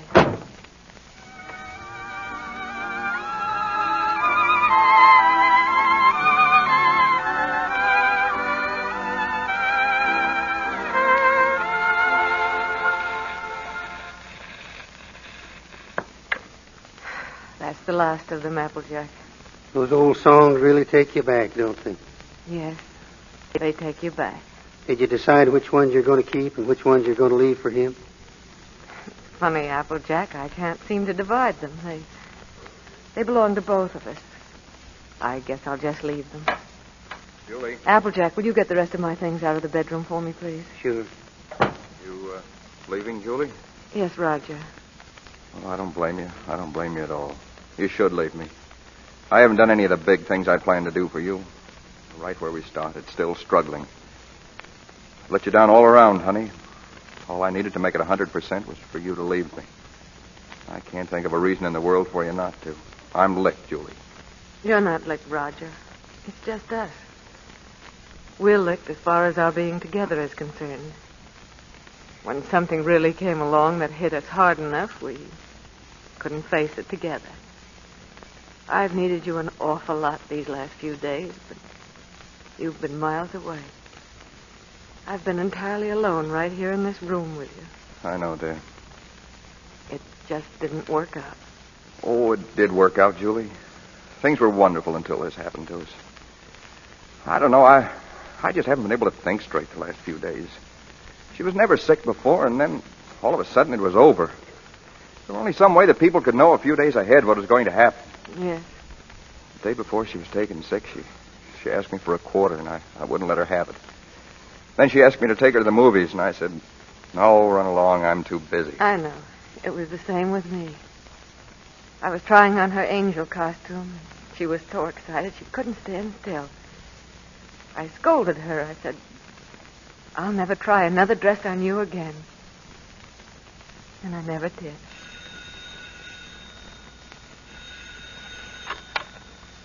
Hello? Oh, it's Miss Oliver. She wants to speak to you. To me. Hello? Hello, Mrs. Adams. Yes, Miss Oliver. It's a very strange thing, Mrs. Adams, but we have a little boy who is just 2 years old. But it's the oddest thing. He's the exact image of the youngster you asked for when you first wrote me. Do you remember? Oh, yes. Roger, listen. Well, I have that old letter here in front of me now. Curly hair, blue eyes, dimples. Now, this is strictly off the record, for really, another couple has the right to see him first. But he's such a remarkable baby that I thought perhaps you and Mr. Adams might want to take a look. Oh, yes. Yes, we do, Miss Oliver. We'll come down and see you tomorrow, if that's all right. Oh, and Miss Oliver, please don't let that other couple see him until we do, will you? I won't, my dear. Goodbye. Goodbye. Well, if he's only 2 years old, I'd better put up that gate around the stairs again. Yes. Wouldn't want the little fellow falling downstairs and breaking his arm. Oh, and I guess we'd better get out the crib. Oh, but if he's 2 years old, he can sleep in the bed, can't he? Sure. We won't have to put the chairs around again, Roger. Oh, and over in that corner, I can put a little electric train. Yes. And maybe there'll be room in the other corner.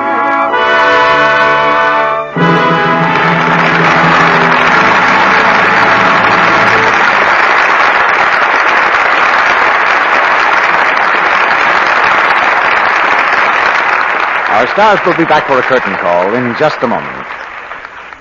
No matter how you look at it, there's a certain amount of work attached to keeping house. But how you look at it makes a big difference.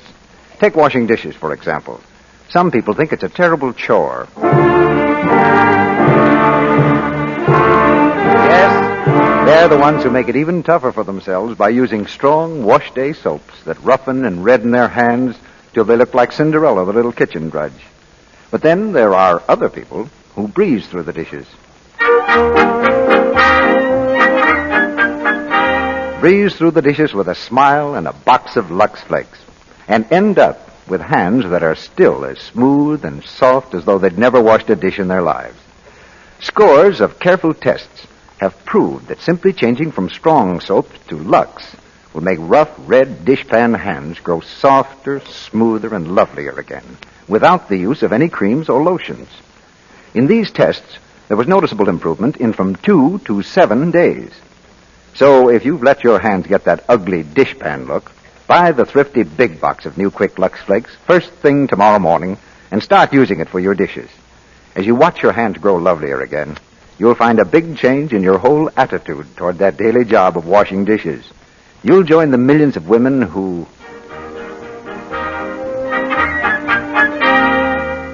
Now, here's Mr. DeMille with our stars. We can't have Barbara Stanwyck and Robert Taylor here every week, so I almost wish we could.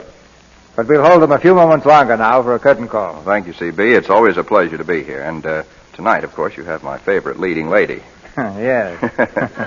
Yeah, that was more or less intentional on our part, Bob.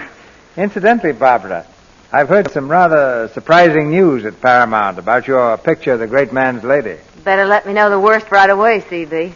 Well, they tell me you play the part of a woman 107 years old. Old enough to be your grandmother, huh, C.B.? I'm afraid it's true, but only during part of the picture. The rest of the time, I'm somewhat younger.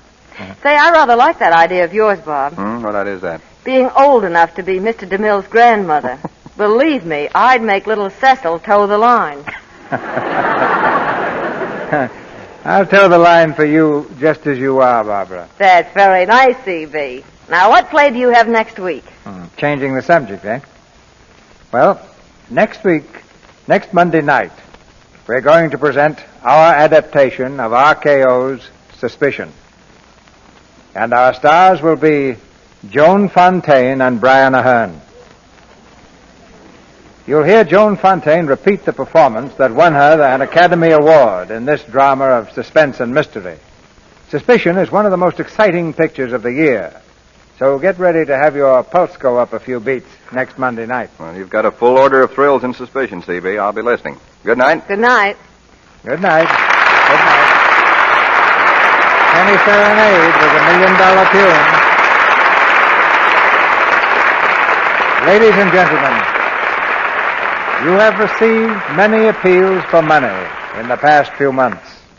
You will receive many more, but none with a better claim on your generosity than the Navy Relief Society. The men of the United States Navy are giving their lives for their country every day. The least we can do is to help take care of the loved ones they leave behind. Make a contribution today to the cause of freedom by giving to the Navy Relief Society.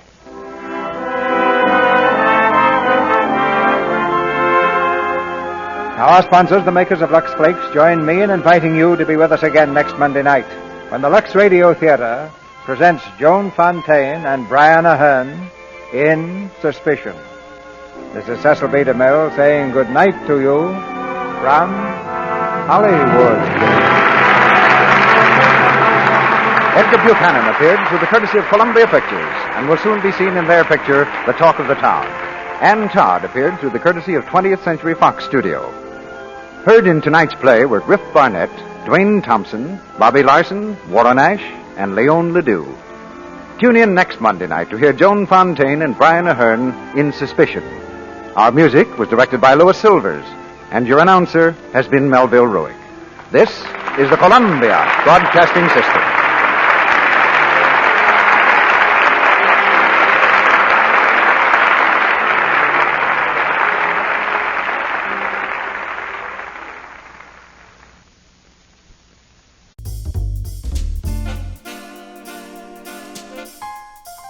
Welcome to The Victory Kitchen, the podcast all about American food rationing during World War II. I'm your host, Sarah Creviston Lee, author, historian, and vintage foodie. I'll be exploring the logistics of food rationing, featuring wartime cookbooks and recipes, and highlighting real home front experiences. We're going to be learning exactly what our grandmothers had to do to get their food to fight for victory.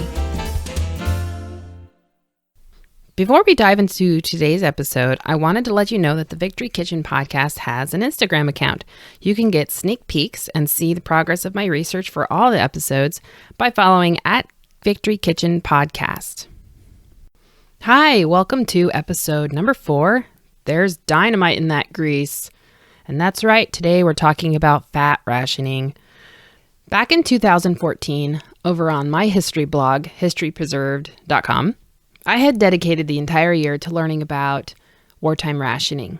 So at the height of this project, I experimented with this wartime British bulletin teaching how to render and reuse fat. So I saved bacon fat and beef fat from my own cooking. Then, using the instructions in the bulletin, I rendered it, cleaned it with a raw potato, because that's what they said, to remove any smoky flavor like from the bacon. And I reused it to make apple fritters and fish fritters. And much to my surprise, it was a huge success. This was a skill that I had never tried before, but as I found out, it's a skill that many women use to save their fats. So in modern culture today, I mean, most people haven't heard of rendering fat and reusing it.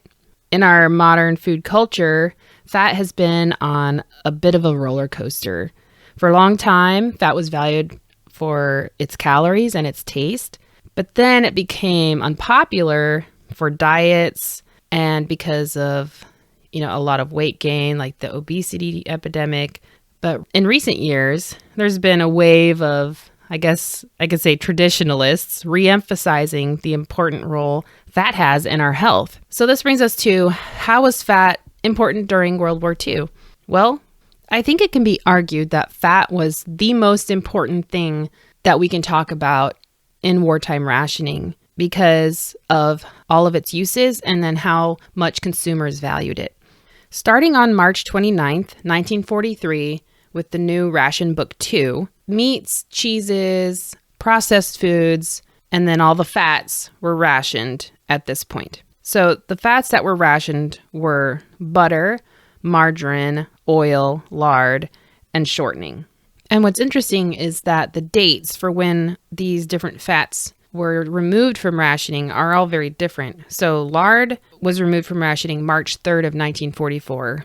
Shortening and oils were April 19th, 1944. And then butter and margarine weren't removed from rationing until November 23rd, 1945. Fats played a very important role in World War II. Fats added nutrition and much needed calories. It made food taste better, made you feel satisfied, and made you feel full longer. And I think those things we don't normally think about in relation to fat, but that is an important value, especially to consider when it comes to wartime rationing. Fats were prized in baking, of course, but just like we've learned with sugar, where sugar was used more than just for consumption, fats were used in other wartime applications. An article in the Iowa City Press dated November 18th, 1944, stated that due to the fats and oil shortages worldwide, the U.S. government's priority was the armed forces first, U.S. civilians second, and the needs of our allies third. So that was the ranking for who got the fat first. Now, really quick, I wanted to highlight this really interesting newspaper article I found. The Sidwell Dairy Company in Iowa ran this almost a year-long series. Once a week, they put a little article in the newspaper answering questions about dairy and dairy fat rationing, questions that people had. One of these was entitled, "Why is your supply of butter exhausted so frequently?" So at the head of the article, in all caps, it says, "Heavy purchases of butter by the government the past 3 months have cut deeply into otherwise adequate supplies and caused the shortage. During July 1944, the War Food Administration required every creamery to set aside 45% of the butter they churned during the month for purchase by the government for military and lend-lease uses." And this wasn't the first time it had done it either. In conclusion of the article, they state, "Locally, we think the situation is at its worst right now. The increase in points from 12 to 16 points and the decrease in the amount the government will require to be set aside in August will undoubtedly contribute to the creating of a surplus. Another 2 weeks should improve the situation somewhat."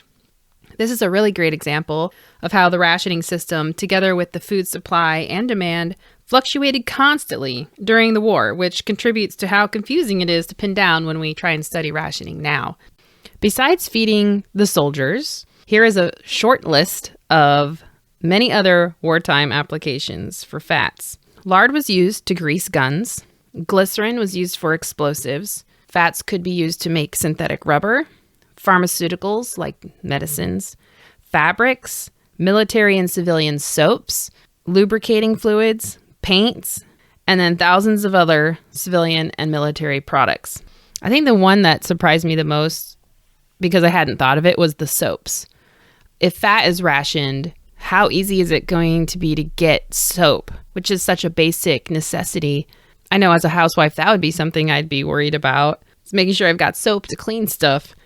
So in the household, fats were used and reused by rendering it and cleaning it so that they could get the most use out of the fat before it was no longer edible. And this was a skill that many housewives had learned during the Great Depression. It was a really important thing to know how to do so that you could get the most out of the food that you had. Now, earlier, I talked about during my project, I learned about how to clean fat. And this is done in a very simple way. You just collect all your fat scraps and then you put it in a pot with some water and then you heat it up. I bring it to like a simmer a little bit, and then you strain the fat through a cloth. Then you put it somewhere cool so that the fat can solidify, and then it's removed from the water and you have clean fat. To understand, where was all the fat during this time? Why was there a global shortage of fat? It's important to understand where the fats were coming from.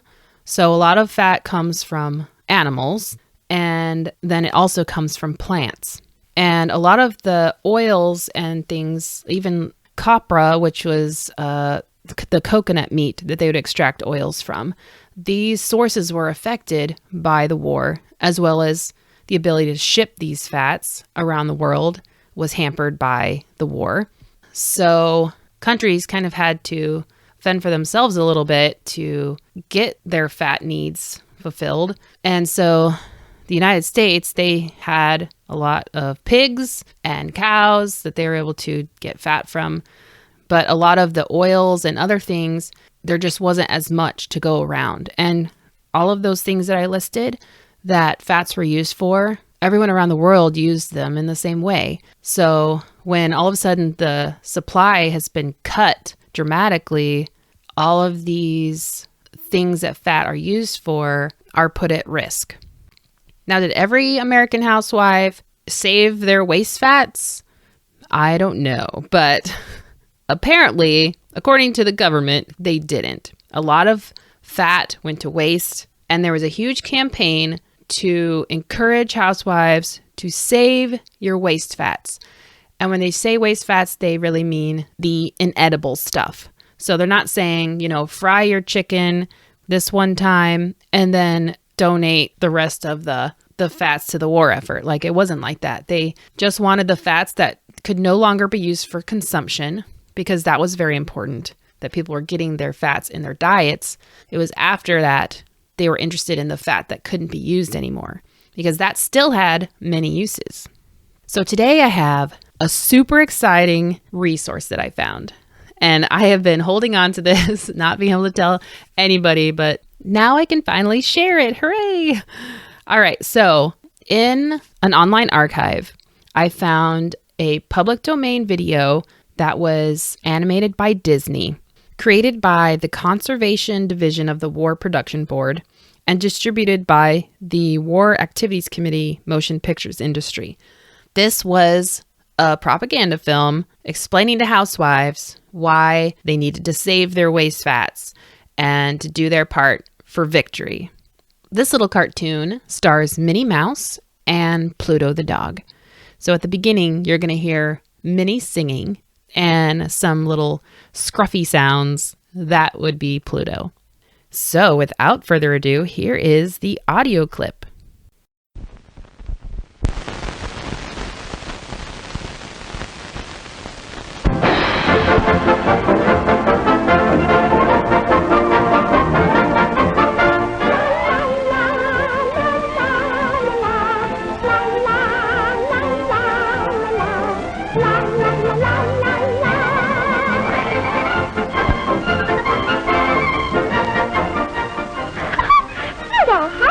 Some delicious hot bacon grease.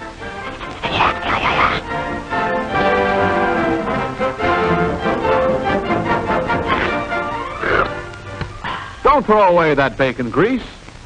Housewives of America, one of the most important things you can do is to save your waste kitchen fats, bacon grease, meat drippings, frying fats. We and our allies need millions of pounds of fats to help win the war.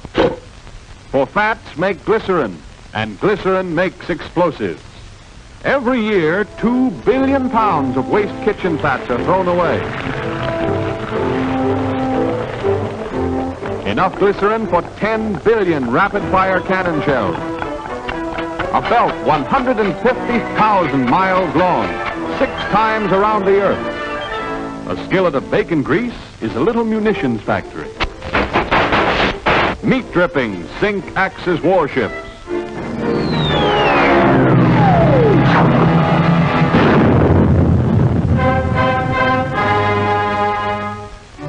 Waste frying fats speed depth charges on their way to crush Axis submarines.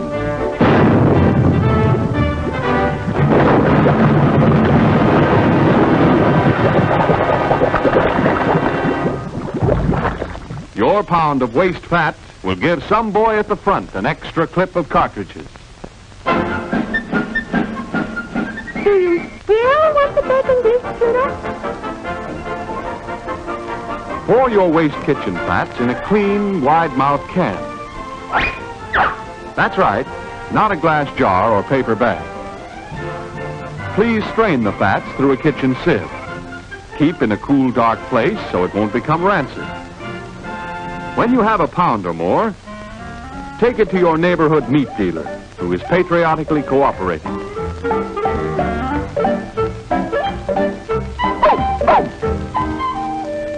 He will weigh the fat and pay you for it.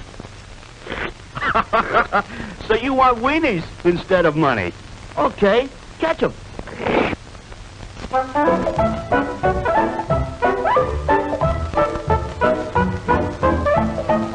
Save waste fats to make explosives. for the official insignia in your meat dealer's window.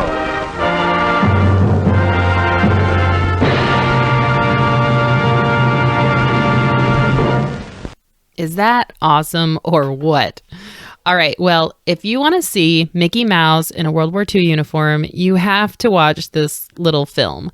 I'm going to put it on my blog, victorykitchenpodcast.com, so you can watch the whole thing. It's really worth seeing the visuals as well, but I was so excited that I could put this audio clip in my podcast today for your enjoyment. Not only that, though, this film touches on a lot of important things about the fat salvage program, which I'll talk about in just a minute. But one thing I wanted to point out is that at the end of the clip, he talks about how there are the butchers that have a special insignia in their window, and it was a special little plaque or sticker or something that showed that they were a fat collection place. So housewives, if they saw that little placard, they knew that they could take their waste fats to that place and be paid money. And later on in the program, they were given red ration points, extra ones that they could use for buying meats and fats and things like that. Okay, now we're going to talk about the American Fat Salvage Program. This program was initiated in July of 1942 under the direction of the Salvage Division of the War Production Board. This program lasted until January of 1948. That is a lot longer than I originally thought.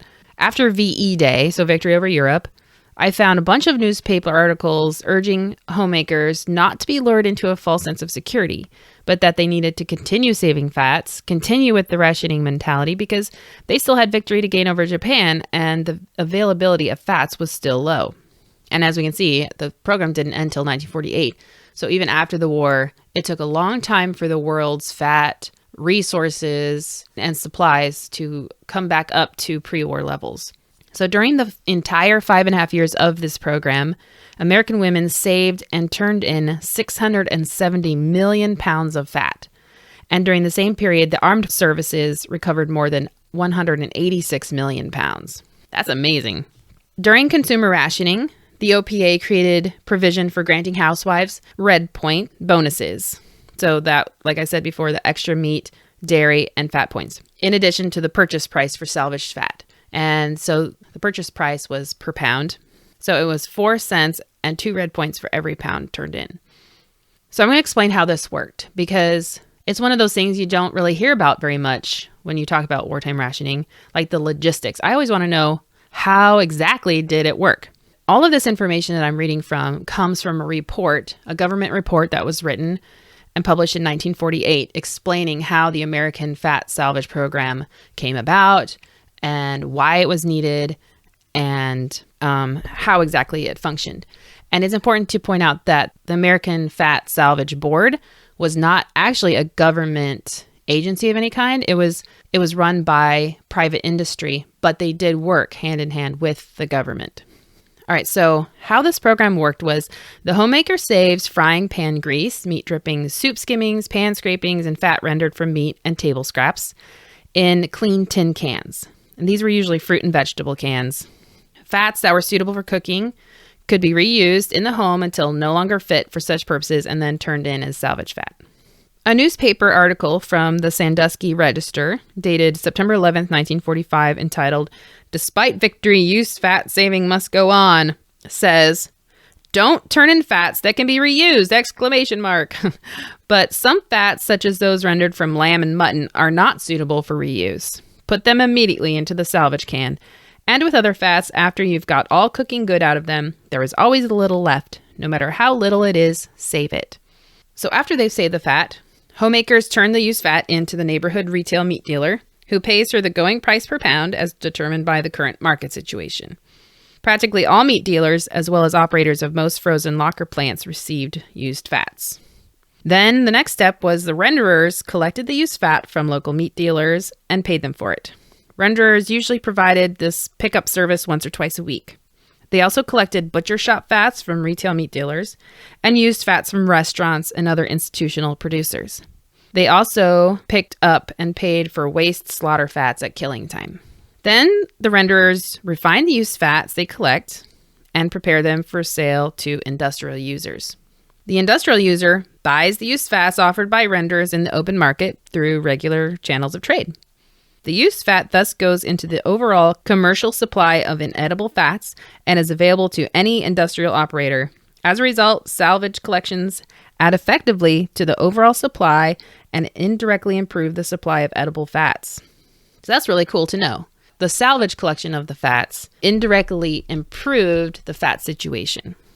That same article from the Sandusky Register closes with these rousing words. Save consistently. Save every drop you can, every day, until Uncle Sam says the job is done. I found this really interesting statistic about the fat that was sold to the munitions factories so that they could extract the glycerin for explosives. It said that 1 pound of waste fat equaled 1/10 of a pound of glycerin. 1/10 of a pound of glycerin equaled 1/5 of a pound of nitroglycerin. 1/5 of a pound of nitroglycerin equaled 1/3 pound of gunpowder, and the same amount, 1/5 a pound of nitroglycerin, also equaled 1/2 pound of dynamite.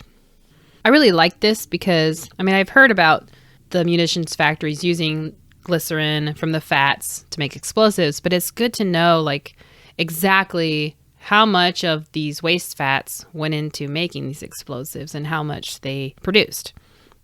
All right, next we're going to be talking about margarine and butter extenders. What is oleomargarine? That's a term that you see when you read wartime cookbooks and even read newspaper articles. Sometimes they just call it oleo. Oleomargarine is just margarine, what we call today. But instead it was just a white color, like lard or shortening. And it came with yellow dye tablets. And you would take these yellow tablets and knead it into the margarine to make it yellow, like butter. I've talked to several people who remember that as a child, this was their job, was to knead the yellow tablets into the margarine to make it yellow. I'm not going to go into why they had to do that in this episode. In a further episode, I am going to be talking about the battle between butter versus margarine because it's just a topic unto itself. But let's just say it involved some laws and lobbying of Congress. So one very well advertised way that housewives could stretch their butter ration was with a butter extender recipe. The butter extenders are really interesting. This usually included butter and gelatin. This was done so that you could stretch your butter ration so you'd have twice the amount of butter. Sometimes it was done with evaporated milk. I've seen a few recipes like that, but the biggest one is usually gelatin. I have tried a butter extender recipe using gelatin, and when I was reading the recipe and the claim saying you can double your butter ration, I was like, there's no way that this will double my butter. I think it was just a half stick of butter, so like half cup of butter with the gelatin. And what you're supposed to do is you're supposed to soften the butter in a double boiler, I guess, not melt it. That's very important. Then you also soften the gelatin in some warm water, and then you whisk them together. This is supposed to double the butter. So I started out with half cup, and by the end, I had a cup of butter. So it actually worked. That happens to me every time I underestimate a wartime recipe. It always proves me wrong. So it doubled my butter, and it makes it a very soft butter to spread, which is really nice. You can bake with it. I don't know if it was recommended that you fry with it or anything like that, like eggs or something. So I spread it on some bread, and it tastes just like butter, of course, but there's definitely a different texture, that's going on in there. So, you could get used to it. It didn't taste terrible. And if you really want to double your butter ration, this was a great way to do it. I will definitely have a butter extender recipe or two on my blog for you to try yourself because butter is kind of expensive and you never know when a recipe like that might come in handy.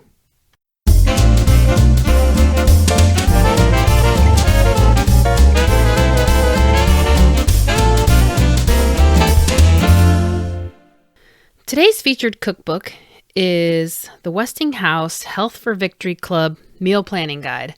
That's always such a mouthful to say, but this was a series of little magazine pamphlets that were published by the Westinghouse Company for their employees and their wives. They published these from 1942 until 1944. And if you're going to buy a wartime ration cookbook to try out, I would definitely recommend that this be the first one you get. There's so many issues out there because they publish one per month, and they're reasonably priced, and they're just chock full of amazing information and recipes and menu plans. I can't speak highly enough of these. They are just fantastic resource. These cookbooks are so great. I'll probably be featuring another one in a future episode. This particular issue I'm featuring this episode is from September 1943. This cover is one of my favorites of theirs because it shows a woman in a munitions factory inspecting ammunition shells. It's just a really cool image. So I thought I would feature 2 bread recipes because if you're going to have butter, you got to have some bread to put it on, right? So the first one I'm going to talk about is the recipe for oatmeal refrigerator rolls. They have an alternative variation using bran. So I made the bran refrigerator rolls because I have a whole bunch of cereal bran flakes that I save all the dredges from the bottom of the bag nobody wants to eat. I save those because they're really great for using in recipes like muffins or in this case rolls. I have to say, this is the first time I've ever made refrigerator rolls, and I'm not that good at it. I'm okay with making loaves of bread, but for some reason, these rolls they tasted fine, but maybe I was wrong in the technique. I don't know. It's an essential roll recipe. You mix up the dough, put it in a greased bowl, cover it. It says cover with wax paper, and then place it in the refrigerator. And then when needed, you pull it out, form them into cloverleaf rolls and muffin pans, cover and let rise in a warm place until almost double, then you bake it. Pretty straightforward, right? Well, it wasn't though for me. I know that usually the breads that are risen in the refrigerator usually have a higher water content, so they're able to like stretch and really rise well and get that gluten elasticity going. But I guess this particular recipe, it didn't have high enough water content, so it just didn't rise very much in the refrigerator, and then it didn't have hardly any gluten consistency at all. It was more like a biscuit almost. Even like rising, I had to rise them for a really long time in the muffin pans, and then I just finally baked it because I gave up. And yeah, but I mean, they tasted really good. I think they are lovely warmed up with some butter spread on there and super delicious. So maybe I need to experiment with maybe a different wartime refrigerator roll, but I still challenge you to make this one because I think it's a really cool idea to use bran flakes in a refrigerator roll. And that gives it, I mean, you can't even tell that they're bran flakes. It just looks like you've got wheat bran in there. So that's pretty cool. The second recipe I want to talk about is a pretty cool recipe. It's for Plymouth bread. And I featured this on my Instagram account. It's a very different technique. You take cornmeal, a half cup cornmeal, you boil it in 2 cups of water to cook it. And then you add shortening and molasses. And then when that's cooled down, you mix in the yeast and the water and flour and salt. And that makes your bread dough. This recipe makes 2 loaves of bread. And when it's baked, it just gives off this wonderful molasses smell. And it even tastes, you can really taste the molasses in there because it calls for half a cup of molasses. That's a lot.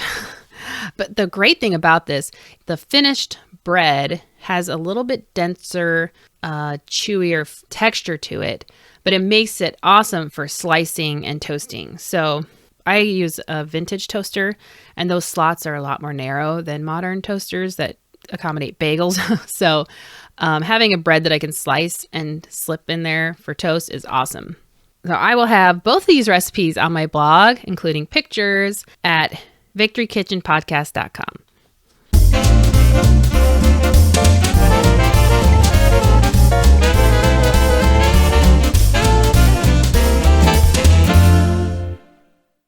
Today's featured story comes from Marie Labazou.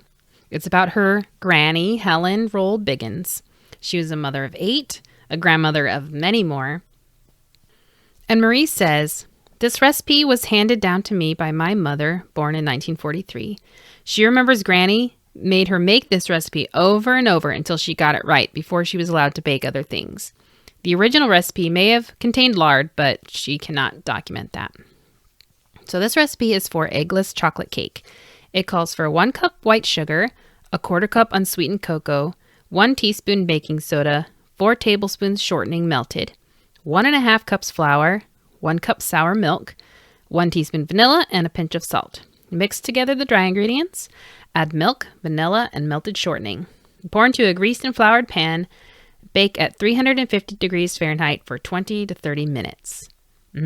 Chocolate cake. Thank you so much for submitting this story and recipe, Marie.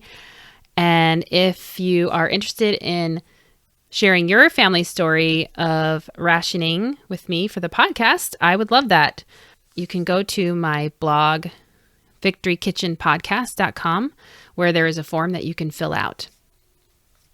That's it for today's episode, but one last thing is I wanted to tell you that a little thing about me is that I have a history degree and I homeschool my kids. This podcast is my way of showing them that with determination, research, and hard work, they can accomplish just about anything. I also wanted to show the world that there's more than one way that you can use a history degree. If you like this podcast and would like to support future episodes, you can go to www.anchor.fm/Sarah Creviston Lee and click on the support button. Thanks so much for listening, and I'll talk to you next time. Bye.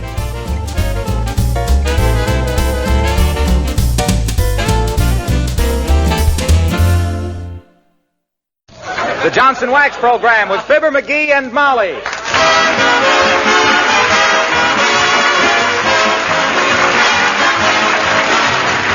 The makers of Johnson's Wax and Johnson's Self-Polishing Glow Coat present Fibber, McGee, and Molly, written by Don Quinn, with songs by the King's Men and music by Billy Mills Orchestra. The show opens with Rise and Shine.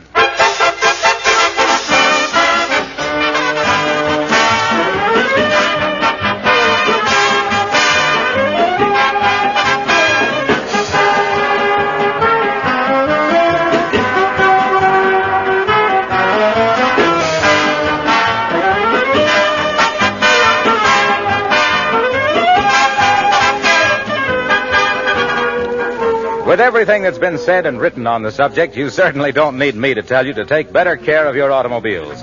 And yet I'll bet that half of you still haven't done anything about that paint job. You can take it from me, if you want your car to look presentable a year or two hence, you'd better give it an occasional cleaning and polishing now. And of course, do it the easy modern way with Johnson's Car New, that both cleans and polishes in one application. 2 jobs at once in quick time. In less time than you thought possible, Car New will have your car looking like it just came off the production line. That's why folks say your car looks like new when you use Car New.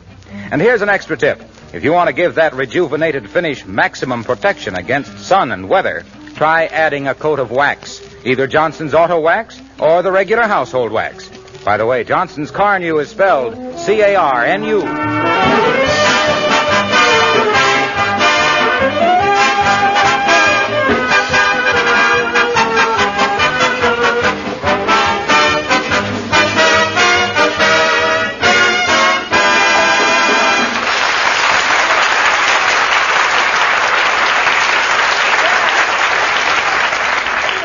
Save what you have. Conserve. Make what you have do a little longer. That's the watchword nowadays.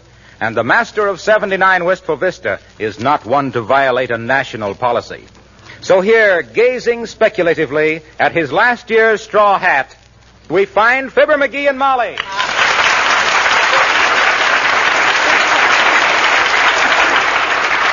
McGee, what on earth are you going to do with that straw hat? What do you suppose I'm going to do with it? I'm going to wear it. Well, now, isn't that carrying conservation to extremes? Why, it looks terrible.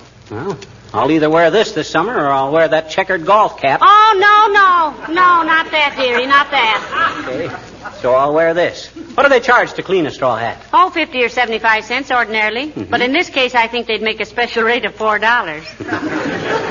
Why, I can get a new one for $2.95.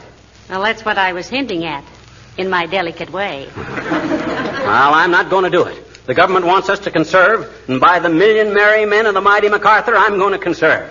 Well, When you get through with that miracle, you might take a minute off and invent a shower curtain that won't slap you in the face when your back is turned. And vice versa. You threw that in. Now, don't worry. I can make this hat look like new. We got any art gum? Now, listen, cleaning that thing with art gum would be like bombing Tokyo with confetti. Well, doggone it, what do you use to clean a straw hat? Well, if everybody knew that, what would the people do who clean them for a living? Okay, I'll find a way. I'll bet the drugstore has got a preparation that'll clean straw hats. Give me the phone. Here. Thanks.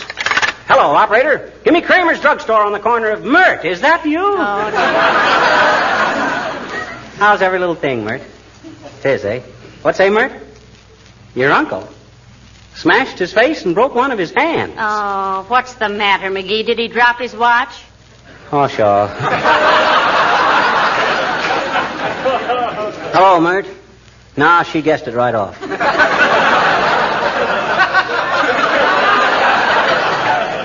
What say, Mert? Okay, I'll call later. Say, look, dearie, I don't think the government would care if you threw that hat away and got another one. If you wear this one, it'll be bad for morale. Whose? Mine. Well, I'm sorry. I've made up my mind to clean this hat. And by the merry mighty men... No, I said that. You know what I've made... You know when I've made up my mind. Indeed I do, precious boy. You're about as flexible as a poker. And just as busy stirring things up.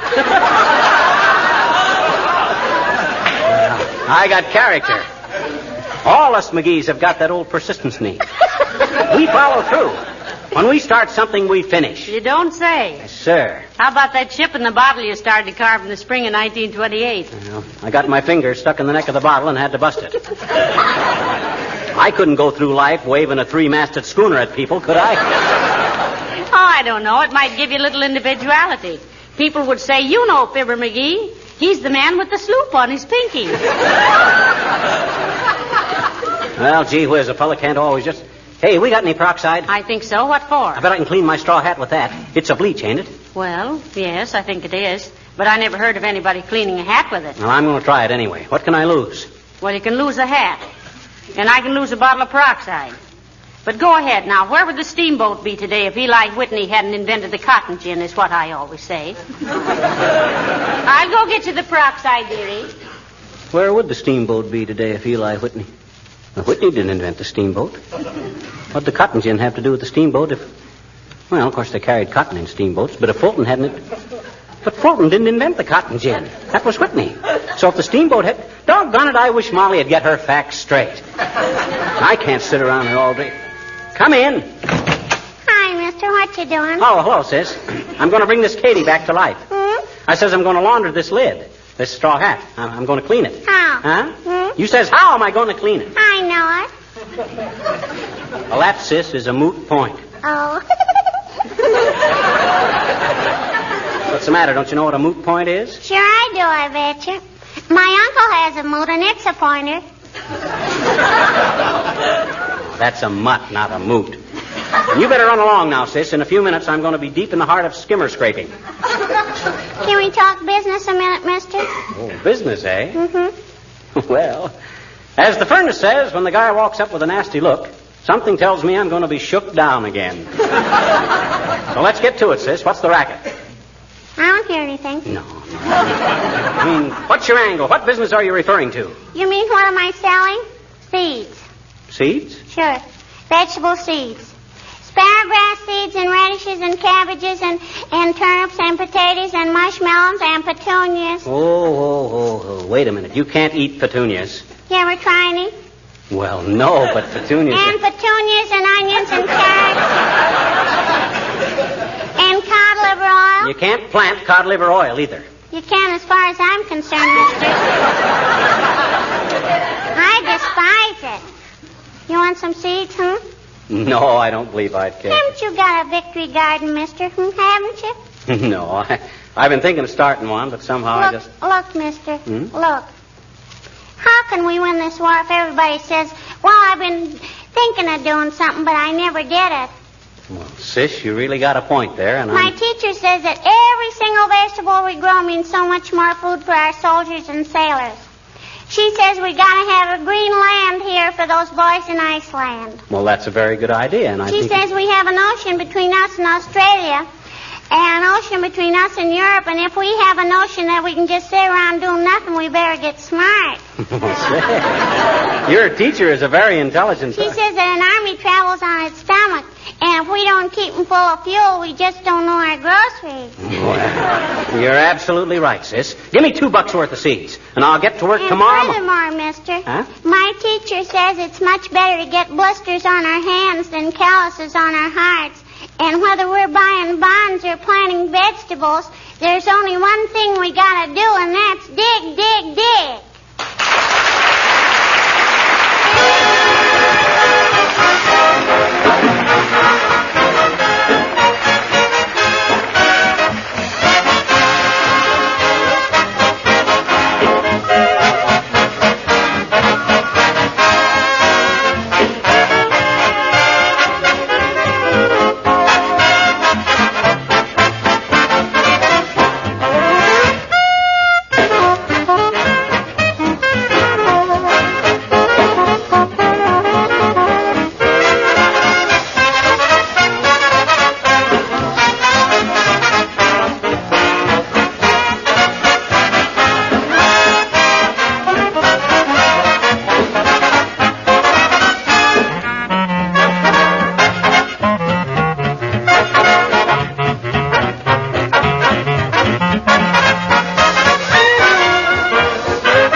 Dearie, getting it clean? No, not very clean anyway.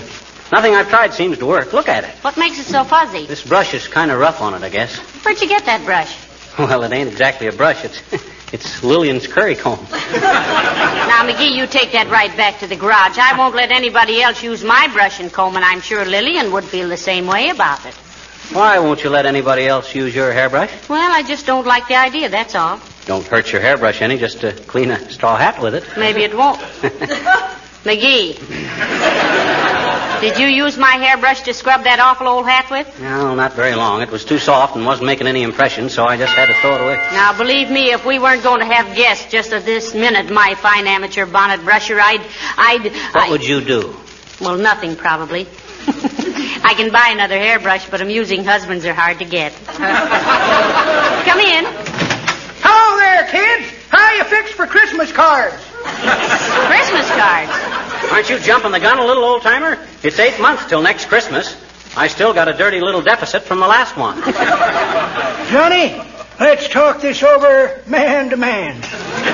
You mean I'm not in on this discussion, huh? You stay right here, daughter. In selling Christmas cards, it's the women that have the say-so. I'm convinced of that. How long you been selling them? You're my first customer, but I'm easy convinced.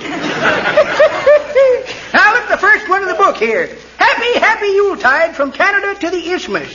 Geography doesn't matter when we wish you Merry Christmas.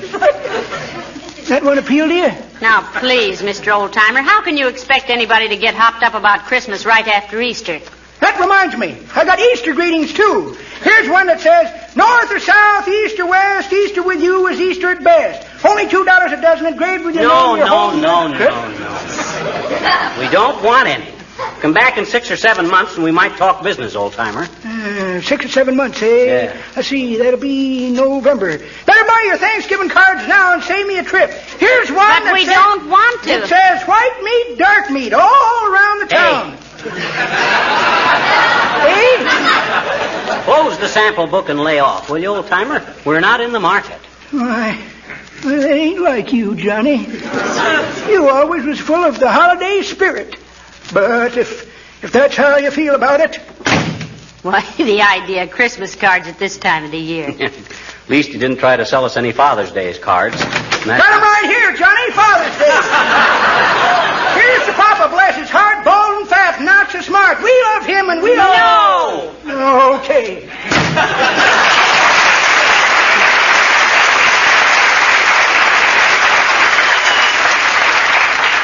Hey, Molly, I wonder if I couldn't clean this hat with just plain soap and water. Shall I soak it? I would, right out the window. Oh, you're not any help. Now, let me see. What might do the job? Toothpaste, lighter fluid, ammonia? Grease. Grease? What kind? Elbow. It'll take more than that. I'm all out of peroxide, and it's going to take some chemical that'll bleach it yellow again. Don't tell me that hat was yellow, McGee. Well, it was yellow. Do you mean to tell me that any hat that would wear a band with purple polka dots out in public is yellow?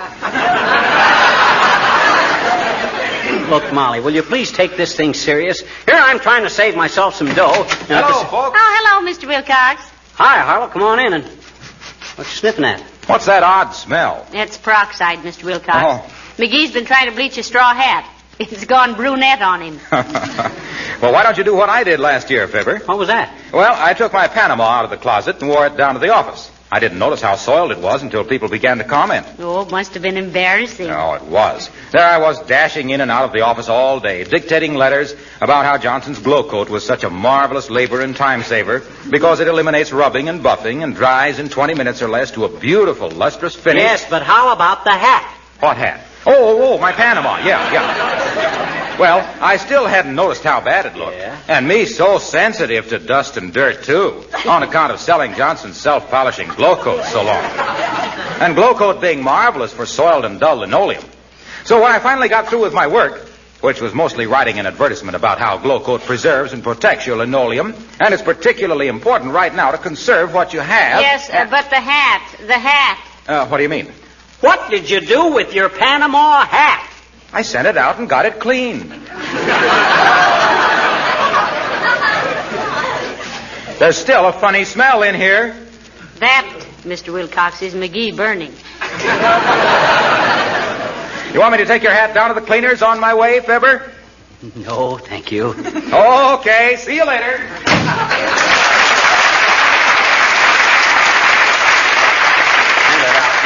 Clean. If that ain't... What was the matter with that now? When things get soiled, the logical thing to do is to get them cleaned with most people. But with you, the most logical thing to do is something fantastic. Look, the people who clean hats are human beings. I'm a human being. So I can clean a hat, too. I'm a human being, too. And so are the people who go over Niagara Falls in a barrel. But do I go yachting in a hogshead, not in a pig's ear? Come in. Oh, it's Mayor Latrivia. Come right in, Mr. Mayor. Good day, Mrs. McGee. Hello, McGee. Hi, Politico. Have a seat for your Citico. No, thank you. I merely wanted to ask you, McGee, if you would serve on a committee of which I happen to be chairman. Mr. Mayor, asking McGee to serve on a committee is like waving a blue rag at a bull. You mean red, Molly.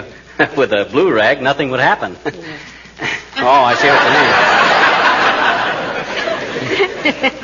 What is the committee, Mr. Mayor? It's to organize our citizens to write more letters to their friends and relatives, sons and brothers and fathers in the Army and Navy, and give them more news from home. Why, sure, Latrivia. I'm your man. When do I start? Tomorrow morning. The committee meets in my office at the City Hall at 10:30. Well, you bet I'll be there because it's a good cause, too. Indeed it is. I was a captain in the Army during the last war, and I know how it is to get a letter from home. Oh, so you were a captain in the Army. Annapolis man? Annapolis is a Navy school, McGee. Don't they have captains in the Navy? Of course, but I happen to be in the Army. What's the matter? Not smart enough to get into Annapolis? I didn't try to get into Annapolis. Why not? You might have graduated as a general. They don't graduate students from Annapolis as generals, Mrs. McGee, and they don't have generals in the Navy. I thought you said you were in the Army. I was in the Army. Well, then, what made you think you could ever be a general in the Navy? I didn't think I could be a general in the Navy, Mrs. McGee. That was your idea. Go on. She didn't even know you then. I didn't say she did. I merely said that the Army has nothing to do with Annapolis. Snobbish? Yes. No! Not at all. Annapolis is strictly a Navy school, and I, being in the Army, could not have got a commission there. What do you want a commission for? Couldn't you live on your salary? Yes, I could. I was merely trying to tell you that... McGee, Huh?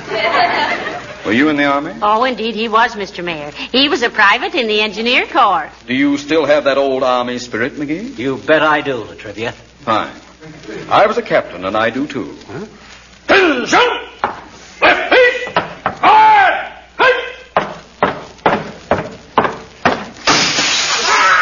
Heavenly days, Mr. Mayor. You marched him right through the bay window.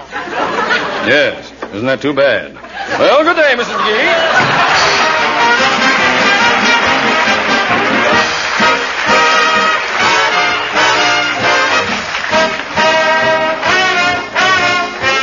The King's Men sing Hey Mabel. There's a girl who lives next door to me, who's got the fellas up in a tree. They all go for her in a great big way, but she won't tumble down, so here is what they say. Hey Mabel, hey Mabel, hey Mabel, Mabel, hey! When she's walking down the street, all the boys yell mighty sweet. Hey Mabel, wait for me, when she wears a diamond ring, all the boys begin to sing. Hey Mabel, wait for me, she's as popular as any girl can be. She's a household name in every family, but the one she wants so bad ain't the guy who yells like mad. Hey Mabel, Mabel, wait for me. Oh Mabel, why won't you linger a while? Oh Mabel, wait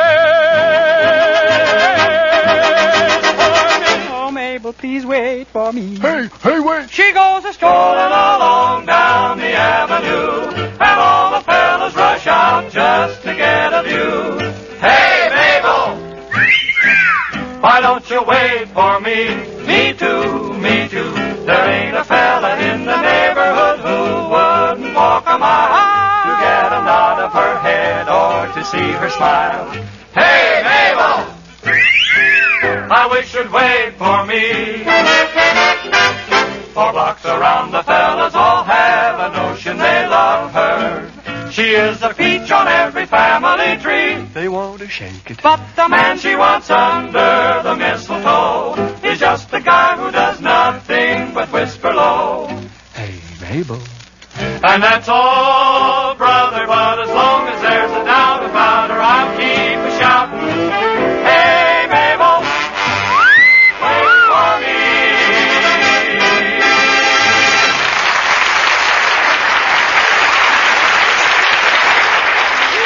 Sakes, what have you got all over your hand? Huh? Oh, this? It's Easter egg dye, Molly. What on earth are you doing with that now? Well, my straw hat was getting worse and worse looking and kind of streaked with pink and blue, so I tried dyeing it. Look. Oh, lovely. Uh-huh. A robin's egg blue straw hat. How ducky. You think it looks too sissy to wear? Well, I think it'd be all right if you carried a cane. A cane? Me carry a cane? Well, if you wore that hat, you'd have to carry a cane. Or brass knuckles. Well, shucks. The men's fashion magazines all say... Oh, heavenly days. Hide that pastel atrocity, McGee. What for? I don't want anybody to think I'm the kind of a woman who has the kind of a husband who'd wear that kind of a hat. Oh, who cares? Come in. Ah, hello, Mr. Wimple. Hello, Miss McGee. Hello, Mr. McGee. Is that a new hat? It's not new, Mr. Wimple. It's just dyed. Oh, I'm so sorry. I didn't know. That's a new hat you got on, too, ain't it, Wimp? Yes, it is, Mr. McGee. Does it seem a bit wobbly over my ears? Well, now that you speak of it, Mr. Wimple, it does seem a little tippy on the temples. Yes, Sweetie Face bought it that way. She didn't take me along when she got it, and the clerk told her she could get a big one for the same price as a small one. And she didn't want him to know she'd married a little shrimp like me. Ah, she was just kidding, Wimp. She was just pulling your leg. I know. And I wish she'd stop it. It keeps coming out of joint. Tell me, Mr. Wimple, does Sweetie Face pick all your clothes? No, just my pockets. I caught her at it last week, and it made me simply furious. Uh-oh. I hope you didn't do anything drastic, like sticking your tongue out at her. Oh, no. I just said, Sweetie Face, I said, if you don't stop treating me like this, I'm going to run away. Oh, good for you, Mr. Wimple. Was she impressed? Indeed she was, Mrs. McGee. Ever since then, she's been wrapping my lunch up in road maps.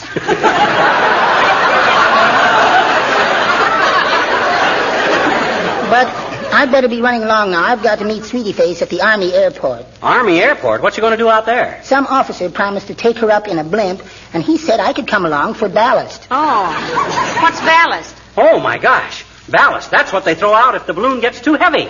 Is it really? Sure. Oh, good. I'll just fool him and not get back in again. Well, goodbye.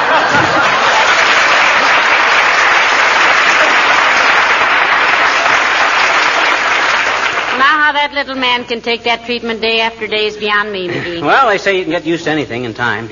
Though after 30 years, I still squawk about those 47 pins in a new shirt. If I had a new shirt. But Whip was... Hey, what are you doing with my hat? Oh, I'm just tying a little green ribbon on it. Oh, but Molly, that Wait a minute, McGee. Huh? Can't look any funnier than it does now. What you mean? Now, where's that banana? Oh, there. And a bunch of grapes. Huh? Now for a veil and a feather. Oh, Molly. Now wait till I try it on. There, now, how's that? Oh, my gosh, that looks awful. You got a lot of nerve kidding around with my straw hat after all the work I've been through. Take it off, Molly, take it off. No, let me wear it, McGee, just for a laugh. Come in. Take it off, take it. Oh, Mrs. Uppington. Hello, Abigail. How do you do, Mrs. McGee? And Mr. McGee. Well, if it isn't 150 pounds of sugar. May the 5th be good to you, Uppy. Mr. McGee, you do say the oddest things, really. You have such a gusty sense of humor. You mean breezy, Abigail. Is that the same as windy, Mr. McGee? Just about. Well, then that's what I mean.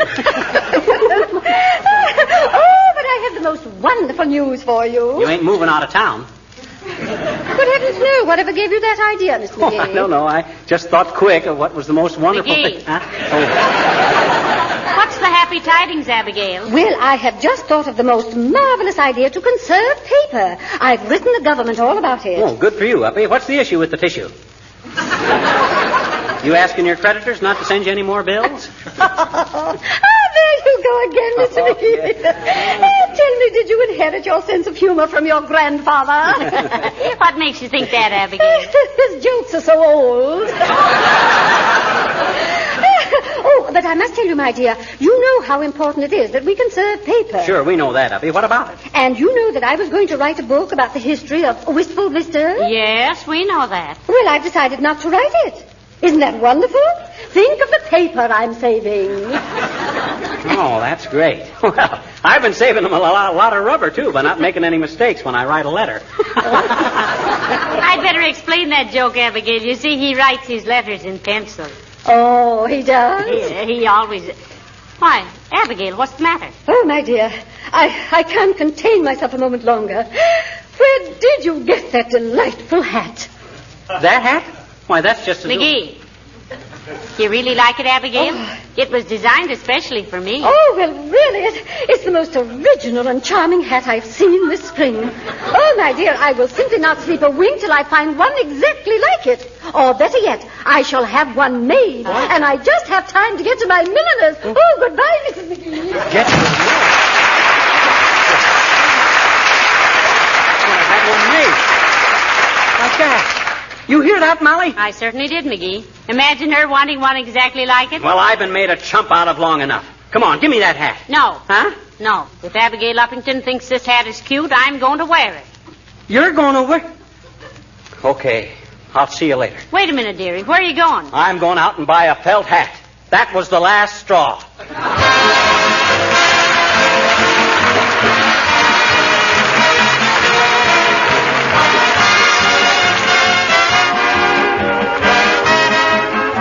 At no time does a woman's role in life become more clear than when a country is at war and homes are threatened, because those homes are only as strong as the women who guide and keep them. Most of us men will admit openly or secretly that no job at any time is bigger or more important than home management, especially when budgets must be watched closely, when things must be conserved and made to last. You women really have several jobs rolled into one. Feeding your families the right food, making and mending clothes for those youngsters, and certainly not the least, keeping your house clean, because dirt wears things out. Those are no loafing assignments. And now, on top of those jobs, you save kitchen fats and salvage scrap materials for war production. You study first aid and enlist as air raid wardens. Yes, you are the guardians of our homes. The makers of Johnson's Wax and Glow Coat salute you, the housekeepers and homemakers of America and Canada. Ladies and gentlemen, in just a moment we will hear the President of the United States from the White House in Washington. With all of us anxious to do everything we can, individually and collectively, to shoulder our share of the burdens of this war, we welcome this message from our Commander-in-Chief. We'll all be listening, Mr. President.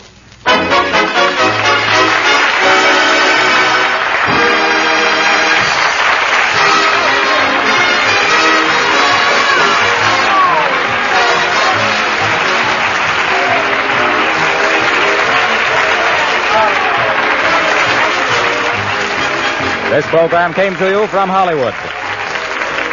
This is the National Broadcasting Company.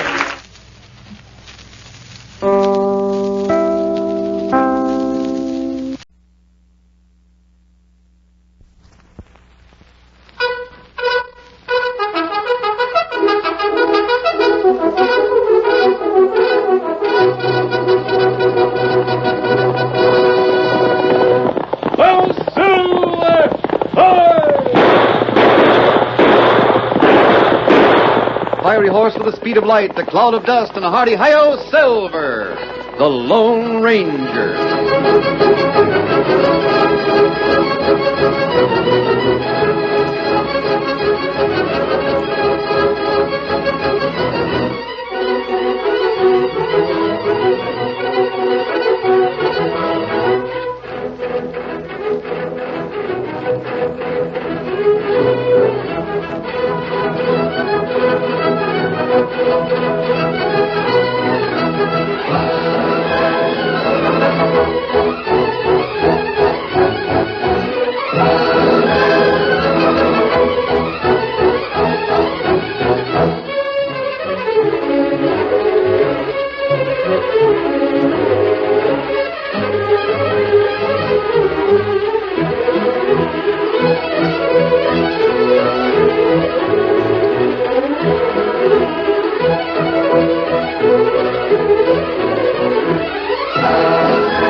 Faithful Indian companion Tonto, the masked rider of the plains led the fight for law and order in the early western United States.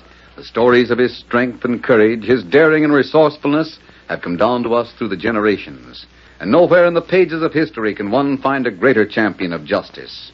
Return with us now to those thrilling days of yesteryear. From out of the past come the thundering hoofbeats of the great horse Silver. The Lone Ranger rides again. Come on, Silver. There's danger on the trail ahead. Oh, Silver!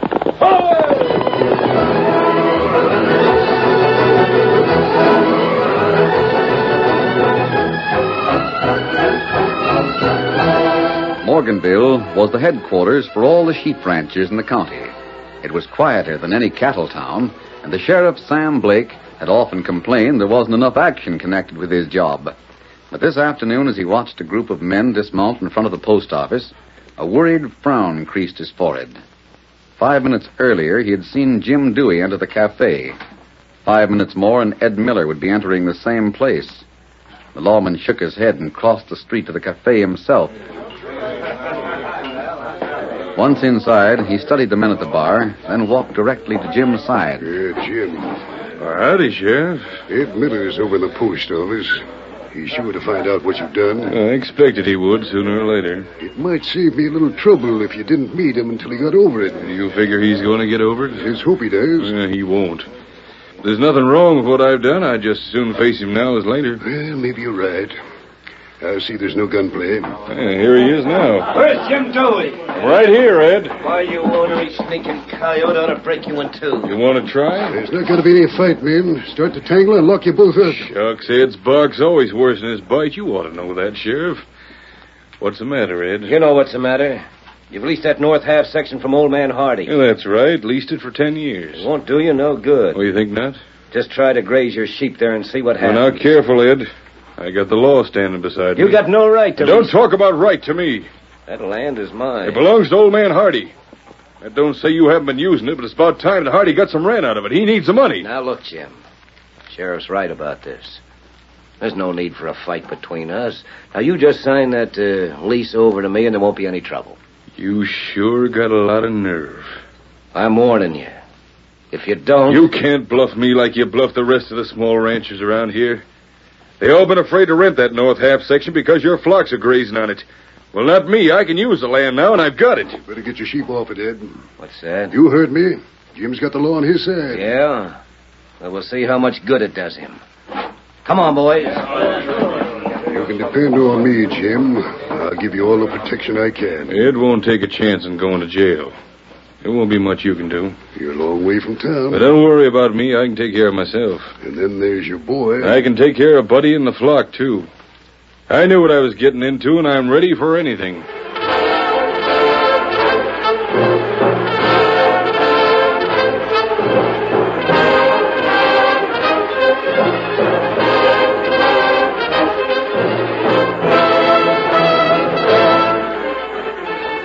Jim's flock ran to nearly 2,000 head. They were grazing in a valley so far from his home ranch that he and his son were living in the camp wagon. When he reached it that night, it was long after dark. Buddy and the sheepdog Laddie were sitting close to the campfire. Oh, there, boy. Oh. Hiya, Jim. Hello, Buddy. Did you have any trouble? No. A few of the sheep started wandering away this afternoon, but Laddie brought them back. Say hello to him, Jim. He won't stop cutting up till you do. Good boy, Laddie. Good boy. How about the lease? Well, I got it. But on the way back, I started thinking. What about? You? You know, this is a mighty lonely spot for a youngster to be hanging out all summer. Wouldn't you like to go into town and live with Mrs. Moran? No, sirree. Well, you and Pete are pals, aren't you? Well, sure. But you and me are pals, too. We got a work to do here. You wouldn't have been able to go into town today if I hadn't been around. Well, I won't have to go in again for a long time. You can't fool me, Jim. You're figuring to moving the flock in the north half of the section. Well, not for a while. There's plenty of grass in the valley. But when you do, you want me out of the way. Well, we'll talk about it some other time. Right now, I'm going to fix myself some grub. What's the matter, Laddie? Look at him sniffing the wind, Jim. It might be a coyote. He sure wouldn't be standing here if it was. Hey, what's that light to the north? Listen, somebody's riding this way. That's what he is trying to tell us. A couple of horses. Here they come. A white and a pink. You better have my guns ready just in case. Aye! That's an Injun, and the man with him is masked. Steady, Silver, steady, boys, steady. Don't slap, Leather. I got you covered. You don't need those. We came here to warn you. So Miller's hiring outlaws to do his dirty work. Look to the north. That's fire. Fire? It is, Jim. I can see it now. You'll have to drive your flock to the south. They won't be safe until you're beyond the creek. Laddie, get them moving. Quick, Tonto. We'll ride ahead and start another fire. Wait a minute. What's that? The way this breeze is blowing, you never make it to the creek ahead of the fire. Got to start another one ahead of you that you can follow. That only way to save flock. I get you. Well, let's go, buddy. We have work to do. Come on, Silver. Get up, Scout.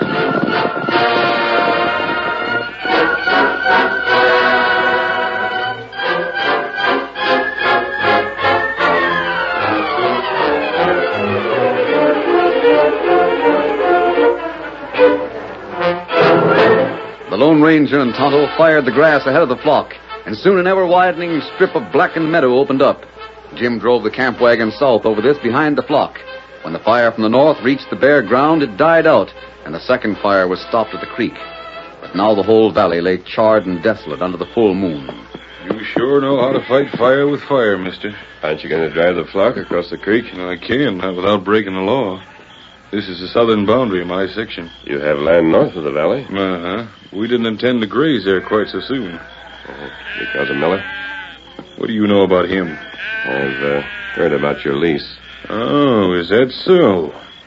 I'd forgotten your mask for a while, but I still think maybe he sent you here. Well, that isn't true. Maybe you even set fire to the grass. If I did that, would I help you save your flock? Oh, no, Jim. He isn't a crook. Laddie likes him. Well, that's a good recommendation, son, but honest men don't wear masks. This Lone Ranger. What's that, Injun? He said he was the Lone Ranger, and I heard him. He calls his horse Silver. That's right, I remember, and you're Tonto. Ah. Oh, mister, I'm sorry I got you wrong. Laddie didn't. Don't you think he's a fine dog? Yes, he's the best in the county. He's the best in the whole world. Give him your paw, Laddie. This is the Lone Ranger. Well, I'm glad to meet you, laddie. He can protect your flock, Jim, but he can't protect you. Huh? You must have known there'd be trouble when you leased the north half of the section. Well, I did. Well, it started tonight. You mean Miller and his men set fire to the grass? We can't be sure of that, but someone did. We saw a band of horsemen at the head of the valley. It must have been Miller. Hadn't you better hire more men yourself? I can't afford it. Besides, there's something I'm counting on. What's that? Ed Miller's yellow. He'd never let himself in for a gunfight. Well, there are other ways of fighting. You'll have to be on your guard every minute. Yeah, I intend to be. We'll be around in case you need us. We camped near Silver Spring. I'll remember that. Steady, big fella. Come on, Silver. Get him up, Scout.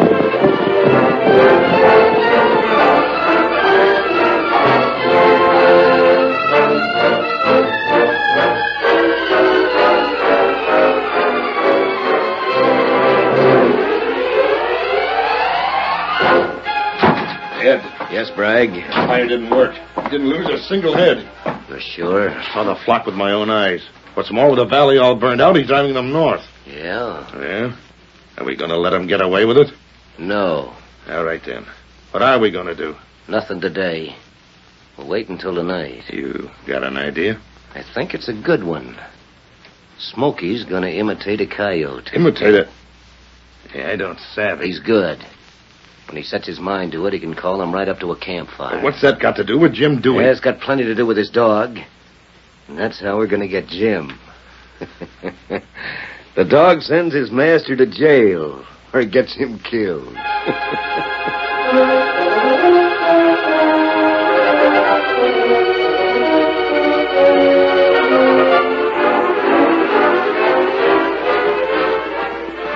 You look, Kemosabe. It's a boy. Jim Dewey's boy. Me get Silver Scout's hat. Whoa! Whoa there, Chief! Did your father send you, buddy? No, sir. I'm just out looking for Laddie. You haven't seen him, have you? Your dog? Yeah. There was a coyote near the camp last night. I heard Laddie barking. But he never has any trouble with coyotes, so I just turned over and went to sleep again. Jim didn't even wake up. But this morning, Laddie wasn't anywhere around. Well, does he often wander away? Never. That's why I got worried. And Jim said I'd go out and look for him. This was the first place I thought of. Why?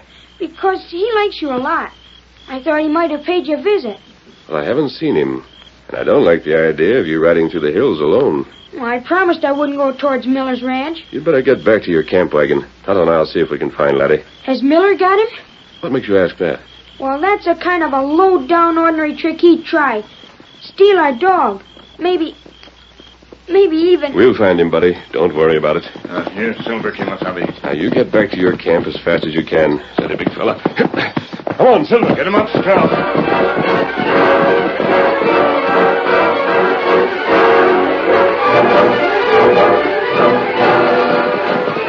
There, talk now. Looks like him. Black and white. He's hurt. That's right. Steady there, boy. Steady, Silver. Come here, laddie. He'll not use one foot. Let's see what's the matter. That bullet wound. Yes. The leg isn't broken. You look here. Near mouth. Piece of wool, and you could almost believe that he'd killed a lamb. Maybe hurt or see him and shoot. I said almost believe it. I don't. What you mean? There are one or two other things that won't let me. Tonto, we aren't taking Laddie home. We'll fix up that leg at our camp. Not good. Yes, boy. You're coming with us.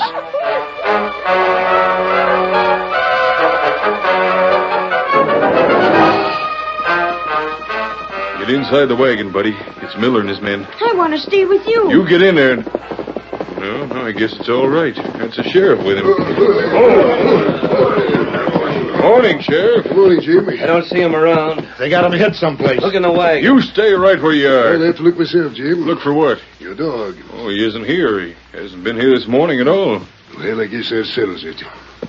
I'm sorry. Sorry? He isn't dead, is he? No, but my lambs are. That dog of yours is a killer. That's a lie. I saw him early this morning. I took a shot at him. Sheriff, it can't be true. Laddie just couldn't do a thing like that. Not to your sheep, maybe. But he ain't so particular about mine. I get the testimony of all these men, Jim. I guess you know what my duty is. No, you can't shoot Laddie. If anybody tries it, Sheriff, even you... Mind what you say, Jim. I mean it. The man that touches that dog won't live to see another day.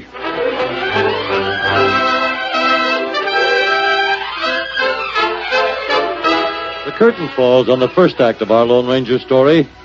Before the next exciting scenes, please permit us to pause for just a few moments.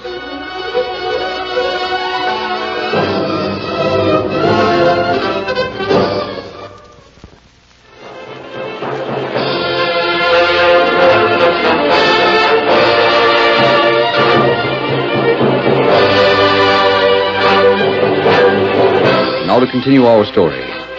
The sheriff and Miller and his men rode away from the Dewey camp in search of Laddie. Jim rode with them, his guns ominously ready. As soon as they were out of sight, Buddy saddled his pony and rode straight to the Lone Ranger's camp. When Laddie ran out to meet him, he tumbled from the saddle. Whoa, Chief. Oh, Laddie, you didn't do it, did you?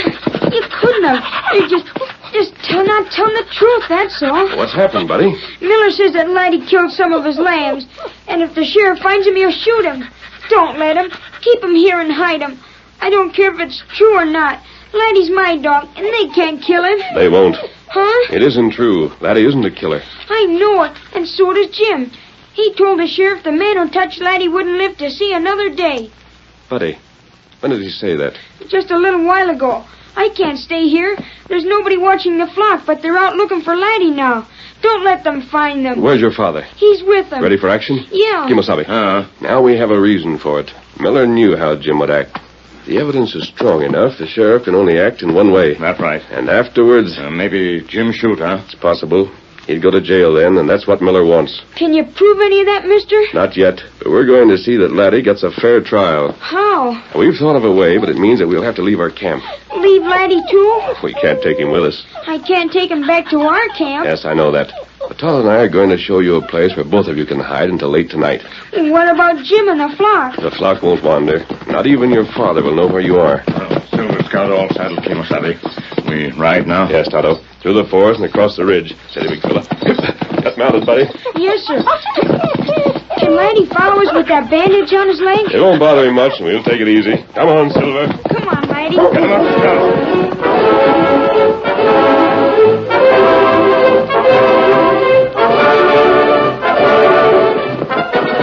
It was nearly dark when the Lone Ranger and Tonto reined up at a ramshackle cabin beyond the county line. Steady, Silver. Steady, boy.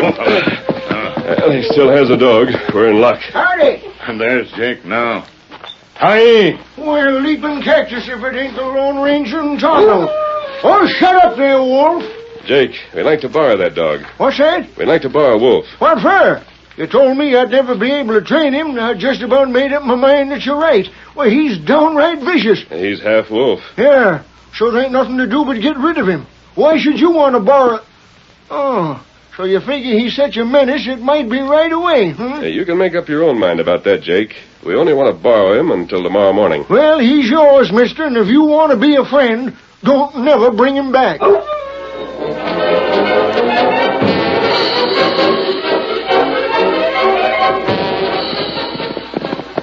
Steady, Silver, steady.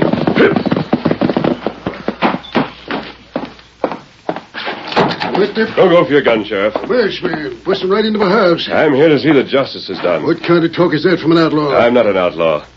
Does this bullet mean anything to you? Why, this is Silver. Yes. A silver bullet.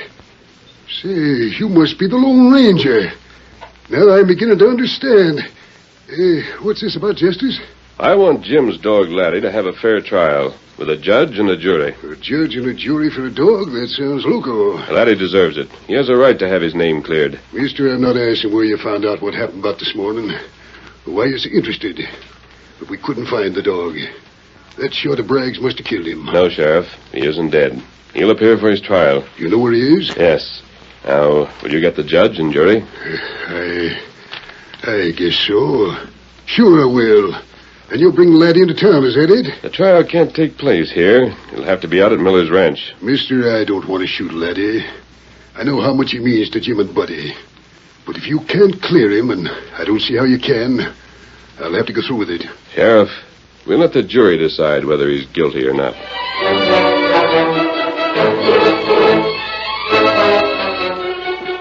Quiet, Laddie. I can hear the horses all right. They sound as if they're coming this way. I guess you wouldn't be trembling if there was a Lone Ranger in Tonto. But we can't run away. We'll just have to stay here and... They've got a lantern. Come on, go. Let's do some trail marks. Yeah. Boy, is the dog there, too? Sure is. Steady now. Steady there. What are you in the dog? I won't let you hurt him. If you're going to shoot him, you got to shoot me first. Drag the kid away from the dog. No, I won't let you.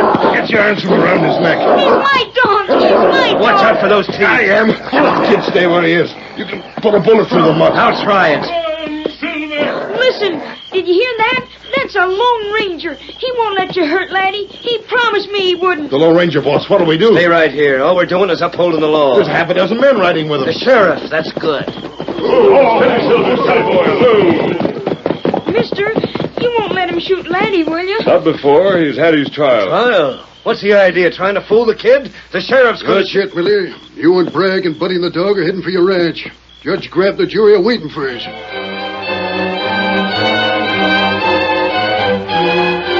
One of Miller's larger flocks was bedded down in a little valley near his ranch house. A crowd of men were waiting for the Lone Ranger and the sheriff on the slope above it, and when they arrived, Judge Grant raised his arm for silence. Quiet, boys. Now, there's some of you here that may think it's beneath the dignity of a judge to conduct a trial for a dog. I don't figure it that way. For one thing, it's a Lone Ranger who's asked for it. For another, the dog's a mighty important individual out in this country. Your own dogs are the best friends and the best helpers you got. You're right there. So that's why I'm out here, and that's why you're out here. I want order in the court. Yeah, this is a lot of I said order. Bring the prisoner forward. Here he is, Judge. Speak to the judge, Laddie. Hi, fella. The charge is killing the sheep. We'll have the evidence against him first. That's me. All right, speak up, Miller. Well, Bragg and me rode out from the ranch house toward this valley early this morning. Well, it's yesterday morning now. Well, get on with it. We heard the sheep raising a fuss, so we got here as fast as we could. And it was just in time to see this dog finishing off a lamb. That's right. We saw him. He let out and I shot at him. That's why he's wearing the bandage. And there's more evidence, too. Now, just look close and you'll see some wool still cut in his coat, right up here in the ruff and around his neck. Order. Is that all? That's plenty. The prosecution rests. How about the defense? Are you going to speak for the prisoner, Jim? Oh, not me, Your Honor. It's the Lone Ranger who's going to do that. Well, sir? Your Honor, the first thing I want to establish is Laddie's good character. A good sheepdog will lay down his life to protect the flock. It doesn't matter whether the flock in question belongs to his own master or not. Yeah, it does with that dog. I'll prove you're wrong. Is that your flock down there? Yeah, and if you was to let him loose, and of course, if nobody was Now, around... let me finish. I don't know whether you can see him or not, but Tonto's on the far side of the valley. He has a wolf dog on a chain. You may know the one I mean. He belongs to Jake Summers. What's the idea of bringing him here? When I signal with this lantern, Tonto will let him go. Let him go? Why, you'll head straight for my sheep. That's right, and the only one who'll have a chance of saving them is Laddie. I won't stand for anybody setting a wolf on my flock. If Laddie doesn't stop him, I'll shoot him myself. I'll take you up on that. This is my flock, not Jim's. No orders, you understand. Just slip the leash on him. That's the way it'll be. Let go of him, buddy. Yes, sir. And now for the signal. That's Wolf, all right. I can see him streaking toward the flock. There goes Laddie. But it's true. Laddie won't give up till he dies. And maybe that dog is too strong for him. I won't let it go that far, buddy. The chain is still attached to Wolf's collar. I'll be able to drag him off with that. Look, he's cutting him off. Wolf won't get to that flock. There. Laddie knocked him off his feet. Great work, boy. Have I proved my point? Is Laddie a good sheepdog? Then we'll stop the fight, steady fella. Come on, Silver!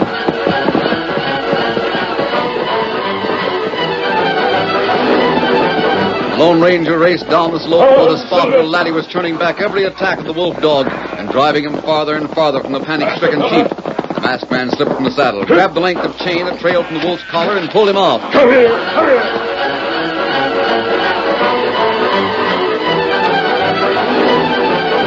A few minutes later, Laddie was standing in front of the judge once more. Harry, Hal, get that wolf dog out of here. Take care of him. Is there anything more you want to say about Laddie's character, masked man? No, Your Honor. He protects sheep. He doesn't kill them. He did mine. The jury may not think so after I'm through. Did you ever chain your dog, Jim? Of course not. Well, Laddie has been chained, and recently. Chained so tightly that it cut through his coat. Here, you can see the marks for yourself. Easy, boy. I'm not going to hurt you. These marks don't explain why Laddie left his camp, but they do explain why he didn't get back. You accusing me? I'm submitting evidence to the jury. What's more, the evidence is relevant. Go on. But that chain couldn't have... What chain, Bragg? Why, no chain could have cut like that.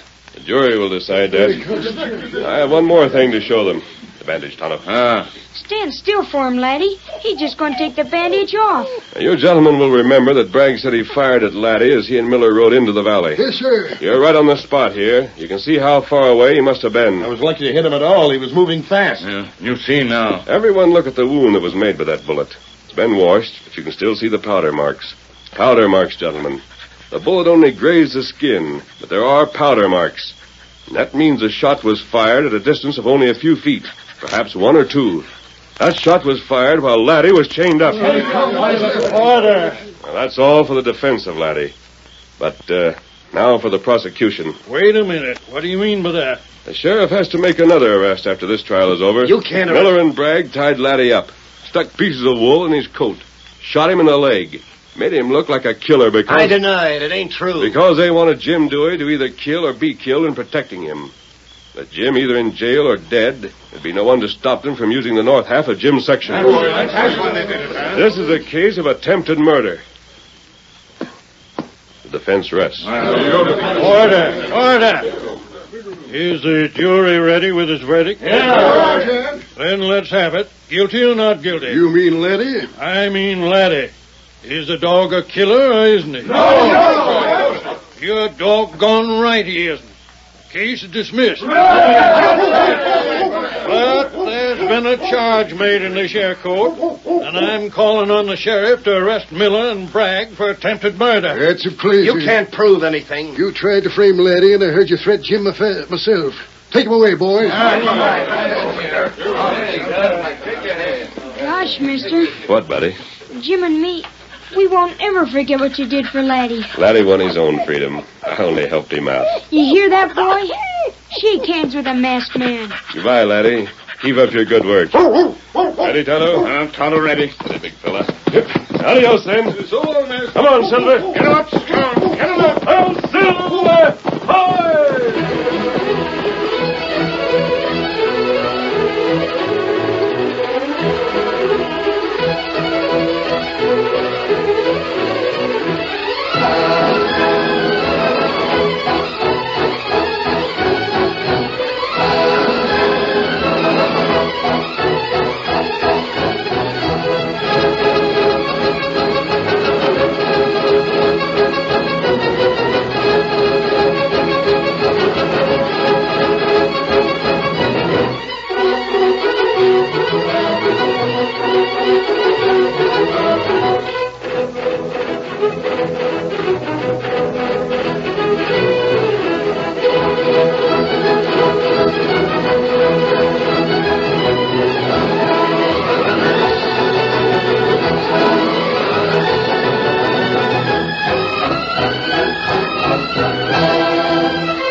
The story you have just heard is a copyrighted feature of the Lone Ranger Incorporated.